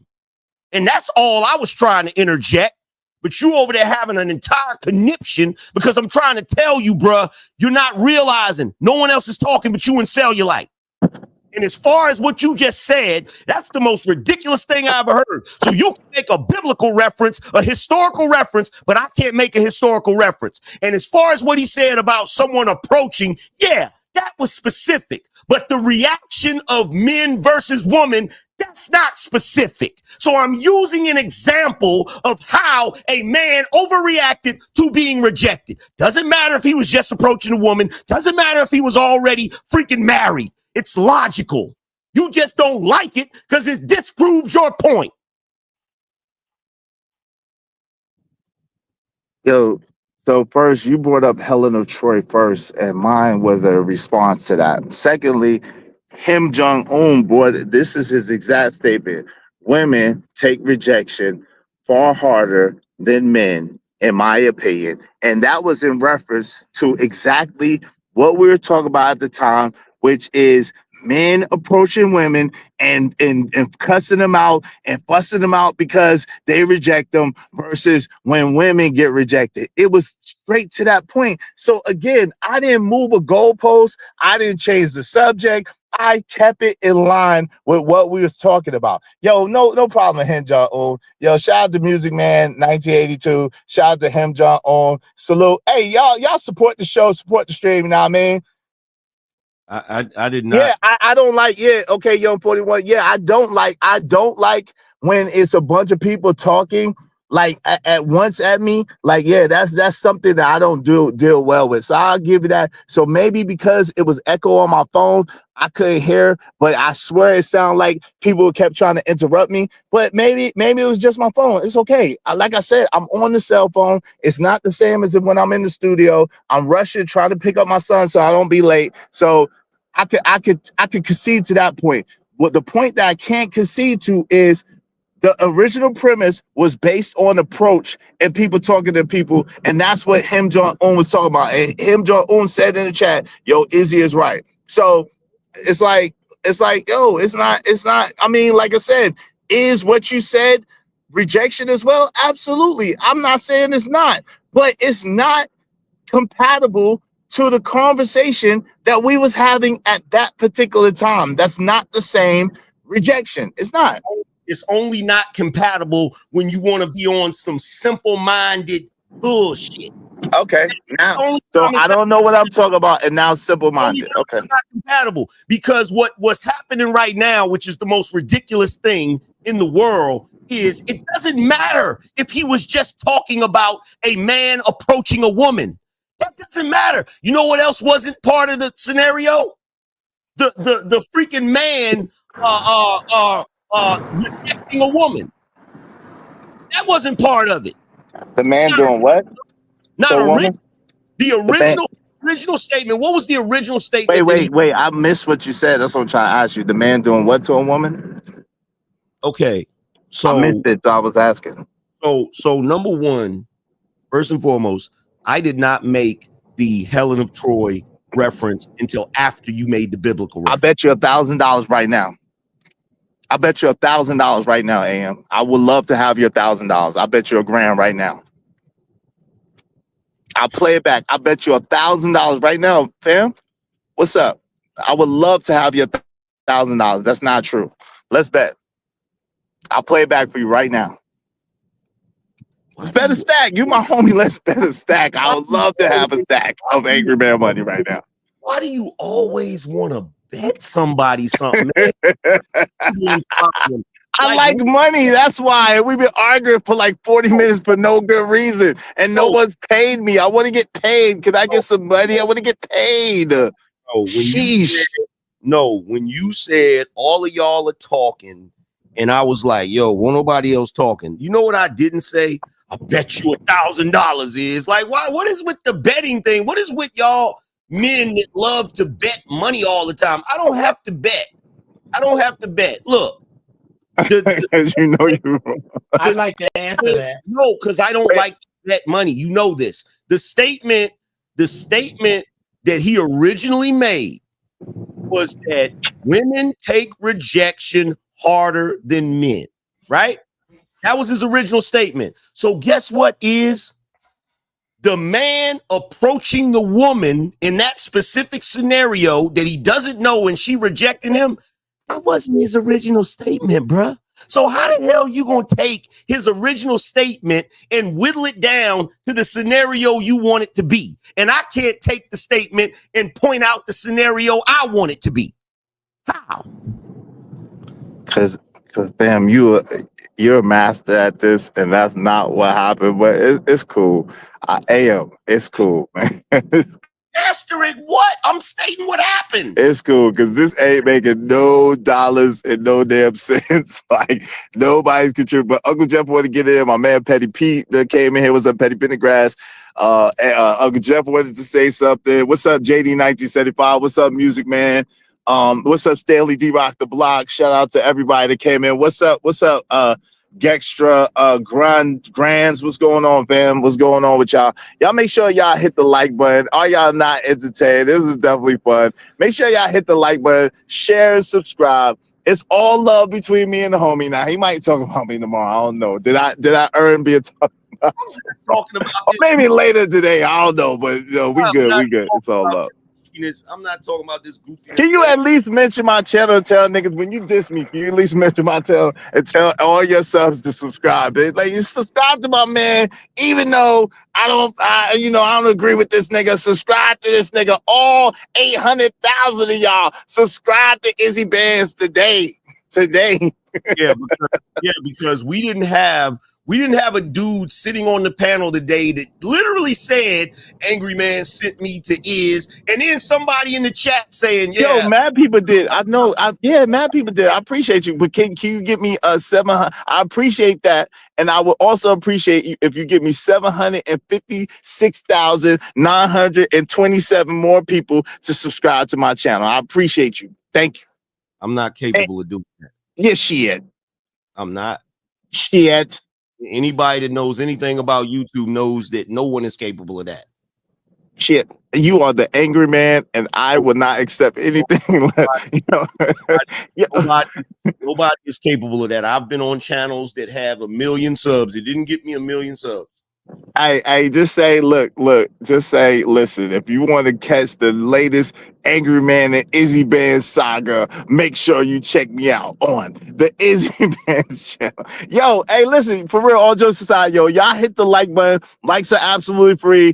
Tell a friend to come on in. Make sure that you hit the super chat or get the memo, hit the Venmo. Y'all just spectating for free. What type of shit is this? Support the show, support the stream. You know what I mean? Hey, go ahead, Uncle Jeff. What's that? I'm overtime, going to pick up my son. You know what I'm saying? Fighting through traffic, trying to hold the phone in one hand, hearing niggas, 6 niggas talking to me. It's only 3 niggas on the panel. All types of shit going on over here. Y'all make sure y'all support this show, man. What's happening? Uncle Jeff, what say you, family? Okay, number one, explain to me why there are 2 Izzy Band boxes on the screen. I don't know. I literally, technically don't understand that. Yeah, I can't explain to old slow niggas. I'm sorry. Go ahead, please continue. I got you. No, for real. I'm live in the studio. I'm still live in the studio, and I turned off my camera because I'm not there, and I'm on my phone, so that's why there's 2 Izzy Bands boxes. Okay, good. One, what we just saw here, and I'm gonna have to harken back to something that was derogatorily said in the chat about us, namely Angry Man screaming and being feminine and talking like a woman. That was earlier. What you have just witnessed, ladies and gentlemen, that everybody on the earth is afraid of is passionate black male intelligent conversation. This is no more passionate than some baseball coach kicking dust on an umpire. Men speak passionately. When black men do it, everybody raises a flag. That's all this is. The other thing that I think we miss often is that because everybody here is smart, maybe, just maybe, everybody from a different angle is right. Angry Man is right. And you know what? There's also room for Iz to be right. And there's also room for me to be right. And there's also room for Cell to be right. It just comes down to getting locked up into semantics. And Uncle Jeff, you know Cell ain't right. Shout out to Cell. I know. Cell ain't right in the Cell head. ain't right. He ain't right in the head, but he was right.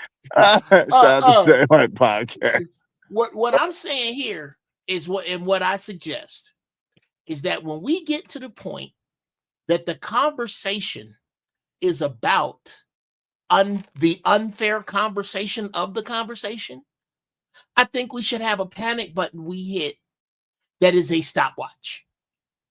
That angry man should have 3 minutes, or has 3 minutes. And after those 3 minutes, it's the other person's turn. And if you open your damn mouth, you're a grown-ass man and you out of pocket because you wouldn't do it in court. That's where we need to be so that we don't go down these rabbit holes of 15 minutes on semantics, because we're smarter than that. Now, I'd like to discuss that. Is that so out of line that when the conversation gets heated, that another, but yeah, I'm gonna ask you that. This is to Iz, angry man, and I'd love to hear what you have to say. But here's a question: is it okay, especially for the niggas that be up here, to have a safe word to throw out to when we should go to minutes for each person? I suggest point of parliamentary procedure. Okay, let's not pretend like we all know exactly what you're saying. Let's not do that. Let's go ahead, angry man, and explain point of parliamentary procedure for those who may not know. Is when you take turns talking and you don't interrupt each other. Well, we're kind of past that because we're not doing that. I've seen you both do it to each other. I've done it to both of you. Here's what we need to do. And I'm back to my original question. Is it okay for the niggas that be up here, like myself, I wanted to jump in and go, fellas, let's put a timer on this so neither of you gets in the other one's way, because you vote, ain't neither one of you talking ignorant. One of you might be less accurate, but that neither one of you is Jay Prince. Neither one of you is so asinine or out of pocket that it's impossible to follow you. So let's get to a place where we can hear the both of you, and somebody other than the two of you needs to have the valid permission to hit the shut up button. Whose turn is it? Go for 3 minutes. How about we do that? And can we speak on only that first, please? I don't have no problem with that. Maybe not shut up. I don't really like grown men telling me to shut up. So well, sometimes you need it. Sometimes I need it. Sometimes angry man need it. We all need it. Angry man ain't having that. I'm sorry. You gotta find a better. Hold on, Uncle Jeff. Just find a better word than shut up, brother. Can you? Okay. How about with love? With love, brothers, can we bring this back to order? That tickles my sensibilities pretty good. I like that. That's pretty cool. Well, whatever we need, because here we go again down the little purple road on the map. Could we please institute that? And can the conversation for the next 3 minutes or so be about how we implement that? Okay, well, before we do that, can I address the whole thing about, angry man is yelling like a woman? Can I please address that? Yes, sir. You have the floor. Hey, in the meantime, y'all support the show, man. But my son is in the car, so if y'all could please watch the language, I appreciate y'all. You got it. Okay. Say hello to Uncle Jeff. Hello. And Angry Man and Mr. Angry Man, Uncle Angry Man. What's up? Yeah. All right, you got it, AM. What's up, Sway? So I'm gonna say this in the most politically correct way possible without any cursing. Whoever made that statement in the chat room, although your nigritude is evident, because I know that was a Negro that made that statement. And the reason why I know that's a Negro that made that statement is because you don't seem to understand what men are. Okay. Someone getting angry about something and then raising the tone of his voice is exactly what men do. It's actually what women are not supposed to do. So to try to attribute that to female behavior simply proves that you are probably raised by a single mother who acts like a man. Therefore, you think that is female behavior. That is not female behavior, sir or ma'am. Okay. In fact, that is the exact type of behavior that built nations and built civilizations. There are men in parliament in certain kingdoms that have gotten into fierce debates to where they were screaming at each other and even got into fist fights. This is historical. There are actually classical composers like Beethoven and Bach who got into fist fights over certain topics. Okay, this is actually how men work things out. This is how we work things out. There's never going to be a moment where every single man sits around, you know, very stuffed shirt and, oh, yes, we're very proper. And we make sure that, you know, everything that we say is exactly proper. And that's not the way the world works. Okay, it's not. So coming in here and trying to come at me sideways because I got passionate about a topic, raised the tone of my voice, stood up, beat my chest, whatever. In fact, all throughout the animal kingdom, this is what animals do. Not just human beings, animals do it. Gorillas beat their chests, lions roar. Some animals kick dust, which goes back to the reference that Uncle Jeff made when the one of the players is cursing out the umpire and kicking dust on him. Because I'm pretty sure y'all watch sports. You never see any football players yelling at each other. You never see any basketball players yelling at each other. Like, what are we talking about? Stop trying to figure out ways to shame men because you want to be on some goofiness. Like this whole thing on the internet with y'all running around every time a man shows some emotion. Oh, you're acting like a woman. Shut up. You don't even know what you're talking about. My bad. I just had to get that out.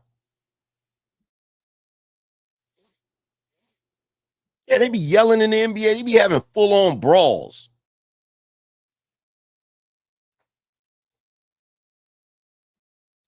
Anybody else can have it. All right, yo, shout out to my man Petty Pendergrass. Uncle Jeff, did you have something that you wanted to add to the combo? Hello? I don't think Uncle Jeff can hear me. Yo, can y'all hear me? Yeah. Yeah. All right. Shout out to Stan Mansa, $5. Appreciate your family. Let's just operate with decorum and allow people to land their planes within reason. Can't just be flying around in circles either. Shout out to you, Stan Mansa. I appreciate y'all. Be like Stan Mansa and support the show, Sports Stream, if you know what I mean. My other phone is dead right now, so if you sent a Venmo, bear with me. Give me a few minutes to get my phone charged up, and I'll be able to look at the Venmo. But appreciate you, everybody that spent money so far. I appreciate you. Thank you very much for supporting the show, supporting the stream. I'll celebrate y'all when I get back to the studio. Yo, my man Sal said Tom Brady cuss his team out every day. What's up, Guiding Lantern? What's going on, brother? Good to see you. NBA used to have full-on brawls. Hey, shout out to We Ain't Beefing. You just mad. Shout out to you, Raw G. She said, logo destroyed all of the Ron. Wait, can y'all someone read that for me? Because I'm driving. I shouldn't be. Iago destroyed all of Verona because Othello chose Desdemona. The Trojan horse was deployed because of Helen. And look, Right. here's the other thing. Here's the other thing is, I got to point this out. It has become painfully apparent that a lot of these men in these chat rooms that say, y'all acting like women. You have never seen two grown men have a disagreement, step outside, get into a fist fight, and then shake each other's hand afterwards. I know you've never seen it. I know they have never seen it, and you don't understand the way men interact, okay? The way we're interacting is actually frowned upon when it comes to women. Women ain't supposed to be doing this. Women ain't supposed to be raising their voice and getting angry and all of that. That's not ladylike. Exactly. Right. That's a fact. But it is more barbaric. Right. But hey, yo, but this is the thing though. It's also not gentlemanly, but I have never proclaimed to be a gentleman. Interesting. Yo, but so my man Petty Pendergrass, what say you, good brother? What say you on this? Man, I think all y'all got some good points. I mean, like, I feel where Angry Man coming from, especially off the points that he just expressed about how men do raise their voice. You know what I'm saying, to get certain topics off. And I mean, hell, you could look at our political figures.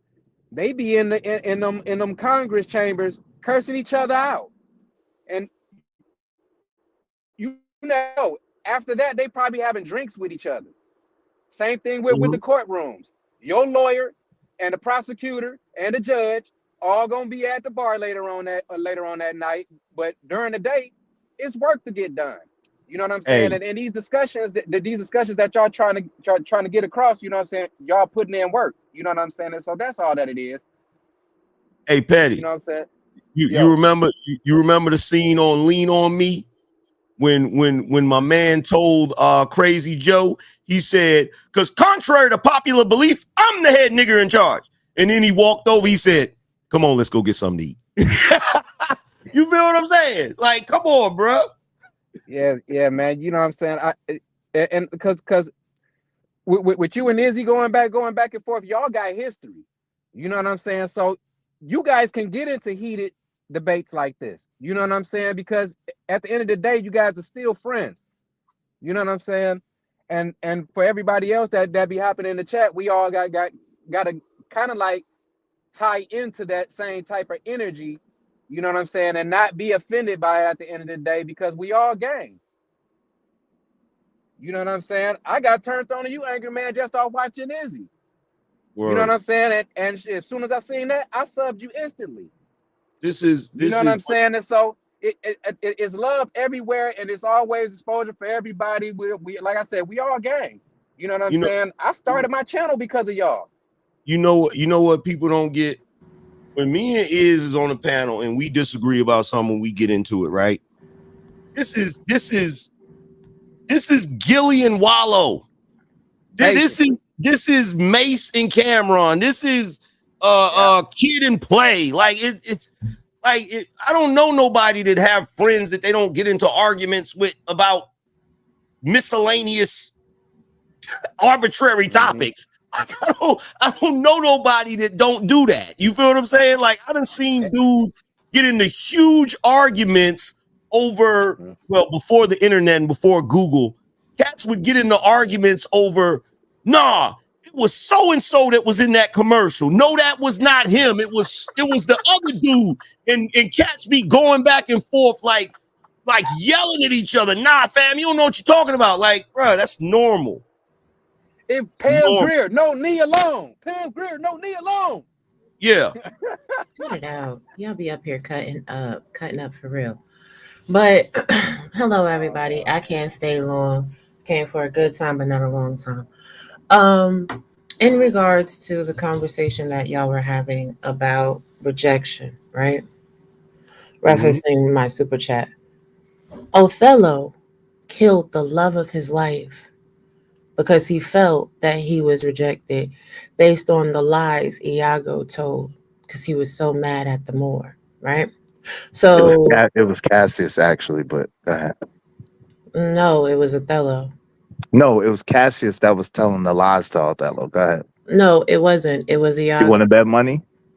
I do, since I just covered Iago in my Villains Unveiled series. It was Iago. Iago was playing games, lying to Rodrigo, lying to Cassio, set them up. In fact, in the scene before Othello kills Desdemona, Iago was supposed to kill Cassio. Instead, he chose to kill Rodrigo because he was lying to Rodrigo and telling Rodrigo that, oh, Desdemona still loves you, you're and right. you can be with him. Actually, you're right. You're actually right.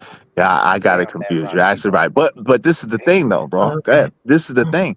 With this is not the rejection that we was initially talking about. Like, that is a form of rejection, right?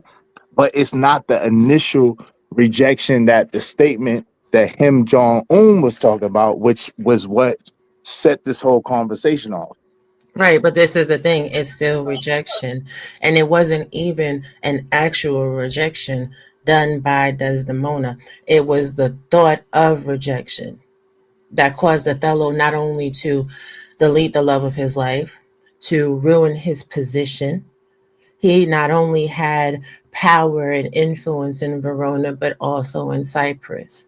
So much so that when they were going to take him and hold him into accountability for it, Cassio gave him the dagger so he could go ahead and delete himself.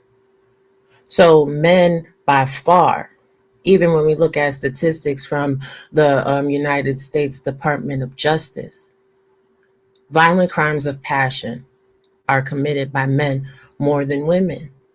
And it's usually due to a rejection. It is what it is. But this is the thing. People are not always going to agree on things because things need to be mined out. Y'all gonna yell and fuss and fight with each other, whatever. It is what it is. But in these spaces, we got to stop taking things so personally, especially when there's so much verifiable data. Another point that I got to say, because I got less than 5 minutes, is this. Y'all say all the time, women behave like children. Women make bad decisions. Women are not logical.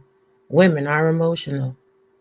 And yet, the decisions that men make to engage with women that are emotional are solely on y'all. Because while women provide the access to sex, y'all provide the access to marriage. This is what y'all consistently say. Therefore, why would you as a man logically go and shoot up the club of a woman that's emotional, that doesn't make good decisions, that makes decisions based upon emotions, and then expect that woman to then behave in a logical fashion afterwards? I'm confused. Because it's the club, and everybody likes to go to the club. That's why. But hold on real quick before we get it. Hold on before we get into that. Hold on before we get into that real quick. So, Sel, I'll be over there later to send $1 to y'all. I got y'all. I'm gonna super chat y'all. I got y'all. We didn't come up with a dollar amount, but she did say I'm willing to bet. So shout out to Raw G, and she did say she willing to bet, and I backtracked real quick. So, but yeah, you did real quick because I'm like, wait a minute, I might be wrong. But that's how I can gauge when I'm right or wrong. But so it'll be like, yeah, I got you there. I'm like, no, let me think about this. But when they be like, angry man, be like, nah, I don't want to bet. I'm like, yeah, I'm right. I got it. No, I was actually getting ready to say that you were wrong in that instance because Othello is one of my favorite plays, but I didn't want to get into the right and wrong again. Nah, but I know Cassius was Othello's best friend, and I get it mixed up because Iago was the one behind the scenes causing the dissension. But yeah, you're right. But listen, Cassius was the one he slapped. Right. Mm-hmm. Yeah. But listen, hold on. But this is the thing, right? So Cellulite, I will be over there. If y'all go live later, I will be over there to make a donation to the pot. You know what I'm saying? Because even though we didn't come up with a dollar amount, I did stick my foot in my mouth and I said it. So shout out to Romello 747 Bankai. Eloquently petty. I know you know. Shout out to my man. Chaotic Romello 747 Bankai. Salute. Yes, but let me go because I got to get back to work. But I'm going to leave you with this quote from Iago. Demands mean nothing. What you know, you know. Do better, gentlemen. Love y'all. Bye-bye. You don't have to do better. Shout out to Raw. Appreciate you coming through. You don't have to do better. We are men. Yeah, what Angry Man said. Let me see where we at. Give me one quick second. If anything goes wrong, we will place the blame squarely where it belongs. Women. On the women. The box wasn't right last night. We just need 9 more people, at least 9 more people, at least $5 a piece. Support the show, support the stream. I mean, dope discussions deserve dope donations. Compensation for the conversation. Let's do the good business. Let me celebrate the people that hit the super chat so far. Hey, my man, Chaotic Romello 747 Bankai, thank you. We ain't beefy, you just mad. Thank you, Raw G. Stan Master, thank you, family. Jimmy Rucker, thank you, brother. John Loaded Lux, thank you, brother. Ivy Waddy, thank you. And Nuck, if you buck, thank y'all very, very much. Let me celebrate those gentlemen's real quick, and give me 1 second. I'll be able to check my Venmo. Oh yeah. Shout out to my peoples, man. My man Stanley D Rock the Block, man. Thank you so much. He says super mute AM for 3 seconds. I just got this D Rock. I would have said Stanley D Rock the Block says super mute AM for 3 seconds.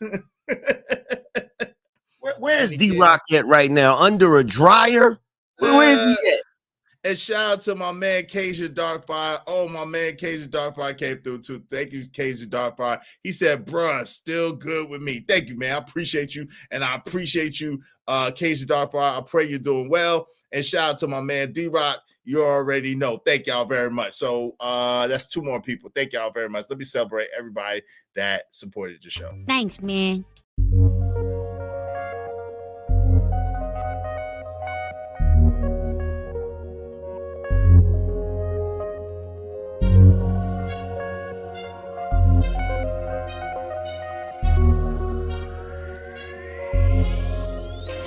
It don't matter what the situation.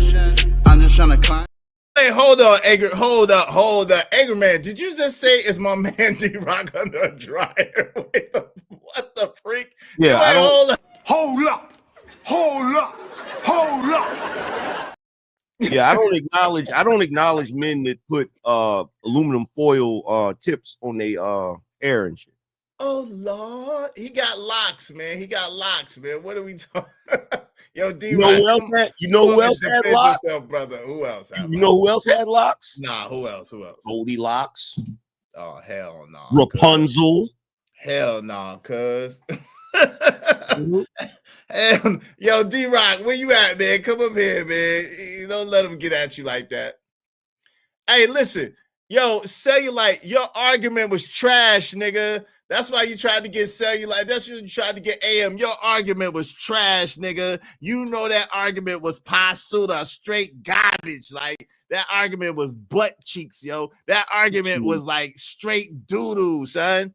Stop. Actually, the premise that he was given was actually a really intelligent premise. The idea that because men experience rejection more, they should be able to handle it more in comparison to women who rarely experience. That is actually a very intelligent angle to come at it from. I got to give him credit for that. Yeah, if you like to debate and you trying to cheat, yeah, like you trying to move the goalpost. Yeah, you totally moving the goalpost because that's not even what we were talking about. That's not cheating. You could write a whole dissertation on that. It's actually a very intelligent thought. Nah, it's simple, man. It's not rocket science. It's simple. Cellulite podcast. Simple. That is literally like the theory of relativity. Nah, it's not. It's the theory of negativity. It's the theory of negativity. Hey, young 41, you right. Cellulite, your point was still wrong, even when AM articulated bars, nigga. Bars, no, Cellulite, bars. Cellulite, bars. Hold on, let me bars.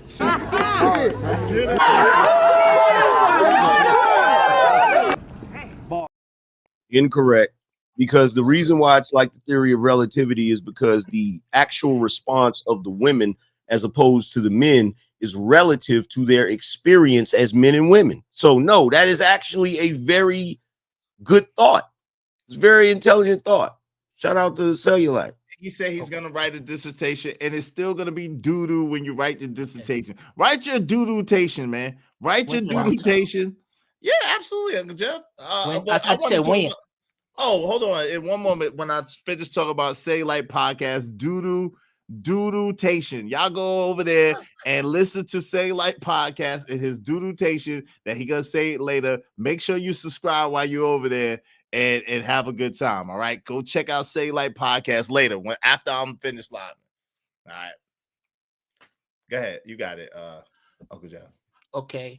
Without taking either side. Oh shit! He's gonna take Angryman's side. No, actually, and this is where you gonna look kind of silly. I'm gonna ask you, how do you feel? This question actually benefits you, but I'm saying it without taking a side.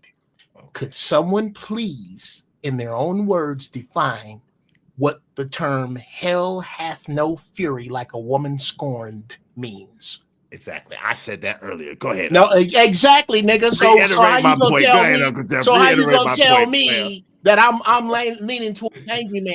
No Hey, 'cause presupposition. I'm trying. It's bad. called trying to grease the I wheel will early. take your apology. Yes, I give now. it now. I give it now. Hell hath no fury like a woman scorned. In your own words, what does that mean? Look at these intelligent niggas. He said that's a term, not a statement. Look Tell at you these like intelligent that's a niggas. very dangerous game to play with me if you're dealing with a Detroit public high school education. Oh, do shit. not do that.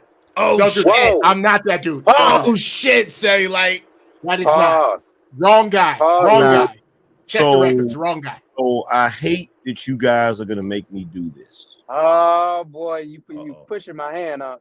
I hate that you guys are gonna make me do this, but now you're gonna make me argue the point from the female position. Because that right there, like, yeah. So Uncle Jeff, I gotta disagree. so Uncle Jeff, so that statement, I get that statement, and you know, you got Izzy over there cheerleading when you made the statement. But is it possible? Could it be possible that part of the reason the statement "Hell hath no fury like a woman scorned" exists because when it actually was created was during a time where women actually receive more punishment than men? So anything that a woman does wrong is going to be extra exaggerated over what a man does. Is that possible? Repeat that. Say that again one more time, please. The term "hell hath no fury like a woman scorned." Mm-hmm. Is it possible that the reason why that particular statement exists is because whenever a woman felt slighted and did something to retaliate against a man, it was viewed more egregious than when a man did something in retaliation when he felt like he was done wrong by a woman? I can't rubber stamp that. So I'll give that a yes.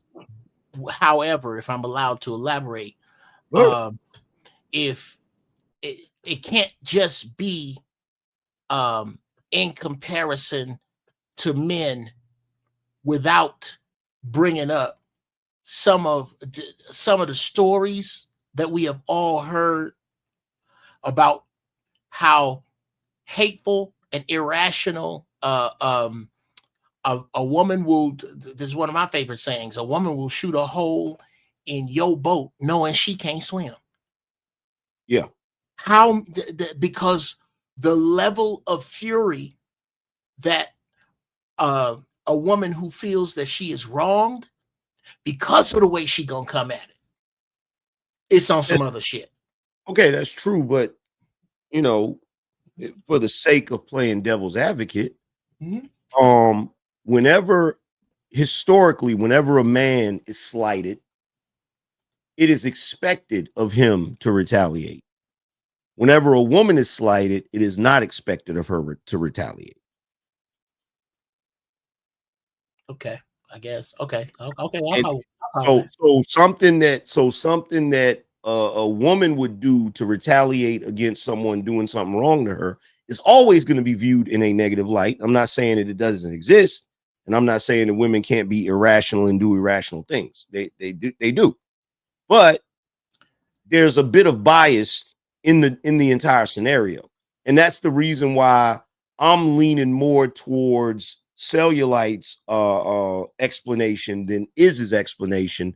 Because if we sit here and say, okay, well, women take rejection way worse than men take rejection, is it really that, or is it that we have a bias to look at what women do in a far more negative light than men? Because the same way a woman will shoot a hole in a boat, even though she can't swim, there are numerous men that have not just taken themselves out, but they took the whole family out with them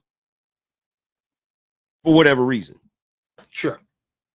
You see what I'm saying? Like, oh yeah, absolutely. I think and forgive me for cutting you off. I think what we're getting into is the I don't even want to, victim Olympics is wrong. But there's another type of, yes, the retaliation Olympics cut down between men and women.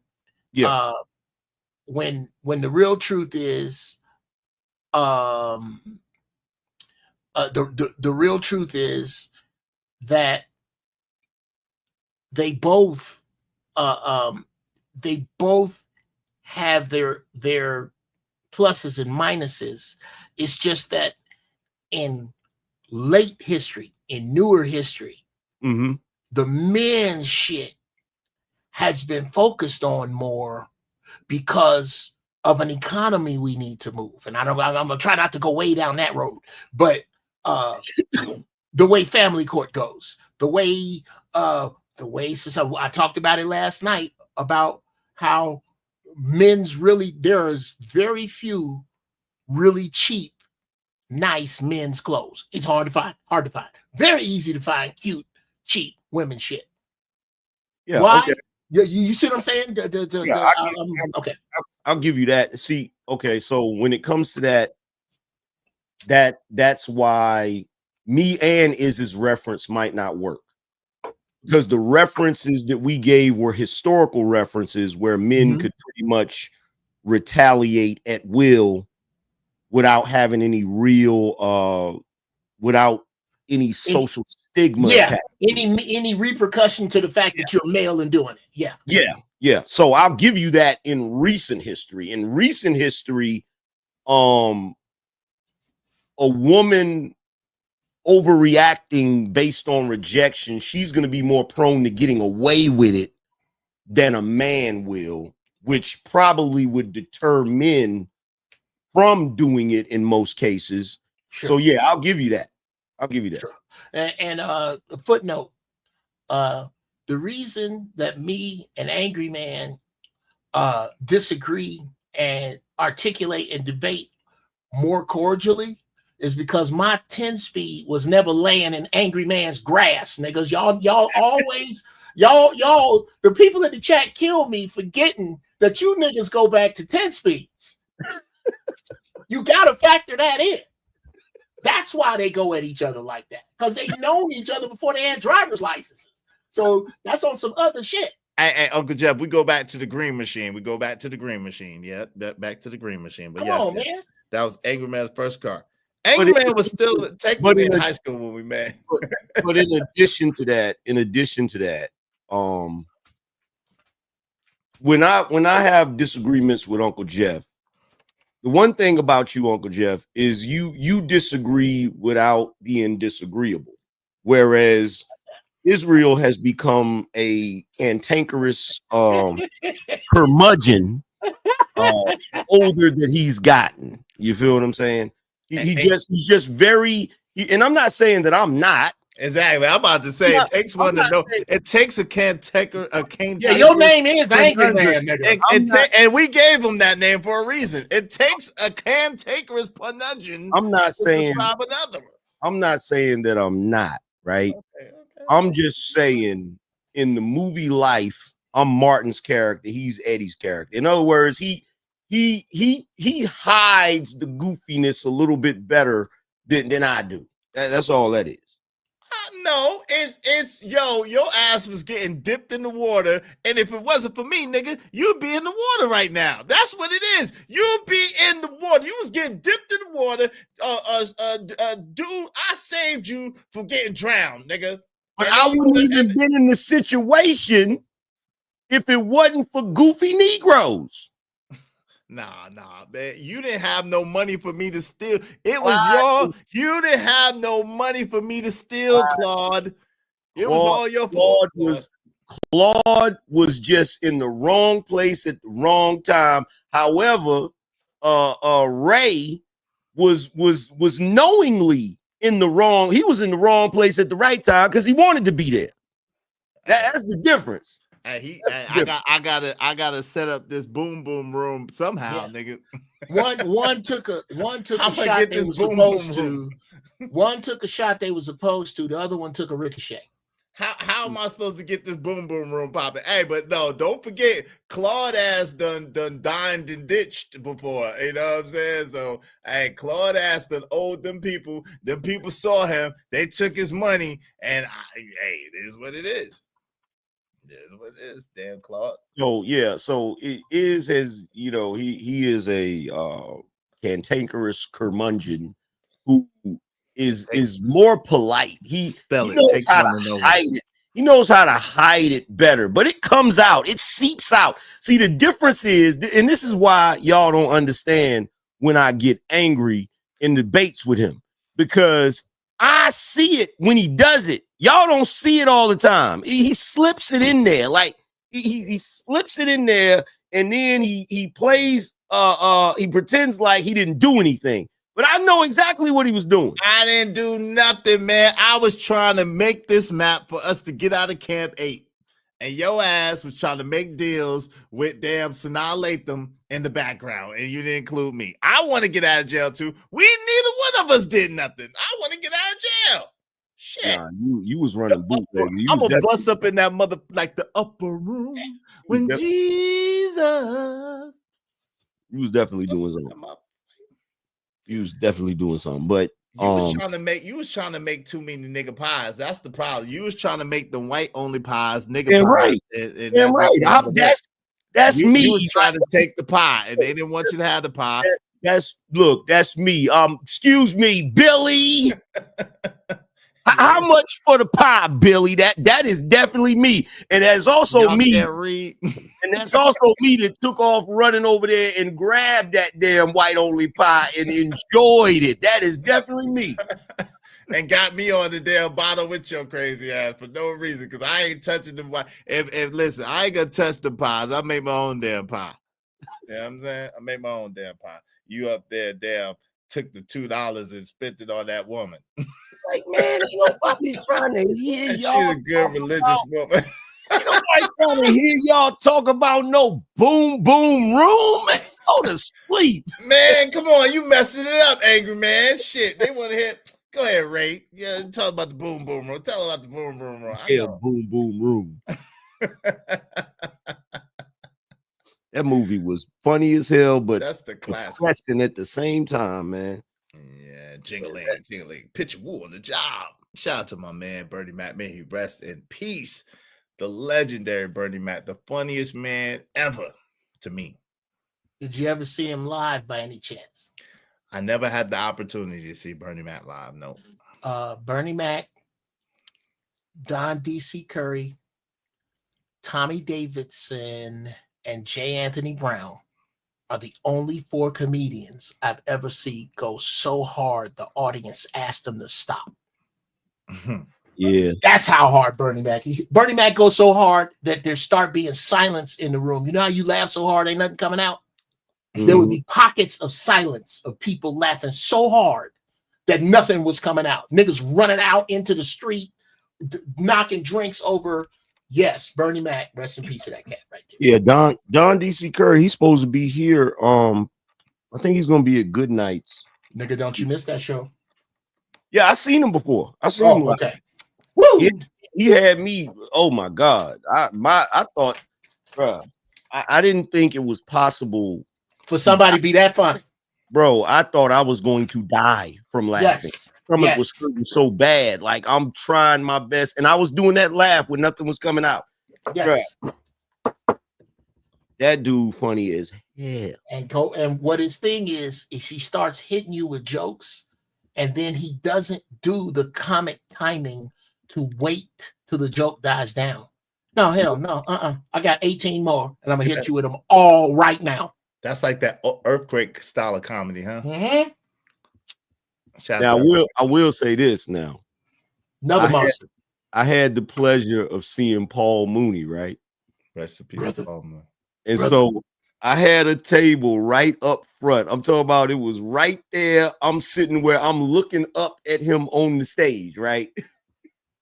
And at one point, he started going in on white people, right? You know how Paul Mooney is, because once he started telling jokes and you laugh, he started laughing too. And I'm sitting there laughing, and I'm looking up, and he's looking directly at me, laughing, and it's making me laugh even harder. I forgot the joke he told, but it was so inappropriate. It was so inappropriate. It's like, bruh, that's the one thing I hate about like modern media. Like the only way you're gonna get those really funny jokes that's inappropriate to tell, you gotta go to the comedy show because you ain't gonna see them on TV. Not anymore.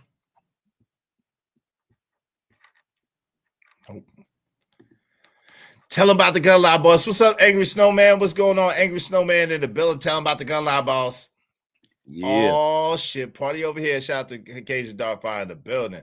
Hey, so what you saying is Claude is a good sucker. Oh Lord, I didn't say that. That's how rumors get started. Y'all trying to be starting stuff, man. Don't be starting no trouble. Hey, listen, we just need 7 more people, at least $5 a piece. Y'all support the show, support the stream. Help us reach our goal today. Shout out to KJ Eternal 22. What's up, family? My man Kojak said, hold up now, Jeff.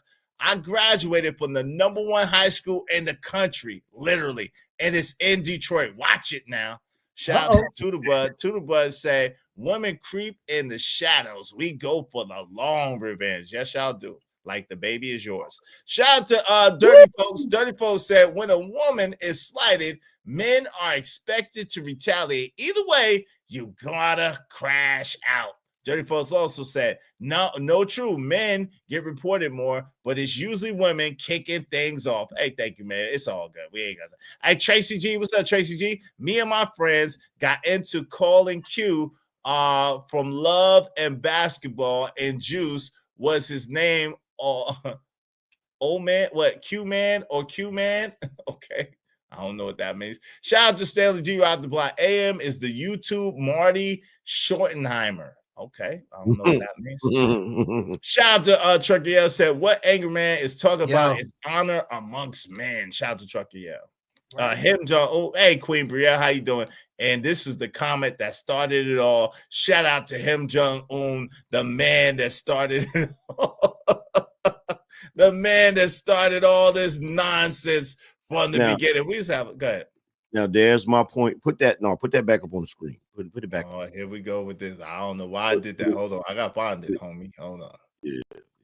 I gotta find it because I think I unstarted that shit. You ain't gonna be able to find it. So I'm gonna just repeat what it said verbatim. He said, women take rejection harder than men, in my opinion. So in that statement, there was nothing specific as far as a scenario.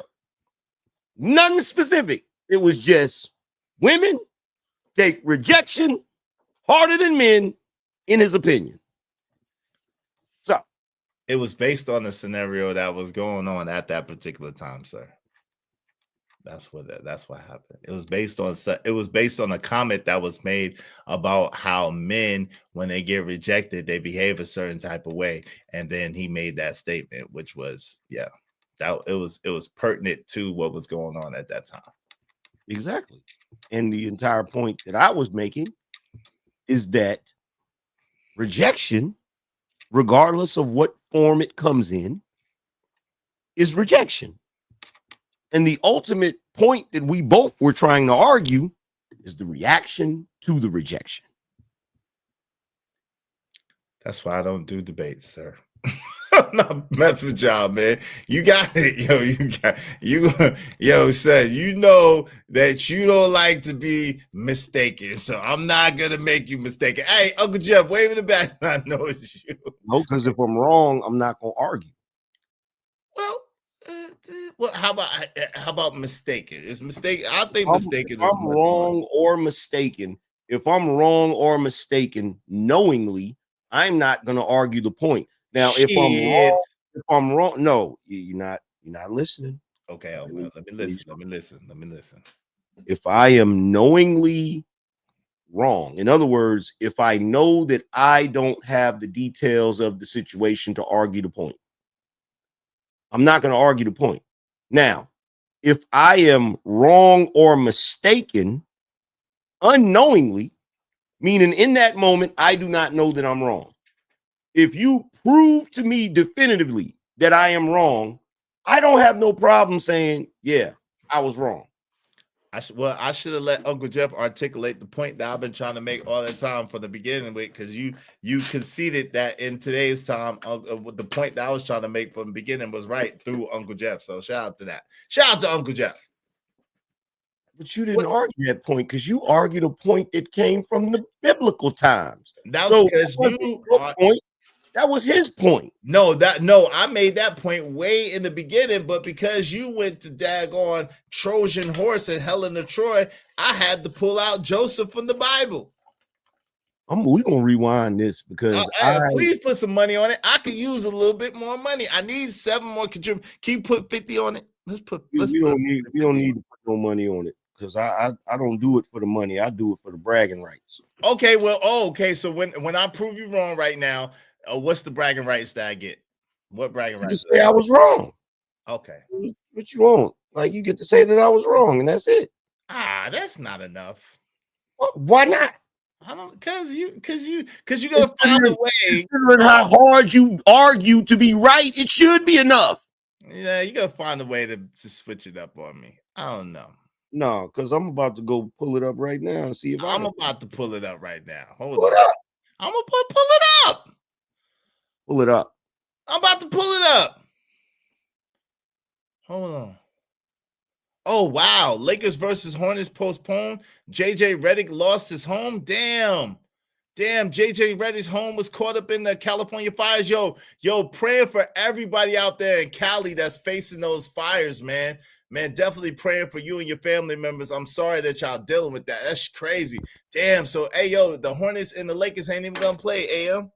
Damn. Right Yo, now, every prayer that y'all are sending God for California. Listen, don't do it. He's putting it in the spam folder. Right? Don't do it, Right? nigga. You a foul for that. You foul for that. Don't do No, that. you're not. That's telling the truth. Wait, hold on. Nah, no, this is not right. Hold on, that is not right. What?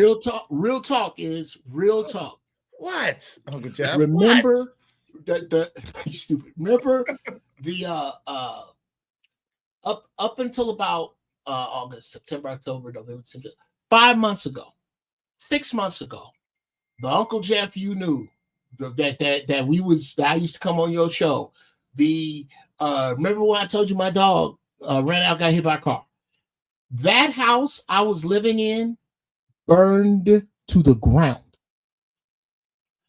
Altadena and Pasadena, brother, especially Altadena, is decimated. If you look at it, real talk, it looks like if you didn't know, it looks like Altadena and Pasadena were attacked.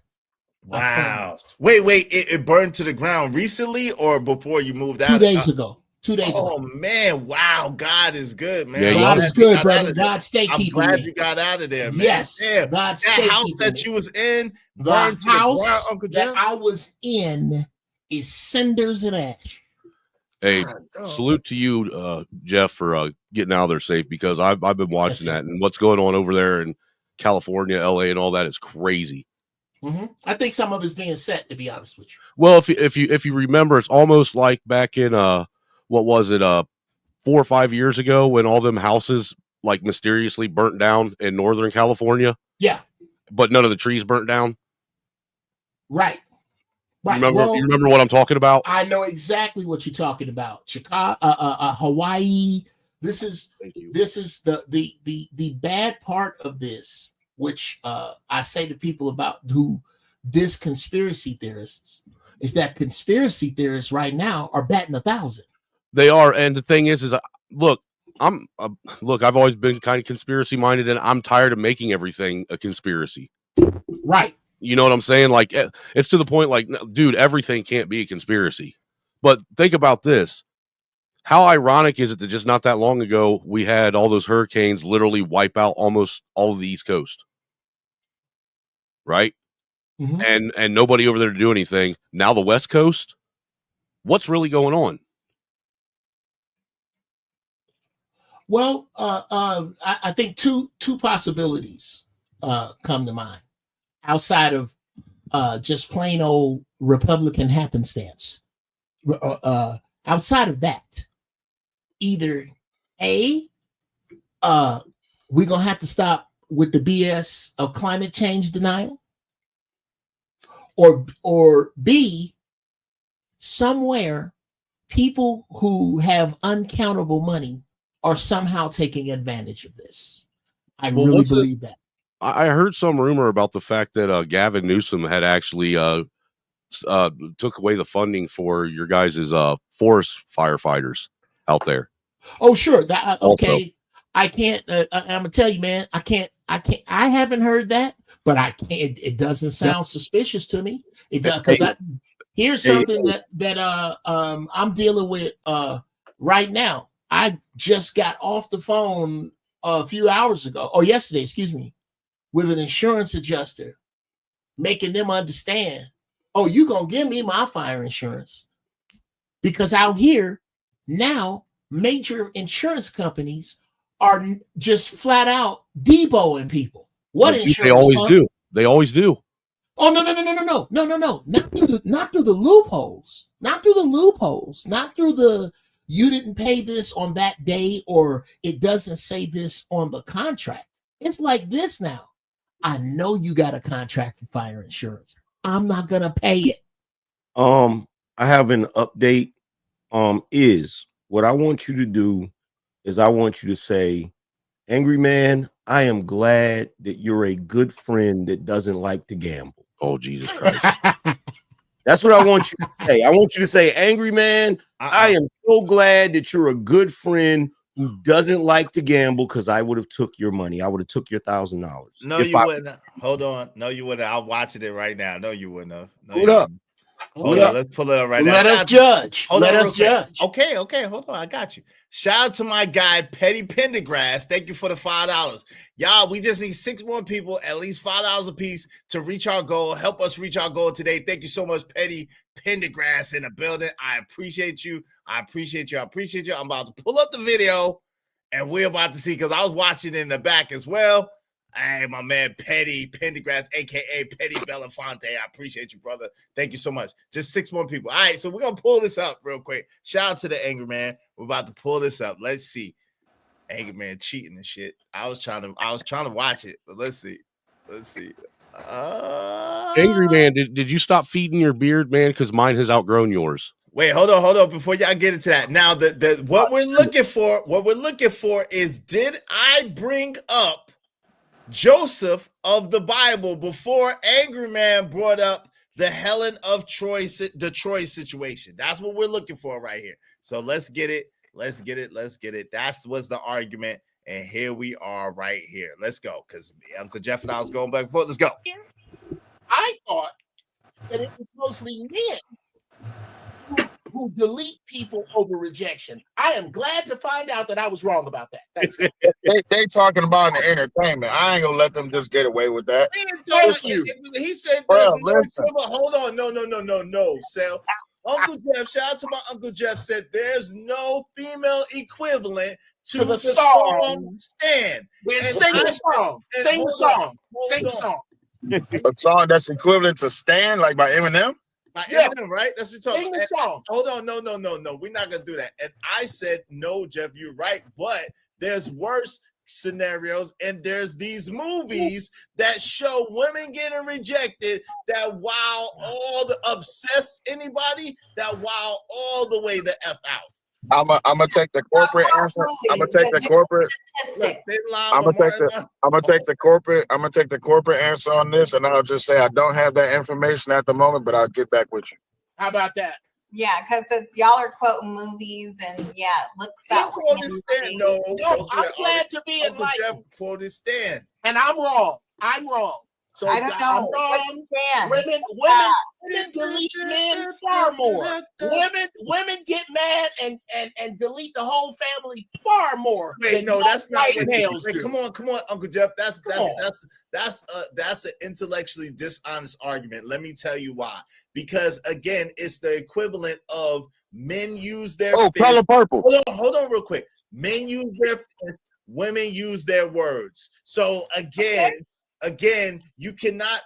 That's a false equivalency. No, it isn't. And it's an intellectually dishonest argument. No, it isn't. Hold on, real quick, because that's not what the brother said. What the brother said is women take rejection harder than men, in his opinion. Women take rejection harder than men. Not that they do something more violent than men, but they take rejection harder. That's a fair assessment. Yes, it is. I stand corrected. That's not fair. That's bias. Hold on, that's a fair assessment. Cellulite podcast. If you're talking about an emotional, how are you gonna wait? Let's go here. Hey, Anger Man, watch how I do this. No, don't watch shit. Let's go there. So since you wanna go there, how the hell is a logical creature going to take rejection worse than an emotional creature? Please go ahead. Because most men aren't logical; they're just followers. No, I'm a. And then That's not fair. Dealing with hormones. All right, so now that I got that out the way, dudes is more susceptible for crashing out if a woman don't want them, because y'all already say it's hard enough for a man to get a compliment. Y'all already say it's hard enough for a man to get a relationship. Y'all already say it's hard enough for a man to get a marriage. So when he do find a woman that he has a legit interest in and she rejects him, he's more than willing to crash out because of those facts, because he's been searching high and low, far and wide. Ain't no mountain high enough. He's been looking everywhere for this woman. So go ahead.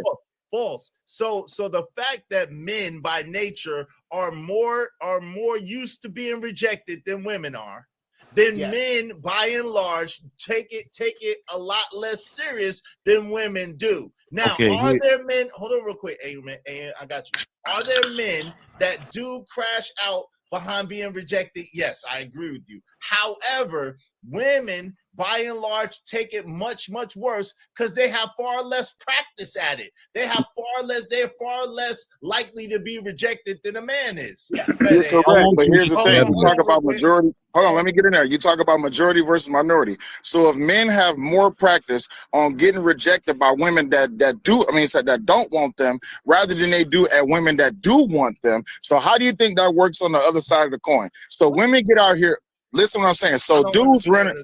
Okay, I'll simplify it. Dudes get out here and they be trying to get with women that really don't want. That they really do want, but the women don't want them. So we get rejected en masse. Hey chick, what's going on? Trying to talk to you. They get rejected. Would you say that men get rejected more than women?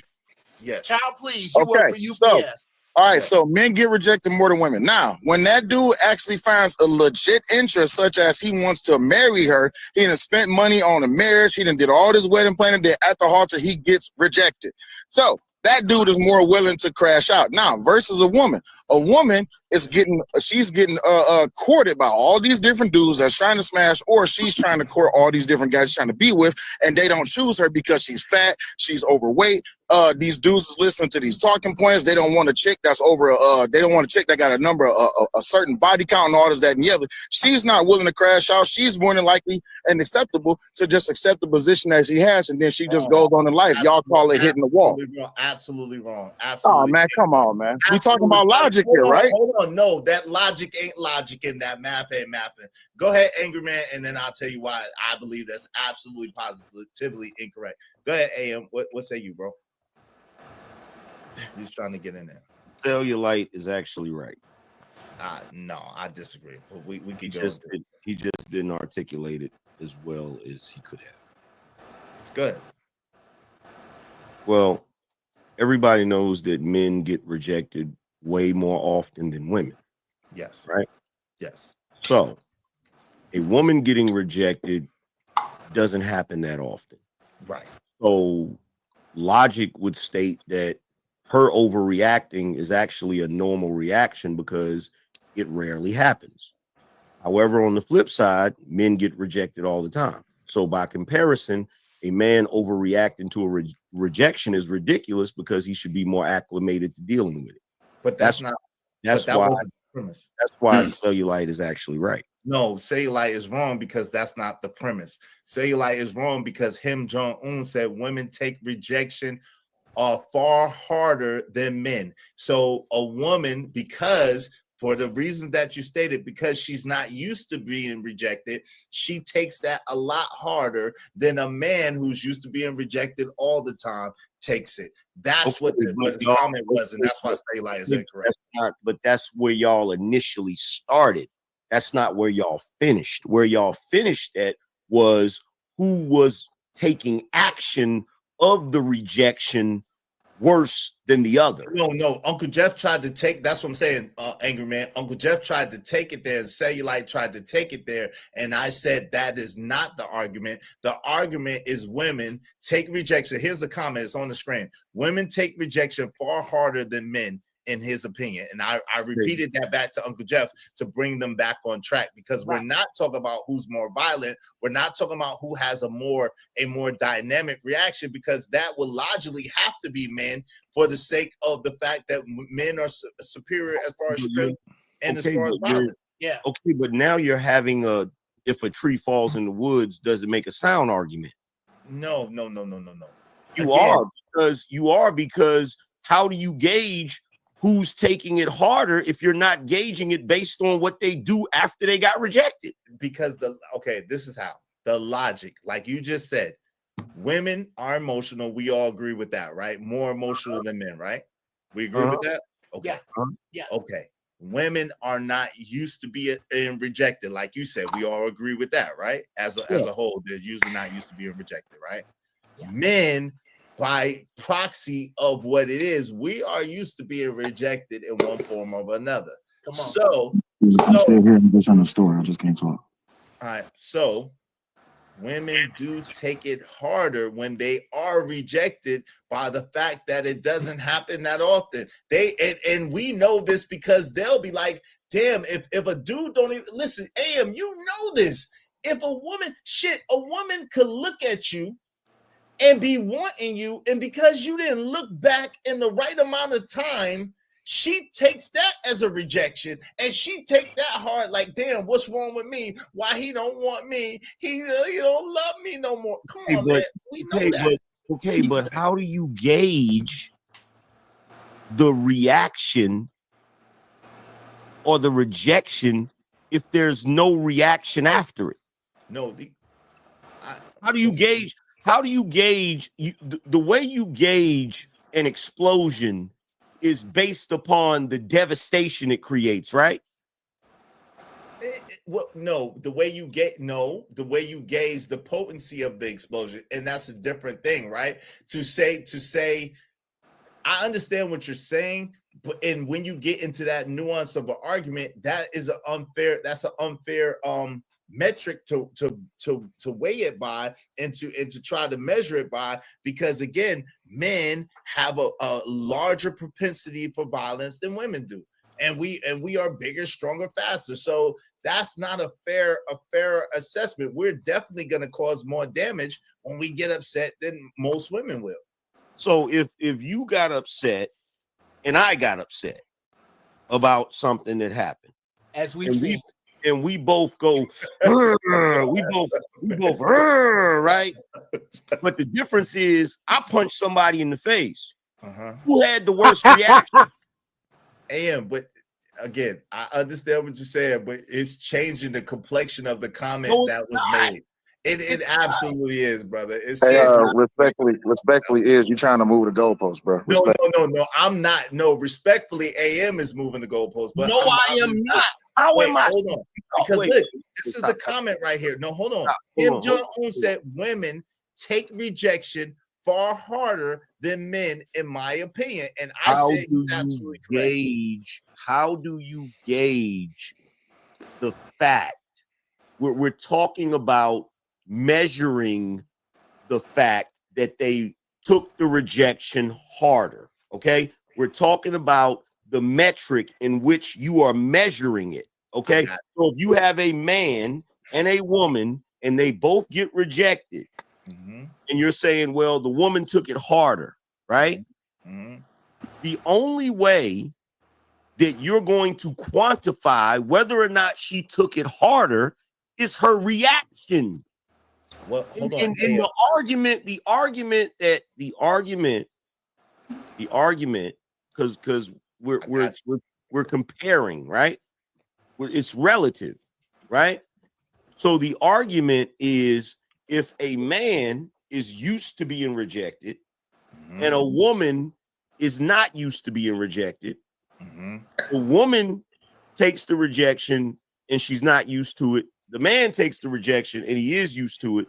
but the man does something violent and the woman doesn't. How can you say the woman took it harder if the man actually acted on his feelings of the rejection? Because the women act on it too, and I'm gonna give you an example, but they act on it different. For example, let's go biblical real quick. Angry Man was right. Uh-oh. The king of dreams. Angry Man, you're my friend. I'm glad you didn't take the bet and you was right. Angry Man is my friend. I'm glad as my friend you didn't take the bet and you was right. Salute to you. Little Iz, you got another month of private school. I wish you went to private school. Hey, we just need 6 more people to see how easy that was. Hey, listen, if I'm proven wrong, I'm not gonna sit and argue. But I get it. And see, the nuance of the conversations be making me forget. So, Angry Man, you was correct. I brought up the scenario of Joseph first before you brought up Helen of Troy. And you was right. You're my friend. And I'm glad you didn't bet me that $1,000. Woo! Although I will say, listen to that, guys. I do disagree with your guys' premise that every time a man gets angry, he gets violent.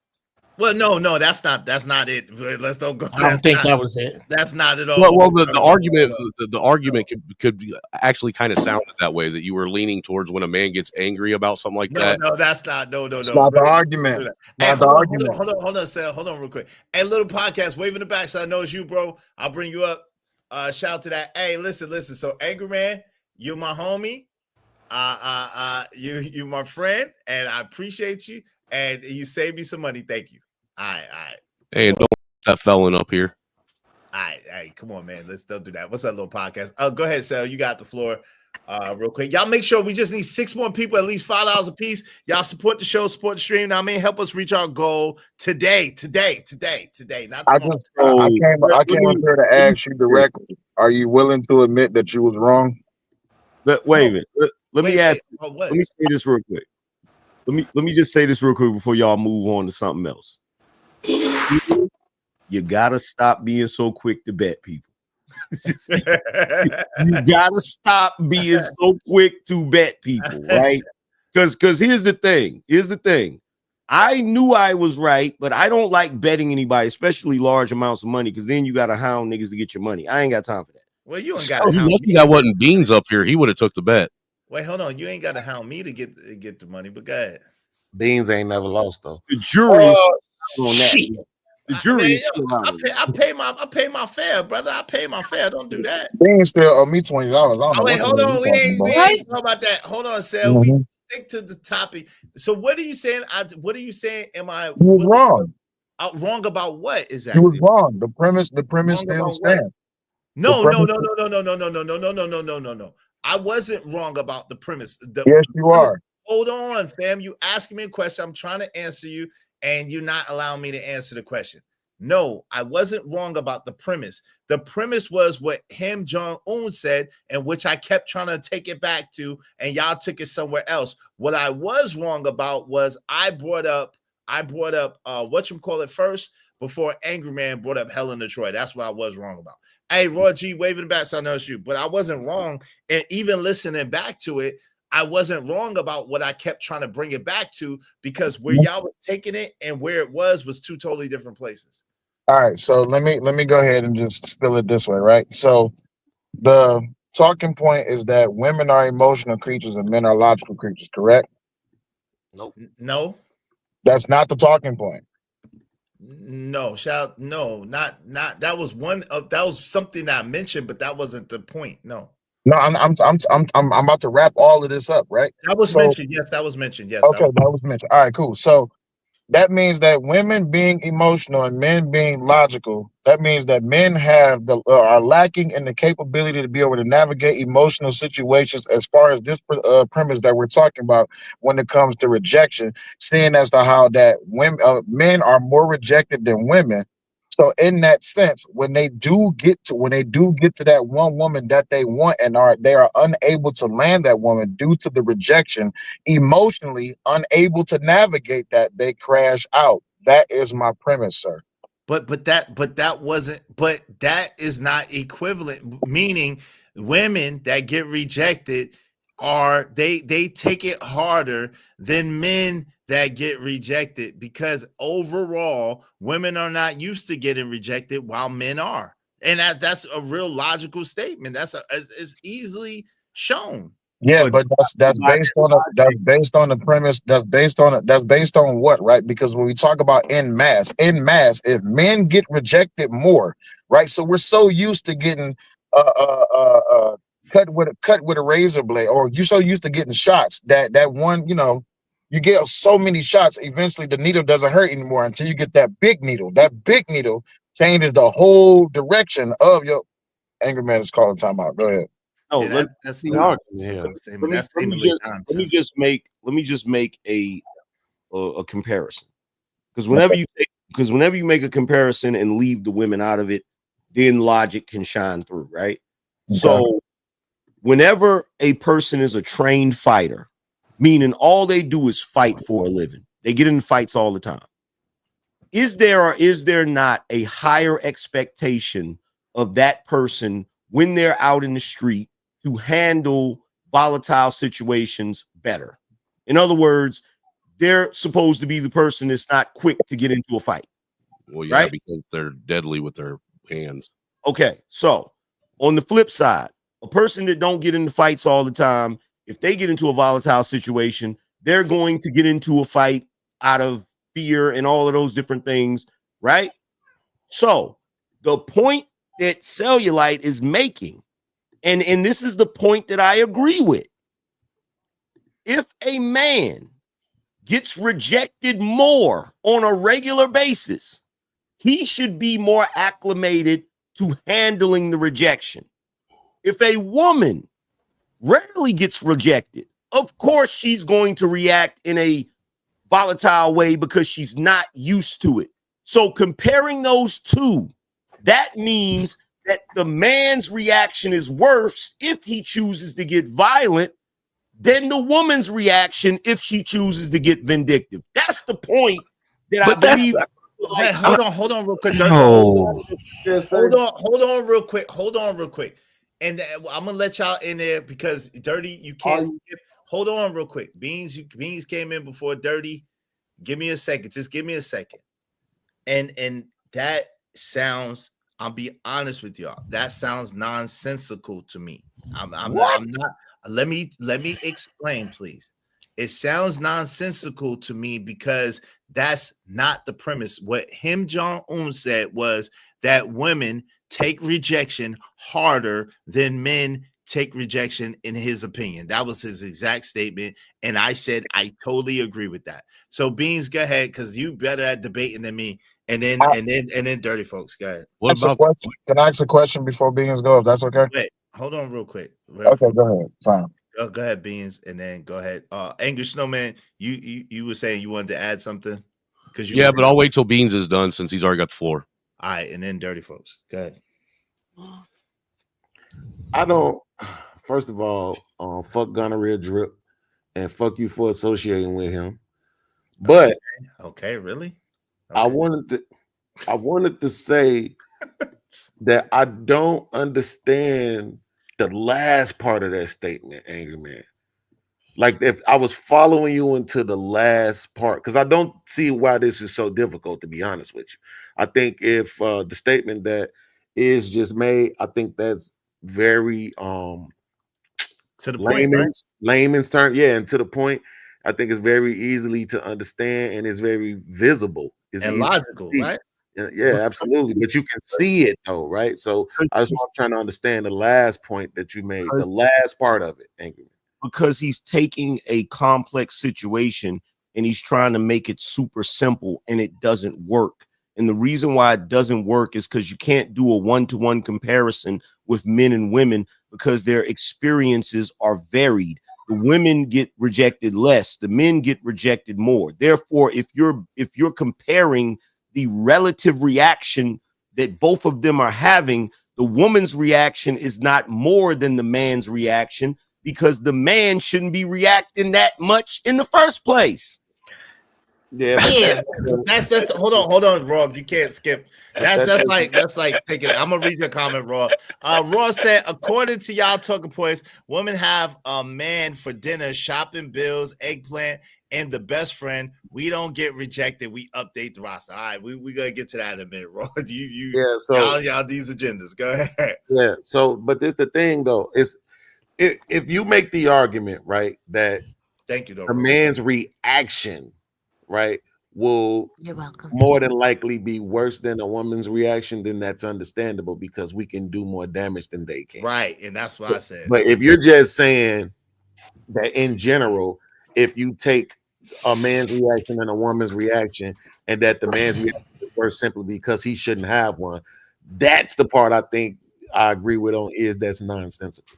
Right. Because just because that's like saying if I get hit in the back of my head for every day in school for 7 days, by the 8th day I should be okay with it. Like No, that's not what I'm saying. See, this is what y'all are doing, right? It's a nuanced thing, but you're going in the wrong direction with it. Okay, but just substantiate the part where I shouldn't have a reaction. I'm not saying, look, here's the thing. We're talking about who has the worst reaction. Mm-hmm. We're talking about an overreaction. Mm-hmm. You understand what I'm saying? Mm-hmm. So if me and you both were, if I was a veteran, if I was a soldier that is used to war, I'm used to war, right? My reaction to guns being fired or a volatile situation is not going to be the same as your reaction. Absolutely. Nobody says I deserve the reaction that comes from warfare, but I'm more acclimated to it. You understand what I'm saying? So if a dude is used to being rejected, he shouldn't be having a ridiculously over the top reaction to the point where he's getting violent and wanting to take out the whole household and wanting to do this and that, right? But how is it that a whole hold on real quick. Let me ask it. Hold on real quick. Beans, I'm gonna give it back to you, I promise. I'm trying to understand how is that not a different conversation than the simple statement that Kim Jong-un made based on a simple premise. Like that is way more complex than the conversation that we're actually having. Can I just say this real quick? I'm just doing a drive-by. Hold on. You got way too many people ahead of you, Raw. I apologize. You got way too many people ahead of you. But I just got 4 minutes, so I just want to say something real quick. Raw, no. You can maybe baby in 4 minutes. Work that out. Come back pregnant. All right, look. Go ahead. Yo, hold on. It's Beans' turn. We can't. It's Beans' turn. What? It's Beans' turn. I can't do that to Beans, y'all. Come on, y'all know Beans is gonna be mad at me. Let Beans finish. Go ahead. Nah. I'm just saying because not all rejection is the same either, though, right? So, like, I get what you're saying, AG. But here's the problem. Say that last one again, Beans. Not all rejection is what? Not all rejection is the same. And that was the point that I was making too early. But go ahead. And then, if Snowman want to let Raw go, or if Dirty want to let Raw go first, y'all can. Go ahead. Yeah. If you say, as a matter of fact, go ahead, Raw, because she says it's drive-by, and we're gonna be here. Thank you, gentlemen. I appreciate you. Y'all are so gentlemanly today. Y'all are wonderful. Listen, women don't really have to worry about rejection. I hate to say it, and the sisterhood is going to be mad at me, and it's okay. What men say to a degree is true. Women have rosters. Women are dating multiple people until they choose one person. So the fact that women are not used to rejection and they cry and they crash out, no, we don't. We update the roster. If something doesn't work out with someone else, the next person is in the DMs, is on the phone, is in the text message. It's simply a changing of the guard. Okay. That being said, wait, no, don't go anywhere yet. Can you explain busting the windows out your car? Can you explain keying up your car? Can you explain slashing tires, bleaching clothes, cutting up clothes? That's called crazy. Hold on. That's called extreme. No. Let me finish. Can you explain a woman lying on a man, making it seem like he said something he didn't say, did something he didn't do because of the rejection that she felt? If that was true, then none of those things would happen, and we know that those things happen all the time. And you just moved the goalpost. You just moved the goalpost. No, I did not. No, I did not Yeah. at all. Yo, Yeah. Cell, I got 2 minutes. Did not move the goalpost. Let Rob please answer that. I got 2 minutes, and then y'all can You'd be surprised. Yes, I swear to God, you'd be surprised. listen. The women that are sitting on zero, the women that don't have the availability to choose, those are the minority of women that get to acting crazy. But the majority of women have options. So if you lie to someone, it's not about the rejection that they're going to bust the windows out your car. It's about the fact that you lie. Women stand on principle. But what if? Whoa. What if you didn't lie to them? No, don't. What if we move the goalpost? Hold on. Sel. Hold on. I'm not moving the goalpost. Oh my God. Hold on, Sel. Please, come on, brother. I'm gonna let you rock. I'm not moving the goalpost. The truth of the matter is that a woman is actually the opposite, believe it or not, a Robbie. Women with a lot of options and that are used to a lot of attention, when they get rejected, they usually act the worst. It's usually the baddest, finest, most popular woman. When they get rejected, they lose their damn mind because they're something wrong with you. They're not used to it at all. I mean, it's really that direct opposite. I think if that's how you want to perceive women, that speaks to your bias. As That's a what woman, happens in life. As a man who dates women, right? Well, I right. got you. As a You've been man, doing- you've been doing but great all as day. The whole thing you did great. But Well, you hold on. wrong. Wait. Let her finish. We're not cutting each other off, right? Yeah, let her finish. Dirty. as a woman who dates or who used to date, because I'm off the market now. I'm about to say, get And your ass cussed out if you want to. yeah, no, baby, I would never. And as a woman who has multiple female friends, it's the game, right? To make men that aren't chosen feel like they're causing an emotional reaction. The dry ass reality is a woman will sit there and run game on you so they have the ability to emotionally connect with you later. Oh my God, it's so horrible. I can't believe you want to be together. You don't want to be together. And they are laughing. Then they put themselves on mute because they're usually sitting there with their friends, or their friend is on a three-way. They like, look at this nigga. Look at him. He think he really did something. And they moving on to the next one. Like, stop it. Y'all got to understand some things. But y'all got, listen, Raw. I'm not talking about. You cut her off. Hold on, real quick, Sel. But you cut her off. Hold on, Sel. You cut her off. Sel, hold on for a second. Oh my God. Sel, hold on. Anger man, I see what you're talking about. Sel, hold on for a second, nigga. Man, stop it, man.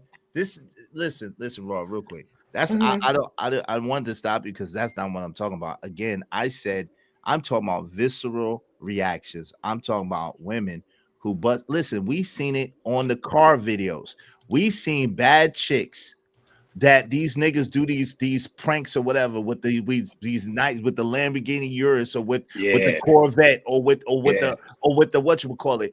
And then the nigga, he tried to talk to her. She like, nah, I'm good. He go and get in the car. She like, yo, what's up? Yo, one girl pulled the blicky out on the dude. Yo, I'm telling you, and because he rejected her. One dude pulled the blicky out on him. The other girl tried to mess up the dude's car, tried to break his windows. Yo, I'm telling you, I'm not talking about, yo, you laughing, you running game, you talking to your girlfriends. I'm not talking about that. I'm talking about visceral reactions to rejection where women be wilding out because they're used to attention. And then when they don't get the attention that they're used to, they act crazy. That's what I'm talking about. And it's usually the badder the woman is, and when you reject her, the worse she behaves. And anyway, like I said before, the minority of women that are sitting on zero will have a visceral reaction to that. Because just because you feel like a woman is a baddie, it doesn't necessarily mean that that woman has a whole bunch of options. Women that have a whole bunch of options are not tripping out because you don't want to be with them. the baddie that usually has like 3-4 baby daddies, 6-7 kids, if she needed you for something, she's gonna have a visceral reaction.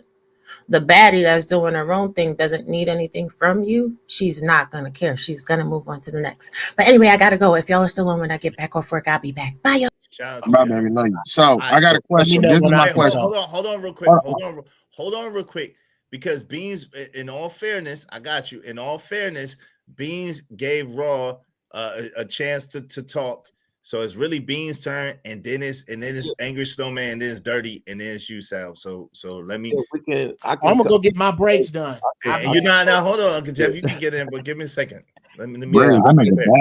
I would just say this real quick to that point that y'all was just arguing. I think really the only way to decipher that is to compartmentalize strangers from relationships. Yeah. Right. And then you have the conversation about who do you think has or deals with rejection worse in dealing with strangers and versus in relationships. Right, Beans. Hold on, Beans. Say that again. And that's where me and Angry Man got off, because Angry Man tried to use Helen of Troy in a situation. You used the Bible. Hold on, Sal. I did, but that's not the point that I'm making. Dumb as shit. Hold on, Joseph What a was. cow, Hold on. See, yo, fam, all this filibuster stuff that you be doing, I don't like it, man. Give me a second, man. I don't understand what you got going on, Sal. I'm not feeling this, man. Let me finish talking. Yo, at the end of the day, yo, Beans, yo, I used the scenario of Joseph, who was a single man, who you know what I'm saying, who the woman wanted him, and because he rejected her, she got the husband who was the Pharaoh, to throw him in jail and to try to get him beheaded, right? AM then used the scenario about the Helen of Troy, about a wife that cheated on her husband or her man, the king, in order to go with another man. And I'm like, yo, that's not quite the same, because for the scenario that Kim Jong-un used, it was really on the approach of singles. He didn't use no scenarios. Hold on. Hold on. He didn't give no goddamn Hold on. I'm not. Yo, it's not a lie. First of all, it's not a lie. It's not a lie. Hold on. I'm not. Damn lie. I said, yo, it's not a lie. I said, based on the scenario was, again, a man that rejected a woman that rejected a man was the first scenario, and that's when Kim Jong-un made that comment. So I'm not lying about anything. He said women take rejection harder than men, in my opinion. There's no scenario in that situation. Hold on. He did not say in that scenario, in that text. Yo, he did hold not on. say, AM. It was a scenario attached to that. It was AM. Hold on. AM. So he's going to bully the fucking pulpit so he can be right. Instead of letting the Hold on, he did say that, and that's exact. But what I'm saying is, so that's what he said. Why would he say it? Hold on. I'm not gonna be a part of this shit. Hold on, okay. Monkeys throwing shit in here. Hold on, okay. Well, okay. So hold on. There was a scenario attached to it before that when a man was rejected by a woman. That was the topic that we was talking about when Kim Jong-un made that comment. But the point, okay, let's take that out. I'm not lying about nothing, but let's take it out. The point that I'm making, Beans, is the original premise was based on single people, and then it was trying to be changed and added with people whose wives or husbands cheated on them in the scenario of Helen of Troy. And I'm like, yo, that's a different form of rejection. And then AM was like, no, form, yo, no, that's rejection, period. And I'm like, yo, fam, nah, that's not the same thing. That's all I'm saying. Well, let me ask this question, Angry Man. If let's say you got a man, let's say it's a man that's shooting his shot at a woman, right? And she reject him, and he be on some, well, fuck you then, bitch, right? Versus it's a woman shooting her shot at a man, and he reject her, but now she's taking that with her. She not on some fuck you then, nigga. That's why you ugly anyway. But she takes that with her. Now, you see what I'm saying? Now, beans. Some men, when they try to talk to a woman and the woman reject them, they kill the woman. Beans. Thank you. Wait. Hold on. I got it. Yeah, but that's not the vast majority. I know, right? That's right. Where the logic has to come in, that again is more often than not, which one do you think is happening? Right? We know that more often than not, men ain't taking women's lives over rejection. More often than not, I'll say that they just deal with the rejection, but let's just say we take the good responses out and just stick with the bad. More often than not, it's gonna be some well, fuck you then, bitch. May I ask a question?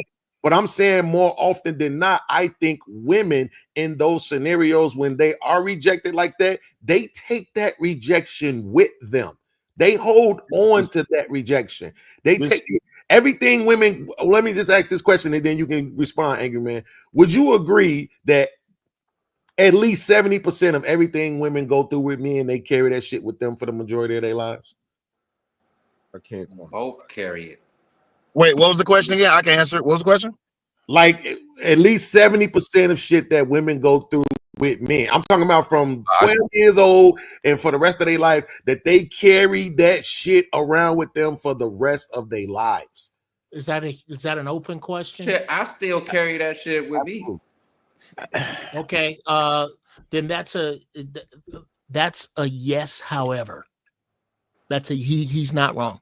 The first girl that ever broke your heart, you ain't gonna ever forget that. So Would you say that the majority or minority of men take rejection hard? Take it hard? Yeah, take it hard. It depends on it depends on what first rejection. I can't hear everybody talking at once. No. Yeah, I would say the majority. Does the majority of men take rejection hard, or does the minority of men take rejection hard? I would say the minority. Okay, well, does the You gotta majority define hard? Right. That's what I was saying. Yeah. Well, remember, define hard. Well, let's just simplify. One mic, y'all. One mic. Yeah, let's just simplify so we can answer his questions. Do you okay? This is a better question. Do y'all think? A better question is? Do y'all think men or women take rejection harder? That's a better question. Well, I think the reason why he was separating it is so that he could see if people are able to differentiate, right? So I would say the minority of men, and then I would say the minority of women. I think it's a little more nuanced. Thank you for that. Thank you for that clarification, Beans. Now, when you say the minority, between the two of those minority of those men and women, of those two, who takes it more, the minority of men or the minority of women? Absolutely. So now, when you ask that's the question. Absolutely. So now, when you ask that question, I would probably have to say men. But here's my caveat. The only reason why I'm saying that is because the only evidence I could have to prove the contrary is to say that is to ask y'all, when y'all have arguments with women, have you ever felt like she was arguing with another motherfucker, talking about shit that happened? You don't even know what's going on, right? But you see what I'm saying? So it would have to be anecdotal evidence, and I can't provide everybody else. But we all know niggas be on some well, fuck you then, bitch. But Beans, can I ask you this question? And this is why I had the premise that I had. Now watch how I work this. And again, Angry Man, if I fuck this up, you correct me. This is why I said, please no F. Okay, then fine. I'm sorry, my bad for the F-bombs. But if I mess this up, correct me. This is why I said the premise that men get rejected more than women. Remember, we're talking about the minority of men who get rejected more than women. Right. And we're talking about the minority of women who get rejected less than men. This is why I say men take it harder. Do you not understand what I'm saying? Not at all. But check this out. Oh my God! Because here's the thing. You ask the question. I don't have to agree with you, bro. I don't have to agree with you. God, dog, y'all niggas is crazy as hell, man. I'm not asking you to agree with me. I'm just asking if it's understood. He said he don't agree with you. I don't agree. I'm not asking him. No, understanding and agreeing is two different things. Oh absolutely, my God, bro. Man. Either way, you asked if we agreed. Now you ask either way. Either way, your response. All right, y'all. Yeah, this is y'all don't want to get nowhere. Y'all ain't trying to get nowhere today. All right, go ahead, Uncle Jeff. But wait, Jeff, I got you. You got time. I got you. Look, The problem I have with Angry Man scenario is he used the 3 phases of relationships in one scenario, right? He went from the immediate, I tried to get your phone number, and then he went to, yeah, then I killed her and the kids. I'm like, whoa, that's 3 different phases of the relationship, right? That's not, It's been wild. that is not what I said. Yeah, it is what you said, bro. But That is not what I said. I ain't saying nothing about no damn kids. all right, I'm sorry. Now I gotta ask me what I'm doing. All right, But y'all. but Later. but my here's the thing, and I think B said it best. That he was going where I was going to go with it, right? In the beginning, men talk to women more than women talk to men, right? Men are the consummate salesperson above women. Nobody likes rejection. The number 1 fear in life is public speaking. Number 2 is death. People are more afraid of rejection than to die. So, and men put themselves out there a lot. As a matter of fact, the internet made people scared to approach women, more comfortable getting rejected by inbox, right? Because men still have to be the pursuers.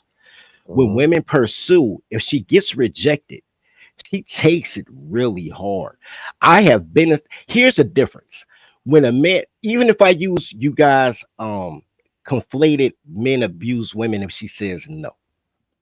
Women get other men to abuse men when he says no. So you still come down to men doing the act. It's very, or if she gets violent, it's a bunch of niggas like y'all. Like that's a lady not around in public. Folks. Wait, she did it where she did it. Your mic sound crazy, bro. Your mic just sound crazy. She did it where she did. All right, it's good now. Go ahead. All right. So at any given time, men help women get out of any accountability for their action. Because if I've been through that. I've been at a bar and girl was like, you cute, you gonna give me your number? No, the fuck I'm not. Yes, you is, and you gonna buy me a drink. No I'm like, F-bombs, shorty, no gone. F-bombs. I'll be right. I'm like, shorty, gone. She go to the bar, order a drink, point at me, tell the bartender, point at me. I'm waving my hands like, no, I don't. I had to get about the spot because I'm like, cool, because it's a biker club there. And she got a little biker jacket on. I'm like, now I'm gonna have to fight a bunch of biker dudes because this goofy, ugly chick think that she gonna get my number and I'm gonna buy her a drink because she can't take the rejection when I said no in the first place. So now I have more than that to worry about. But I've also been with my homegirl who wear her hood when she goes to the ATM machine, not because she's scared to get robbed. She's scared of a million niggas trying to holler at her and selling CDs and DVDs and cologne. And I get it all ways, but it's still harder on women to be rejected because they're never in that position. I'll give you a perfect example. If you go to the next phase of relationship, which Rob B was talking about, but she was wrong. If I tell a girl no, of any age, from 2 years old to 102 years old, she gonna take it a certain type of way because that's rejection. Can we do that? No, we can't. You so mean. That is a form of rejection. Depending on what she wants that I reject, she's going to do something toxic to destroy the relationship. Will she stab me in my sleep? Possibly. Will she sleep with my brother? Possibly. Will she do both? Maybe. She'll do something to destroy over a no. They'll always take rejection harder. If I want to get something from my girl and she say not tonight, I grab her by the booty and I rub one out. If she try to get something and I say not tonight, now I gotta argue. Yeah, so women wait, so dirty, just so that everybody listening can understand, so it don't get lost in the comedy. What he's saying is what I said earlier, and is agree with me on when I said there's different forms of rejection. So this is what I'm talking about. If we speaking specifically about you trying to flirt with somebody, then I think we can all say probably, yeah, men take rejection harder than women because we quick to say, well, fuck you then, bitch. But please, that's why I said, I'm sorry. Well, F you then, chick. So if you get into if you compartmentalize and you separate that strangers to over here to relationships, that's why I think it's like women. Hands down. Have to lose. Hands down. I don't think you can even argue. Sexless relationships. Right? Who's the proprietor of those? It ain't the men. But the men tolerate those kind of relationships more often than women do. Well, Beans, to what you're saying too, I also think that there's a generational thing to it as well. Because I've noticed that a lot of these younger men and women both that are coming into the real world, that they tend to not be able to deal with any kind of act of pushback on anything very well. Don't tell me no. Do you? I don't Right. that, but we had the video with the girl who specifically said, "Why would you ever tell me no?" They did that. Did you see that clip? Yes. When they was interviewing those girls on the street, and they said all of them "You'd said rather have a husband, Yes, who I told played you it. no, or deal with a man." Okay, yeah. They all said the husband because he won't tell them no. Yes, they said they'd rather be a mistress to a man that would never tell them no than to have their own man that would tell them no. That's a fact. See how that's a form of rejection. So that's why I'm saying, like, it's more to it than just, "Hey, yo, shorty, what your name is." When you start getting into the nuances of how rejection appears in relationships, I think it's a no-brainer that it's women. Yeah, But you want to know what all this began? I'm still going with the guys. Wait, hold on, freeze on. Y'all skipping around. All of this And then began Angry Man is because Izzy. All of this began because Izzy said we're talking about the initial interaction. That was the premise of Kim Jong-un's statement. That's what we're talking about. We're not talking about afterwards. We're not talking about during. We're talking about at the very beginning. That's what we're talking about. Ain't no ifs, ands, or what if, or buts about it. We're talking about at the initial interaction. That's it. Nothing further past that. So we're talking about when a guy's out at the club and he's just trying to shoot his shot. That's it. Yes. We're not talking about established relationships. He sees a girl. Wait, hold on. No. Hold on real quick. Hey, God and Lantern wave in the back. I let Sell, you like obviously don't agree with me. I was going in order of what I said. Just now, and I knew you was gonna latch on to that bullshit, but I've been sitting here paying real close attention. Everybody that agrees with you, you are letting talk at length. Forever. You are letting them talk at length. You're not interrupting them. You're not hitting them with the hold on. I have not been able to get out 3 sentences without being interrupted. And it's because I disagree with you. This is some biased shit, and I'm done. It's not because I was trying to pass the microphone around. Like I said, this is crazy, man. This is insane. It's not crazy. It's just no, fam. I'm talking. Y'all niggas keep interrupting me. That's fine, though. But niggas know it's not fine. That's because we disagree with you. It's not fine. Y'all niggas keep talking over me, and they get mad that I say, "Yo, hold on." That shit is insane. That shit's insane. You can see it how you want. That shit's insane. Yo, God and Lantern, wave in the back so I know it's you. Y'all niggas keep talking over me like just now, and then you want to try to put it on me like I'm doing something to you. It's incredible. Go ahead, my brother, man. Go ahead, Petty Pendergrass, you got it. I'm quite sure we all can agree that when it comes to like rejection and stuff like that, I think like your parents and stuff like that should have instilled a lot of that type stuff before they sent you out there in the world. Like my mother and my father prepared me for rejection. You know what I'm saying? Like my mother told me to not curse out the females and all that other type stuff, to be a gentleman. And my father put me up on the game. Like, you know what I'm saying? You shoot your shot at a female and then, you know what I'm saying? Just play it cool. You're going to see her again. Just make sure you stay fly, whatever it is. She might've been having a bad day when you hollered at her. You know what I'm saying? So I never was one of those cats to be like, "Oh, F you, girl," and all this other type stuff and wild out and everything. I was always the cool cat because, you know, being from Detroit, it's like, okay, you reject me. Okay, wait till you see me again. You're gonna be ready to hop on next time you see me again because I'm about to boss up. You know what I'm saying? So rejection, from where I come from, make you stronger. It make you push harder, make you grind harder. You know what I'm saying? Now, I don't know what it is with some of these other cats that be wilding out and all that other type stuff. I don't know whether they still take that energy and boss up with it, but for me to muster up breath and everything for a female and go all out like that and crash out in front of it, and then it might be other females that's around seeing you crash out on that chick. Now you done ruin your chance with the other chicks. Yeah, no doubt. Hold on, because it could have been a chick sitting on the side watching you get this, and she's like, "Oh, well, I'll take them." Yeah, no doubt. Let me read this. Hold on, real quick. Let me read this real quick, and then let me let Freeze on Lou get in here. Give me a second, man. Shout out to Random Chat Ninja. Thank you for the $4.99, man. Peace to the patron saint. God abundance, all the lost niggas, yo. Thank you very much, man. I appreciate it. I appreciate Excuse that. me, y'all. I'm in the garage too. and shit. You good? Shout out to We Ain't Beefing. We ain't beefing. You just mad. 333. Men are not turning down the cat. Sorry, not sorry. That's not really true. Shout out to my man Gore. What's up, Gore? Shout out to Narratives and Dialogues. What's up, Narratives and Dialogues? Turn down nothing but Young 41 said exactly is, but men do turn down cat. I've done it several times. Shout out to High Def. You seen the video with Whack 100 fighting at No Jumper? Whack was stripped from his pant on camera. Nah, I didn't see that. That's crazy. I don't think I want to see that. Shout out to Gore. I don't want to see no man stripped of the pants.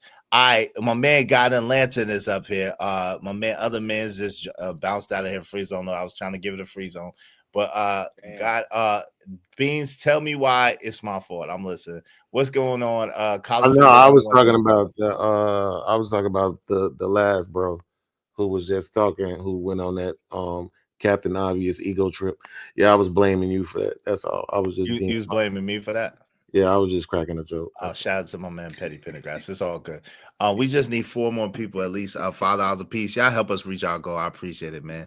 It's hard out here, man. This shit is crazy. Shout out to God and Lantern. I don't know how I do this shit, man. This shit is crazy, man. Bro, you better stop sounding like that. That's all I know. Fam, I'm about to, fam, my head, like, all of a sudden is like, like, what? Like, fam, huh? Like, all I'm trying to do is be fair, like, trying to let it's mad people on the panel. I'm trying to pass the ball. I can't win for losing. This would be wild, yo.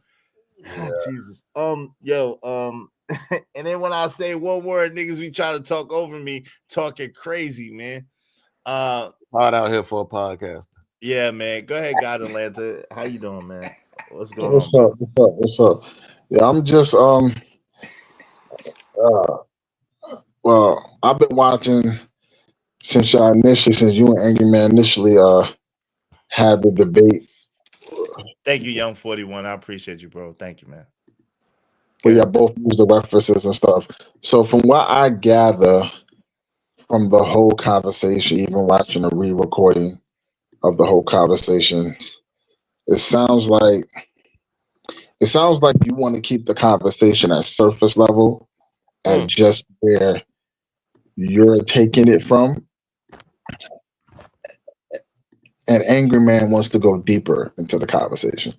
He wants to go through all the layers, all the different angles that subject, because from what I'm listening to, the whole conversation of rejection in general is not a singular type of conversation. Has many different angles and phases and sizes and things of that nature. So to only keep the conversation on one lane and not to allow the others, I think is where the frustration comes on Angry Man. Because if I'm just going off of what the comment said, not going off of what you said, a scenario that brought that comment, if I'm just going off just what the comment said, the guy said that women, more or less in his opinion, women take rejection harder. Yeah. More or less. Then just from that comment alone, then if you're on the opposite opinion of it, then what Angry Man decided to bring to the table as an example or an argument would be valid. You get what I'm saying? But I don't understand what you're saying. Exactly. But, hold on, I don't. But give me 1 second. Give me 1 second. Hold on. Well, let me say. God Atlanta. Hold on 1 second. I said I don't understand what you're saying. Give me 1 quick second. Angry Man said, "Yeah, I wanted to have an intelligent conversation. They wanted to have a dumb one." Shout out to my homie, the Angry Man. Like Gore said, Is and AM are basically brothers. They go through this every couple of months. But I don't be starting it. But shout out to Angry Man. You be starting it, bro. You be starting it. Well, Angry, like I was saying, but hold on, God. Like I was trying to say, well, you're okay. Look, Hold on, real quick, brother. Hold on, real quick. Let me guide the conversation if you don't mind, because I don't understand how you could say what do you mean when you say what you said about AM? What did you mean by that? Well, what I'm saying is that if I'm just going off the fact of, and I would imagine the angry man would agree, if I'm just going off the fact of there was a question given, I mean, there was a statement given, women react or women take rejection harder, in his opinion. So thus he's given opinion. He didn't say it was a fact. He didn't say that this was a universal law. He said it was his opinion, which means if we're having a debate, then the opposite side has the right, if we're going to have a fair debate, the opposite viewpoint has the right to bring something to the table. Am I correct? So,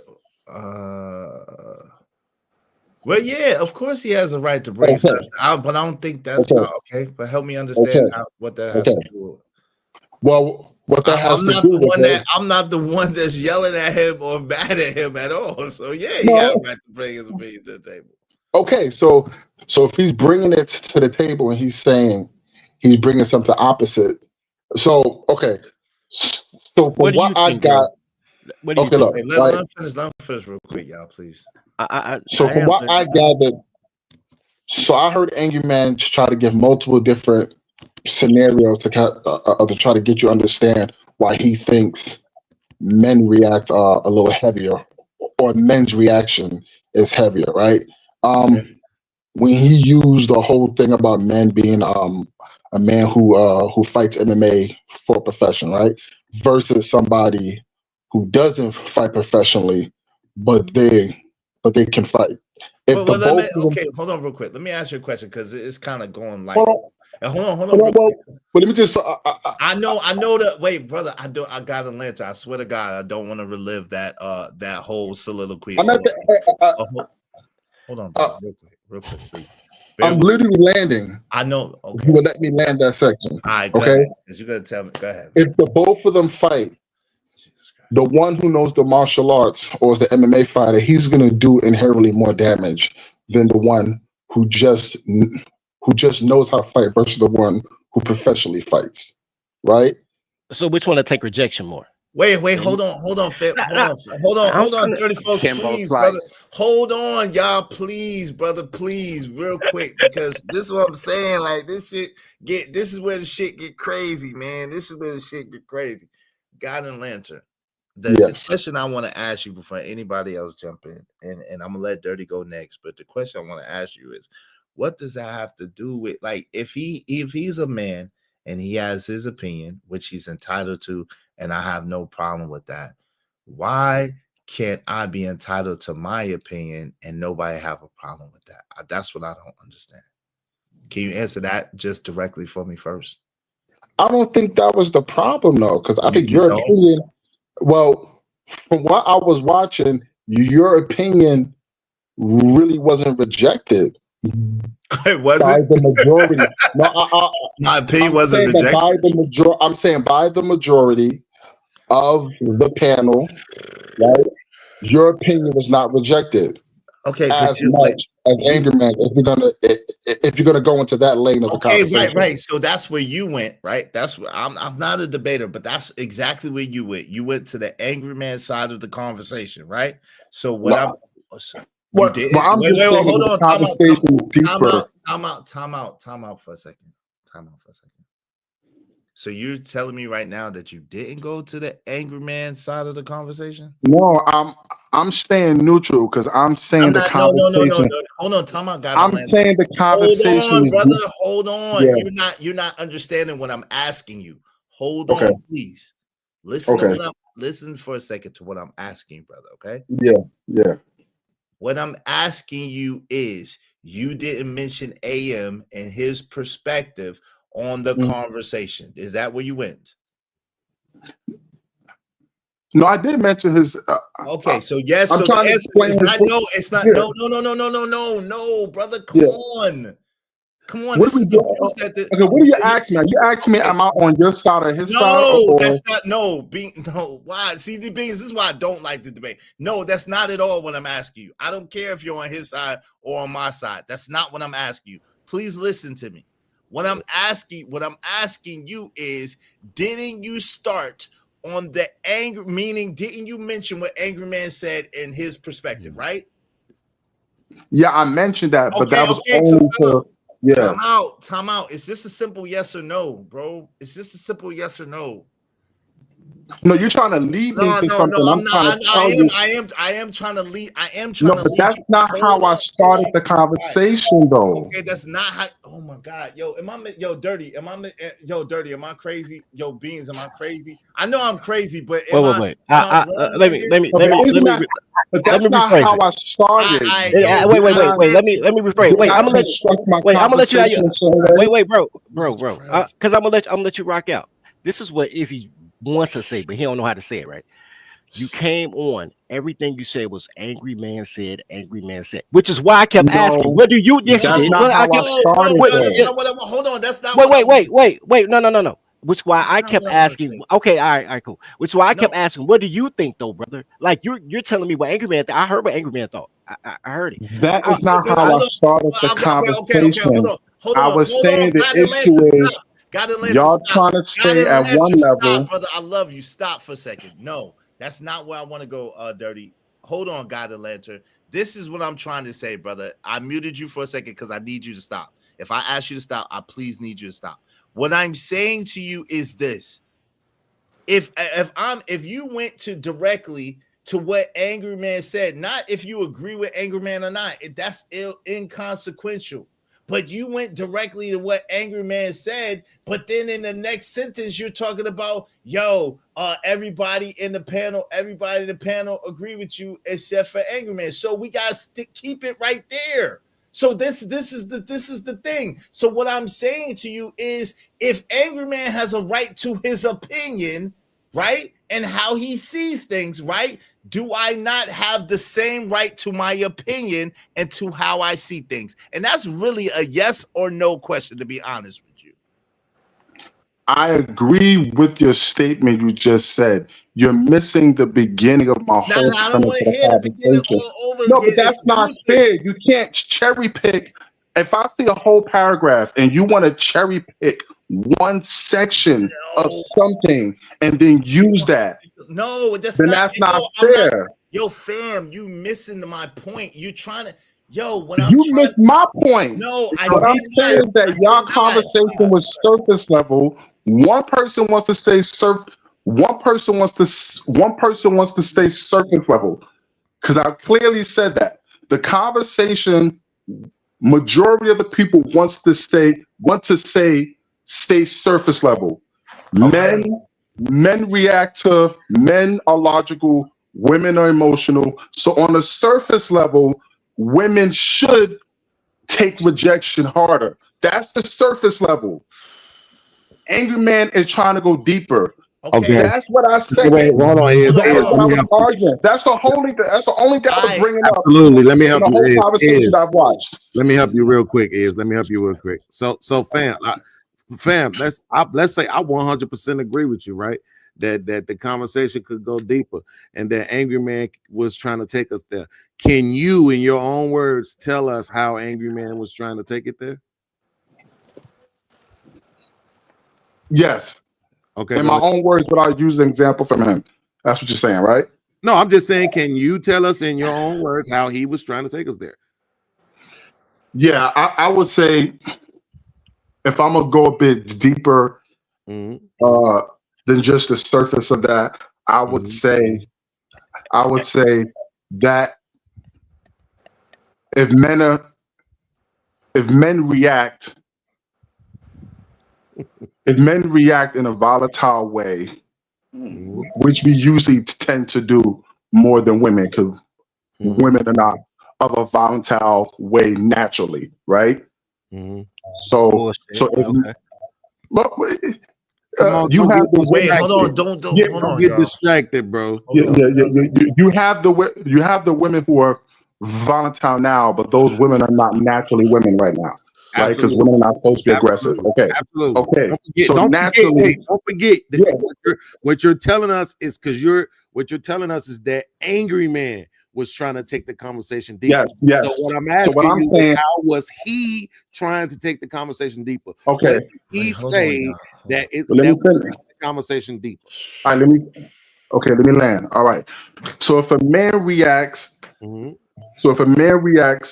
violently, even though he is supposed to be, even though because he deals with rejection more, he shouldn't be reacting violently. Right. He should just be on the surface, screw you, chick, whatever, right? So if a man reacts violently, right, and there's been cases of this even more frequently nowadays than they were back in the days, then that's evidence that that man's reaction in itself, that volatile reaction of itself, is even worse than a woman who's not used to rejection and she just simply emotionally reacting, be it's volatile because she slapped somebody or she smashed a window or cut a key. Hold on real quick. Hold on That real would be quick. my Hold example on real of my quick. I child got you. statement of that. I got you. Hold on real quick, Beans. Everybody, please, real quick. Because I'll be accused of not reading Angry Man's comment. Give me a second, y'all, man. Yo, Jesus Christ. Yo, fam. If he is having a deeper conversation, that's cool. I don't have no problem with that. But to say it would be one thing if it was differentiated. Yo, you having a surface level conversation. I'm trying to have a deeper level conversation. That's one thing. But to say, yo, you don't know what you're talking about, yo, this, that, and the third, this, that, and the fourth, that's a whole nother thing. When I clearly was making it as simplistic as possible because the comment that was made was simplistic. Now, AM is saying he could say what he could explain if he is allowed to talk. AM, you were more than allowed to talk. I was actually about to pass you the mic, but I had promised Beans to go first, then Angry Snowman, then Dirty Folks. And guess who went? Beans went first, then Angry Snowman, and then Dirty Folks. And then I was gonna pass you back the mic, Angry Man. So I don't understand. Yo, there you go. He said, shout out. Thank you for the $9.99. I appreciate it. He said, shout out to God and Lantern. He's articulated perfectly, understands. He just pretending he does it because he wants to be right. And now he's cutting you off because you disagree. That's not what's happening. Hold on. This is important. I promise. See, this is what I'm saying, because Angry Man may be right that he is expressing what Angry Man said, but you're not explaining how that takes the conversation deeper. Because that's not important to me, man. I'm sorry. I realize that now that's not important to you, and I'm not trying to take over the show, but it was important to me because I honestly just felt like bro was. I don't give a fuck. I'm being honest. I don't give a fuck about none of that shit. That shit don't mean shit to me. Like I don't give a fuck about all this debate and bullshit that niggas do. I don't give a fuck. I hate that shit. That shit's so fucking aggravating and stupid. You gotta twist and turn and fucking act like yo. You gotta twist and turn and daggone meander around to prove a point. I'm not trying to be right. Yeah, I don't give a fuck about being right. I'm not trying to be right. Absolutely, that's the point, though. I was having a simplistic conversation, and the shit just got twisted up. I don't give a fuck about being right. Basically, you know what's a hold on. Let me finish. I'm talking. Let me finish. I promise you, I'm gonna give you the mic. I'm gonna give you the mic. I promise you, I'm gonna give you the mic. I'm talking. AM. I can't. You came up here in the midst of me talking. Let me finish. I promise you, I'm gonna give you the mic. Shit, don't you? You get off on telling grown men to shut up, don't you? No, how am I telling you shut up? Fam, yo, my nigga, what are you talking about? The button. You can act. Where's the button? It is possible for when someone interjects. It is possible for you as a grown man to stop talking and let that person talk. I do it all the time. I do it all the fucking time. Because now what y'all are trying to do is y'all are trying to pretend that Guiding Light don't know what he's talking about, and he's articulating what I was trying to do perfectly. Perfectly. Yo, I'm sitting there trying to finish talking to Beans. You came up I let you come up. I unmute you. I keep you down in the back. I just said, let me complete my thoughts, and then I'm going to pass you the mic. But then I get off on trying to keep people from talking, which is crazy. I'm already talking, trying to articulate my point to Beans. You came up. I ain't stop you from coming up. I'm like, yo, show you, yeah, come up. I appreciate you. And then just let me finish articulate my point. And then you got the mic. I'm gonna give it to you. No problem. Now we're gonna do the thing that black women do, which is talk at length. Oh my God. Nick. Now we're gonna do that. Hold on, I was talking, and then you're gonna stretch out your freaking sentences to make it as long as possible so that you can prove to a nigga that ain't nobody gonna talk while I'm talking. You think I don't know what you doing is? I'm sitting here watching you do it. I don't do this shit to you on my channel. When you come over there and you talking, I let you talk, my nigga. I don't shut you up. I don't tell you, hold on. Which I might add, you didn't do that to any of these niggas that agreed with you. That's not true, shit, bro. You are full of shit, bro. I sat back and watched it. I sat back and watched as everybody that agreed with you was allowed to talk at length. You didn't interrupt them. You didn't say nothing. The moment Cellulite started talking, you shut him down. And you're starting to do the same thing to God and Light. I'm sitting here watching it. First of all, his name is God and Lantern. Second of all, that's not true that you don't do it to niggas on your channel. Third of all, I interrupted. Third of all, I interrupted. Third of all, I interrupted Beans. I interrupted Uncle Jeff. I interrupted Beans. I interrupted Uncle Jeff. I interrupted Dirty Folks. All who which were saying, hold on. Before we get, I'm making a different point than that. Yo, I interrupted Beans. I interrupted Uncle Jeff, which is why he left and he was agreeing with me. I interrupted Dirty Folks in the midst of him agreeing with me and trying to talk to God and Lantern. So that is not accurate what you just said, fam. I do not have nothing against you. I was actually trying to pass you back the mic. I promised Beans he could go, and then Angry Snowman. Beans let Raw G go, and then Angry Snowman, and then Dirty Folks, and then back to Angry Man. Dirty Folks was still talking. People was trying to interrupt Dirty Folks. I'm trying to let Dirty Folks finish saying what he's saying, and then I'm trying to pass it, and then you got upset and quit and jump off the bell. Nobody was trying to interrupt Dirty Folk. I didn't say you interrupt. People was interrupted Dirty Folks. No, they were not. Dirty Folks. Where's Dirty Folks? No, they were not. Shit. Hey, Beans, when people interrupted Dirty Folks. No, they were. So, okay. So people interrupted Dirty Folk just like I mentioned Helen of Troy before you mentioned your biblical reference. I asked, yo, fam, I could be, if I'm wrong, okay, I asking Beans, did anybody, that's why I'm asking the third party, Beans, did anybody interrupt Dirty Folks? See how you started talking right there while I was talking? It was only right at the end though. See how nobody interrupted him, but it was at the end, yes, and that's when you was trying to stop them, and then that's when Angry Man made his statement. Exactly. Yes, because it had been a long time. I ain't gonna lie, I was trying to conversate with myself though, because I don't think anybody else on my level. But I'm just saying, like, to be honest though, Angry Man, even he did regurgitate the point that you made. This guy, God and Lantern, but he's not substantiating how that takes the conversation deeper. Yo, right? But that's not Beans. Please don't take it. Please don't take it away from. Oh, that's what. But I'm saying that's what he's talking about, though. I know, but Beans, please, brother, please, I'm begging you, bro. Okay, please. all right, man. Let me dumb myself down. Hold on. Nah, yeah, for a second. How can you not understand? God and Lantern, hold on. It's not that. Hold on, God and Lantern. I can understand it. And that's not the point that I'm making. Beans, can you articulate that that's not the point that I'm making? Can you? Because obviously people ain't gonna hear it from me. Earlier, that understanding is not. Agreeing is not requisite of understanding, right? So I can understand what somebody is saying without necessarily agreeing with them. I think that's what what's the boy name that's with Raw B? Cellulite podcast. Cellulite. So that's what he was saying earlier. He wasn't necessarily asking if anybody disagreed or agreed with him. He wanted to know if people understood the point that he was making, right?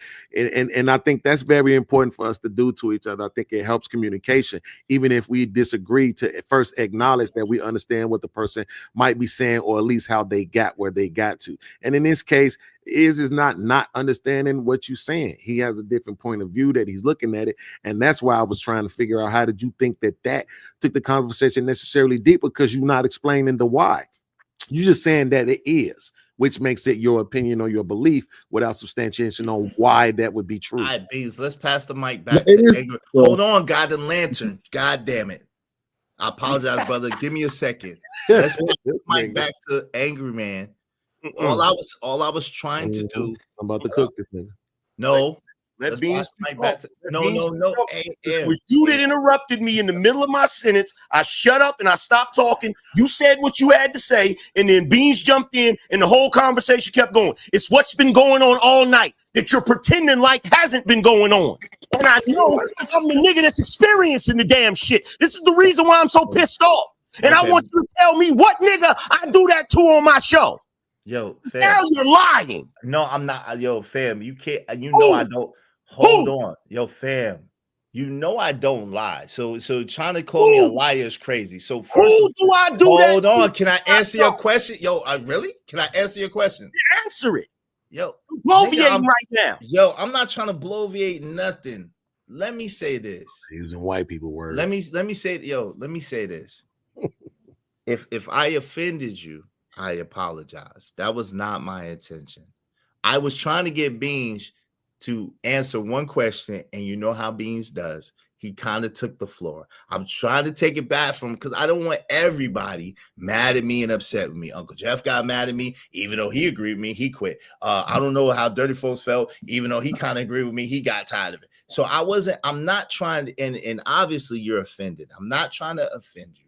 I was trying to have a conversation. I don't agree with the perspective, but it's okay. I don't have to be right. It's okay. I see it the way I seen it. Some people seen it the way I seen it. Other people seen it the way you seen it, and it's fine. But like to kind of like, so yo, you got the mic. It's cool. I don't have a whole. Still ain't answer my question, y'all. Still ain't fam, because I'm not because yo, fam. My question, but I'm crazy though, right? No, crazy. I didn't. Yo, I just said. If I offended you in this situation, because bringing up old stuff about who you cut off and how you cut them off and all of that stuff on your show, when everybody watches your show and everybody knows is going to be a different set of conversations. So I'm not trying to do that. What I'm trying to do is, if I whatever I offended you on, that was not my intention. I do apologize. It's not my intention to offend you, bro. Like, I'm not trying to be right and just cut you off. So you got the microphone, man. Yo, I would like that if you hadn't threw me under the bus.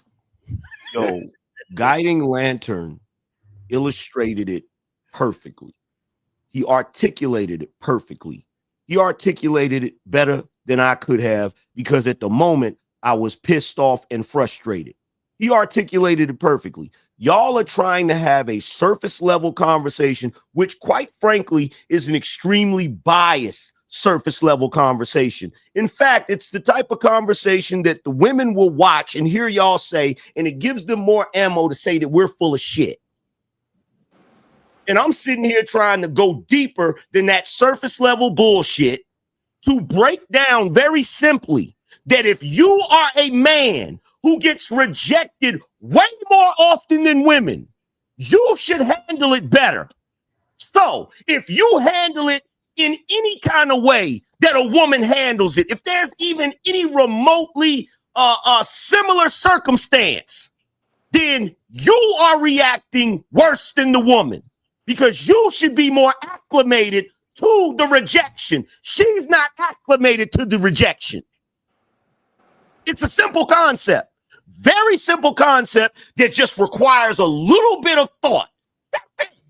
That's it. But excuse the hell out of me for trying to have an intelligent conversation instead of a surface level conversation that just deals with mere talking points. Women react more because they're emotional. Well, the crazy thing is, I agree with that. Wait, well, hold on real quick, and I gotta give it to Freeze on Lou. Freeze on Lou hasn't said nothing. Freeze on, I got you. Give me 1 second. Yo, the crazy thing is that that wasn't on subject. That was kind of supposed to be an off-brand comment that Kim Jong-un made. That was just a off-brand comment. So it was never really supposed to be a subject up here. But okay, cool. Yo, Freeze on Lou. What say you, man?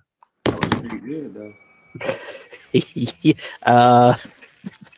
I don't even remember what I came up here to say, but I will say in regards to, because I don't really want to talk about the argument. I actually wanted to talk about the original argument. I think even with the surface level idea that women are more emotional than men or whatever that is, I think because that is the case, men struggle more with dealing with their emotions in the midst of rejection, even if they get rejected more.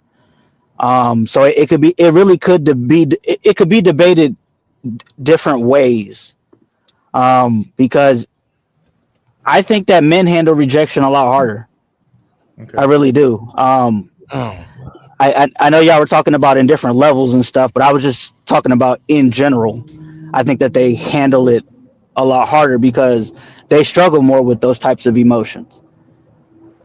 Like it just is what it is, and then they're told to bury those emotions and not talk about them. So then they really don't deal with them, and you have a lot of guys that do that. And then there comes, okay, what do you call dealing with rejection worse? Because I know Beans was talking about the female side, but the male side is niggas up on panels 12 hours hollering at women all day. That's a form of not being able to cope with rejection. So it's like there is a lot to the discussion, but I would ultimately say I think men have a harder time. They created a whole movement.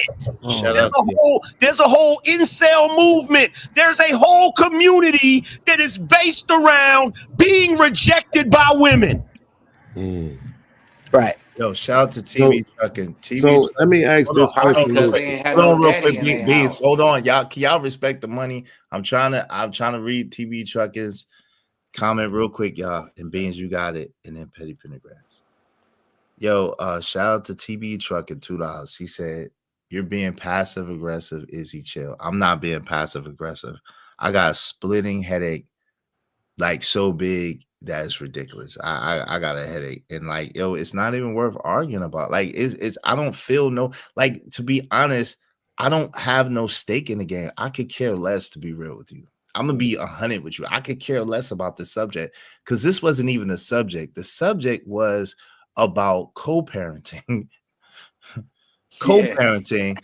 and should that even be an option? That's really what this show was supposed to be about. So I'm not being passive aggressive, but shout out to you. I appreciate it. I'm just over this, and I got a huge headache. That's it. I don't care anymore. Go ahead, Beans. You got it. Shout out to white people. I don't deal with this when I'm on white panels.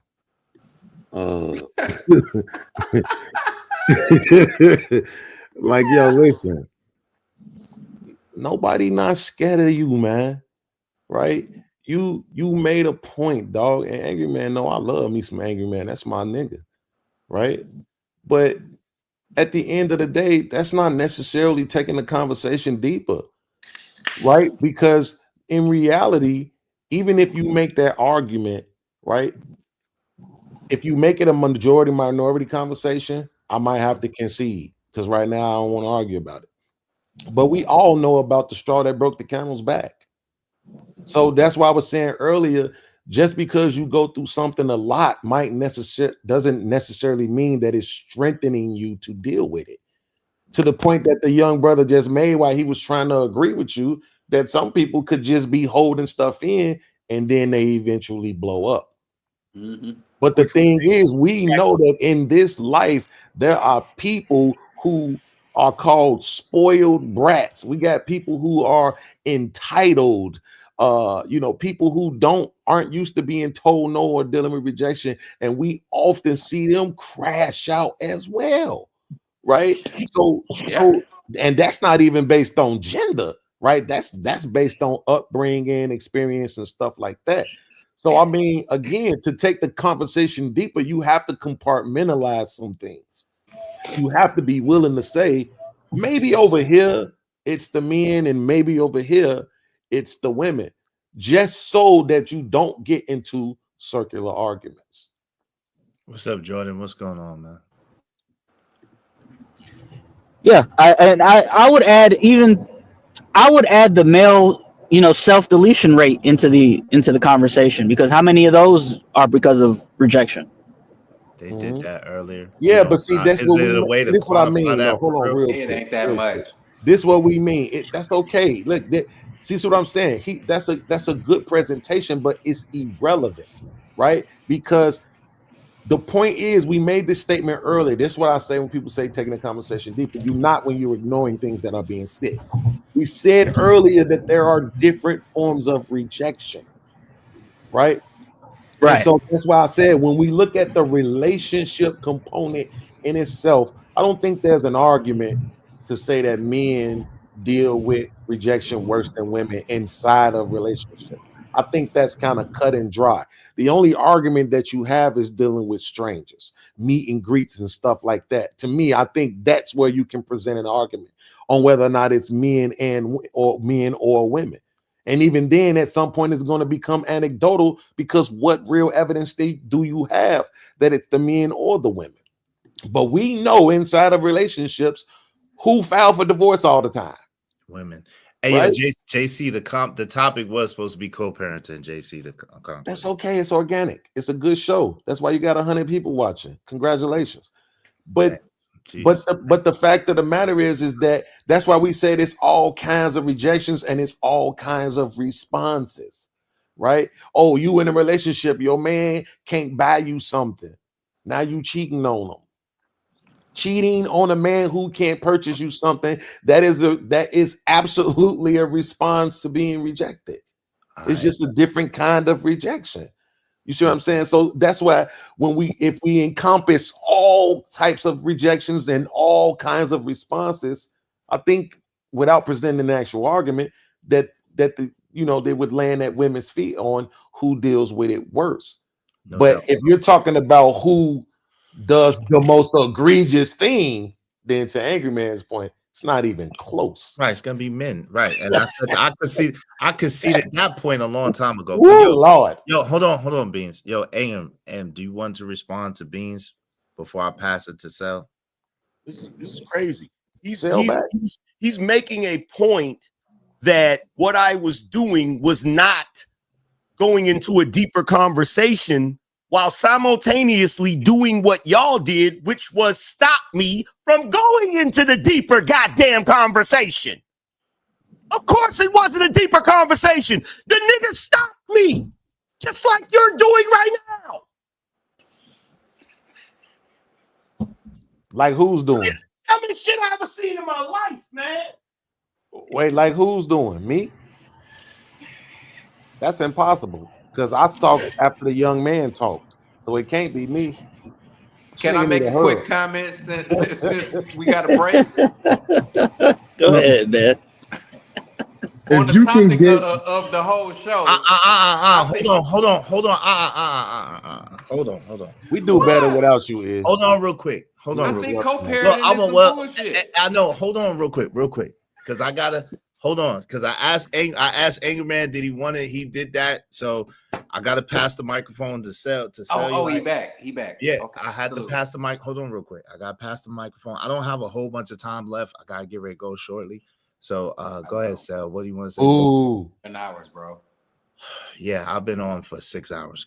Almost 7 hours. Go ahead, Sel. What do you want to say, bro?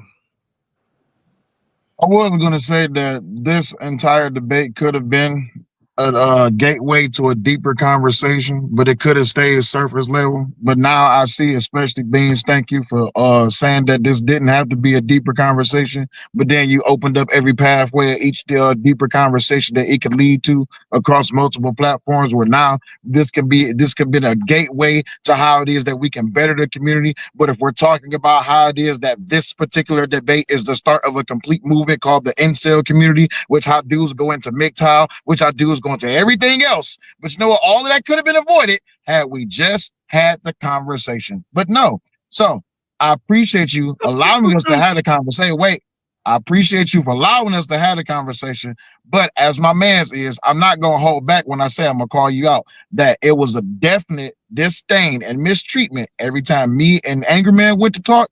You cut us off, and that's just the truth. But it's still respectful, though. But that's just the truth. Yo, Okay, that's so that's here's not. the Hold on, Beans, for a How second. do you want to address that shit? Nah, yo, No, you don't have to address. I'm just making my hold point. on. Let's move Why do had I it, want? Mary. Hold on. Why do I want to address what, Beans? That it's not. You're not gonna Yo, change their mind, no matter how I'm many not. times you say you No, what to that's do. not what I was. So. Okay, go ahead. Don't even address me. Go ahead. I'm sorry. I apologize. Gextra Grands says, I don't even know, 6 hours talking about the same shit that Angry Man told you 5 hours ago. You don't know what you're talking about. So, first of all, this conversation started about 2.5 hours ago. But anyway, it is what it is. Like you just talking, man. Like at the end of the day, it's just crazy, man. This is why I'm telling you, got a headache. Relax for a minute. Let us have it. But yo, We got you. I'm about to This is what slide happened. shortly. I'm about to slide shortly. Go This ahead. is what happened. It came up because the brother posted it, which sparked the conversation. He said, in his opinion, he said, women take rejection harder than men, in my opinion. Once he said that, it sparked the conversation. Y'all were talking about it. I agreed with Cellulite because, as I said, the original thought that Cellulite gave was a very intelligent thought. I even said that you could write an entire dissertation on it. So obviously, I was arguing it to go deeper into it. Now, the reason why we didn't go deeper into it is because the conversation was cut short and circumvented. Why was it cut short and circumvented? Because you didn't want me and Cellulite to be right. So since you didn't want us to be right, you did everything in your power to shut the conversation down by saying it's not that deep. We're not going into all those extra things. It's simple. So, No, it's not. That's not. No, it's not. That's not true. That's not true. That's not true. The conversation was supposed to be about co-parenting and should that even be an option. And when I saw that a lot more was going into that conversation than should have been, I was trying to shut it down because I wasn't even trying to go there. It was an after comment that Kim Jong-un made, and I wasn't even trying to go that far into it. I didn't care about being right. I don't care about this conversation at all. Go ahead, AM. That's the point. Like you keep trying to the conversation going deeper into all of those different aspects would have made for great content. That part I agree with. But you chose to have a back and forth with everybody about it. You and your buddies, you and your little homies, your little buddies up here, y'all wanted to have a back and forth debate about it because yet again, here we are on some nigga shit. Who's right and who's wrong? I was trying to go deeper into the conversation to break down why it's more egregious when a dude has a visceral reaction to rejection because he should be better acclimated to it. Of course, a woman is going to have a visceral reaction to rejection because she rarely ever experiences. That makes logical sense. And we could have went into all of the caveats of that, but you wanted niggas to be wrong. So we had the whole back and forth, and now we're right here when we could have had a much deeper conversation. Instead, we just had a bunch of bullshit with us throwing feces at each other, like Uncle Jeff would say. Well, first of all, I didn't want again, it was not supposed to. You and Cell, y'all wanted to have whatever conversation that y'all wanted to have. Cool. I don't have no problem with it. That's not what I wanted to do. It was not about trying to be right. It was about trying to steer it back to what the conversation was supposed to be about. But hey, listen, at the end of the day, it's 2.5 hours later. It is what it is. I still don't think y'all right on the premise of what Kim Jong-un said. If you was trying to have a deeper conversation, cool. There's always tomorrow or the next day. What's up, Cell? And then so why highlight the comment and read it out loud? Nigga, because I highlight and read all comments. I highlight and read all comments out loud. That's why. Which is great. But you asked for a response. Wait, you asked for a response to the comment. You said, "What y'all think about that?" No, I didn't. You did. No, okay, hold on. No, I did not. No, I did not ask y'all shit. I didn't ask you shit. How much you want to bet on it? Yo, hold on. How much you want to bet on it? Hold on. How much you want to bet on it? I got pulled up right here. No. You can't go watch it. You can't go watch it first. I got pulled up. No, you can't go watch it I first. already got it pulled up. Okay, fine. Bets off then. But that's all you got it. I already had it. I wasn't trying to bet you. I already had it pulled up. So why you pulling it up? I just say this one. Oh, you got it all. Women, I don't know. Women do not take rejection well in my. I don't think that's. Act out in certain ways, like if we're cheated on or something like that. That's when we could probably. Exactly. I didn't ask nobody shit. That's it. I didn't ask. I didn't ask. Hold on. I'm talking. I didn't ask. Hold on. No, it's what you mean is what I did. I pulled up the video. Y'all was talking. I didn't say a word. I let y'all rock. He made a statement that I asked somebody shit. I didn't ask nobody nothing. I made the statement. Ari said what she said. Uncle Jeff said what he said. And me and Uncle Jeff started going back and forth. I didn't ask anybody shit. So why we never see the comment wasn't on the screen though, right? To the original conversation about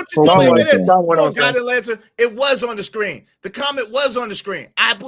You're not looking. Here's the comment right here. It was on the screen. Here it go. Right here. Right here. Hold on. Hold on. Let me move this out the way. There's the comment right there. There we go. Let me play it. For women and their reaction to the rejection is not looked at as the same as men and the consequence to men and their reaction. So when women a lot of times are not used to being rejected. So when you reject a woman that's not used to being rejected, it rocks her whole world. Yeah. And she will move heaven and earth. That's the whole woman scorn thing. That's the whole That's the whole woman scorn thing. Yo, you know how much damage women have caused me because I've rejected them. How much real shit like I was almost fighting for my freedom at one point because I rejected a woman. Okay, I feel you. I come from the same sentiment, right? I come from the same sentiment, right? But like I said, I didn't ask nobody anything. It was a statement. I was reading it like any other comment. So you would have been wrong. I was reading it like any other comment. I commented on it and you said that was a wrong statement. Uncle Jeff was chiming in and Ari was chiming in. It is what it is. But I didn't ask y'all opinion. I didn't. That's fine. I'll take that. You was right about that. So, shout out to you. You see how easy that was? No pride behind it whatsoever. No ego. Nigga, I did the same thing twice. No, you didn't. No, you didn't, bro. Oh my God, no, you didn't. Yo, AM. So AM, you gonna say that when I played the clip about you, and I said that you said the Helena Troy thing first. I didn't respond with humility, angry man, and say, yo, you my friend, you got it right, such. I was wrong. I didn't say that. I didn't say that. Nah, I think you did. All right. He's not. You did, man, because that was right when I first came up. Right. All right, man. Yo, I appreciate y'all coming through. I appreciate y'all coming through. I got shit to do. Y'all be easy, man. Peace to everybody. Hey, still love, right? Still love, right? It's all good, man. Peace, man. Y'all be easy, man. Yo, peace. I appreciate y'all, man. Peace, everybody. Be easy, man. Peace. Yo, thank y'all to everybody that came through and chopped it up. Yo, I appreciate y'all. Thank you to everybody that hit the super chat. That hit the super chat. That hit the whatchamacallit. I got a lot of shit to do. Yo, shout out to my man D-Rock. Shout out to my man Cajun Darfire. Shout out to everybody that came through that was on the panel. Shout out to Angry Man. Shout out to TB Trucking, to Young 41. Shout out to We Ain't Beefing. You Just Mad. Shout out to Random Chat Ninjas. Shout out to Petty Pendergrass. Shout out to Chaotic Ramela 747. Shout out to Stan Manson. Shout out to Jimmy Rucker. Shout out to Abby Waddy. Shout out to John Loaded Luck. Shout out to Nuck If You Buck. Shout out to Grant. Shout out to Calvin Cook. Shout out to Jimmy Rucker. Ogu Network coming soon. Something to think about with L Nix. Shout out to KO Black. Shout out to Say Light Podcast. Shout out to let me make everybody that hit the super chat. and hit the memo. Yo, we're gonna have an even doper show for y'all tomorrow. Y'all appreciate everybody that came through on the panel. Everybody that came through. Shout out to Bean. Shout out to my man Petty Pendergrass. Shout out to Angry Man. Shout out to Say Like Podcast. Shout out to Raw G.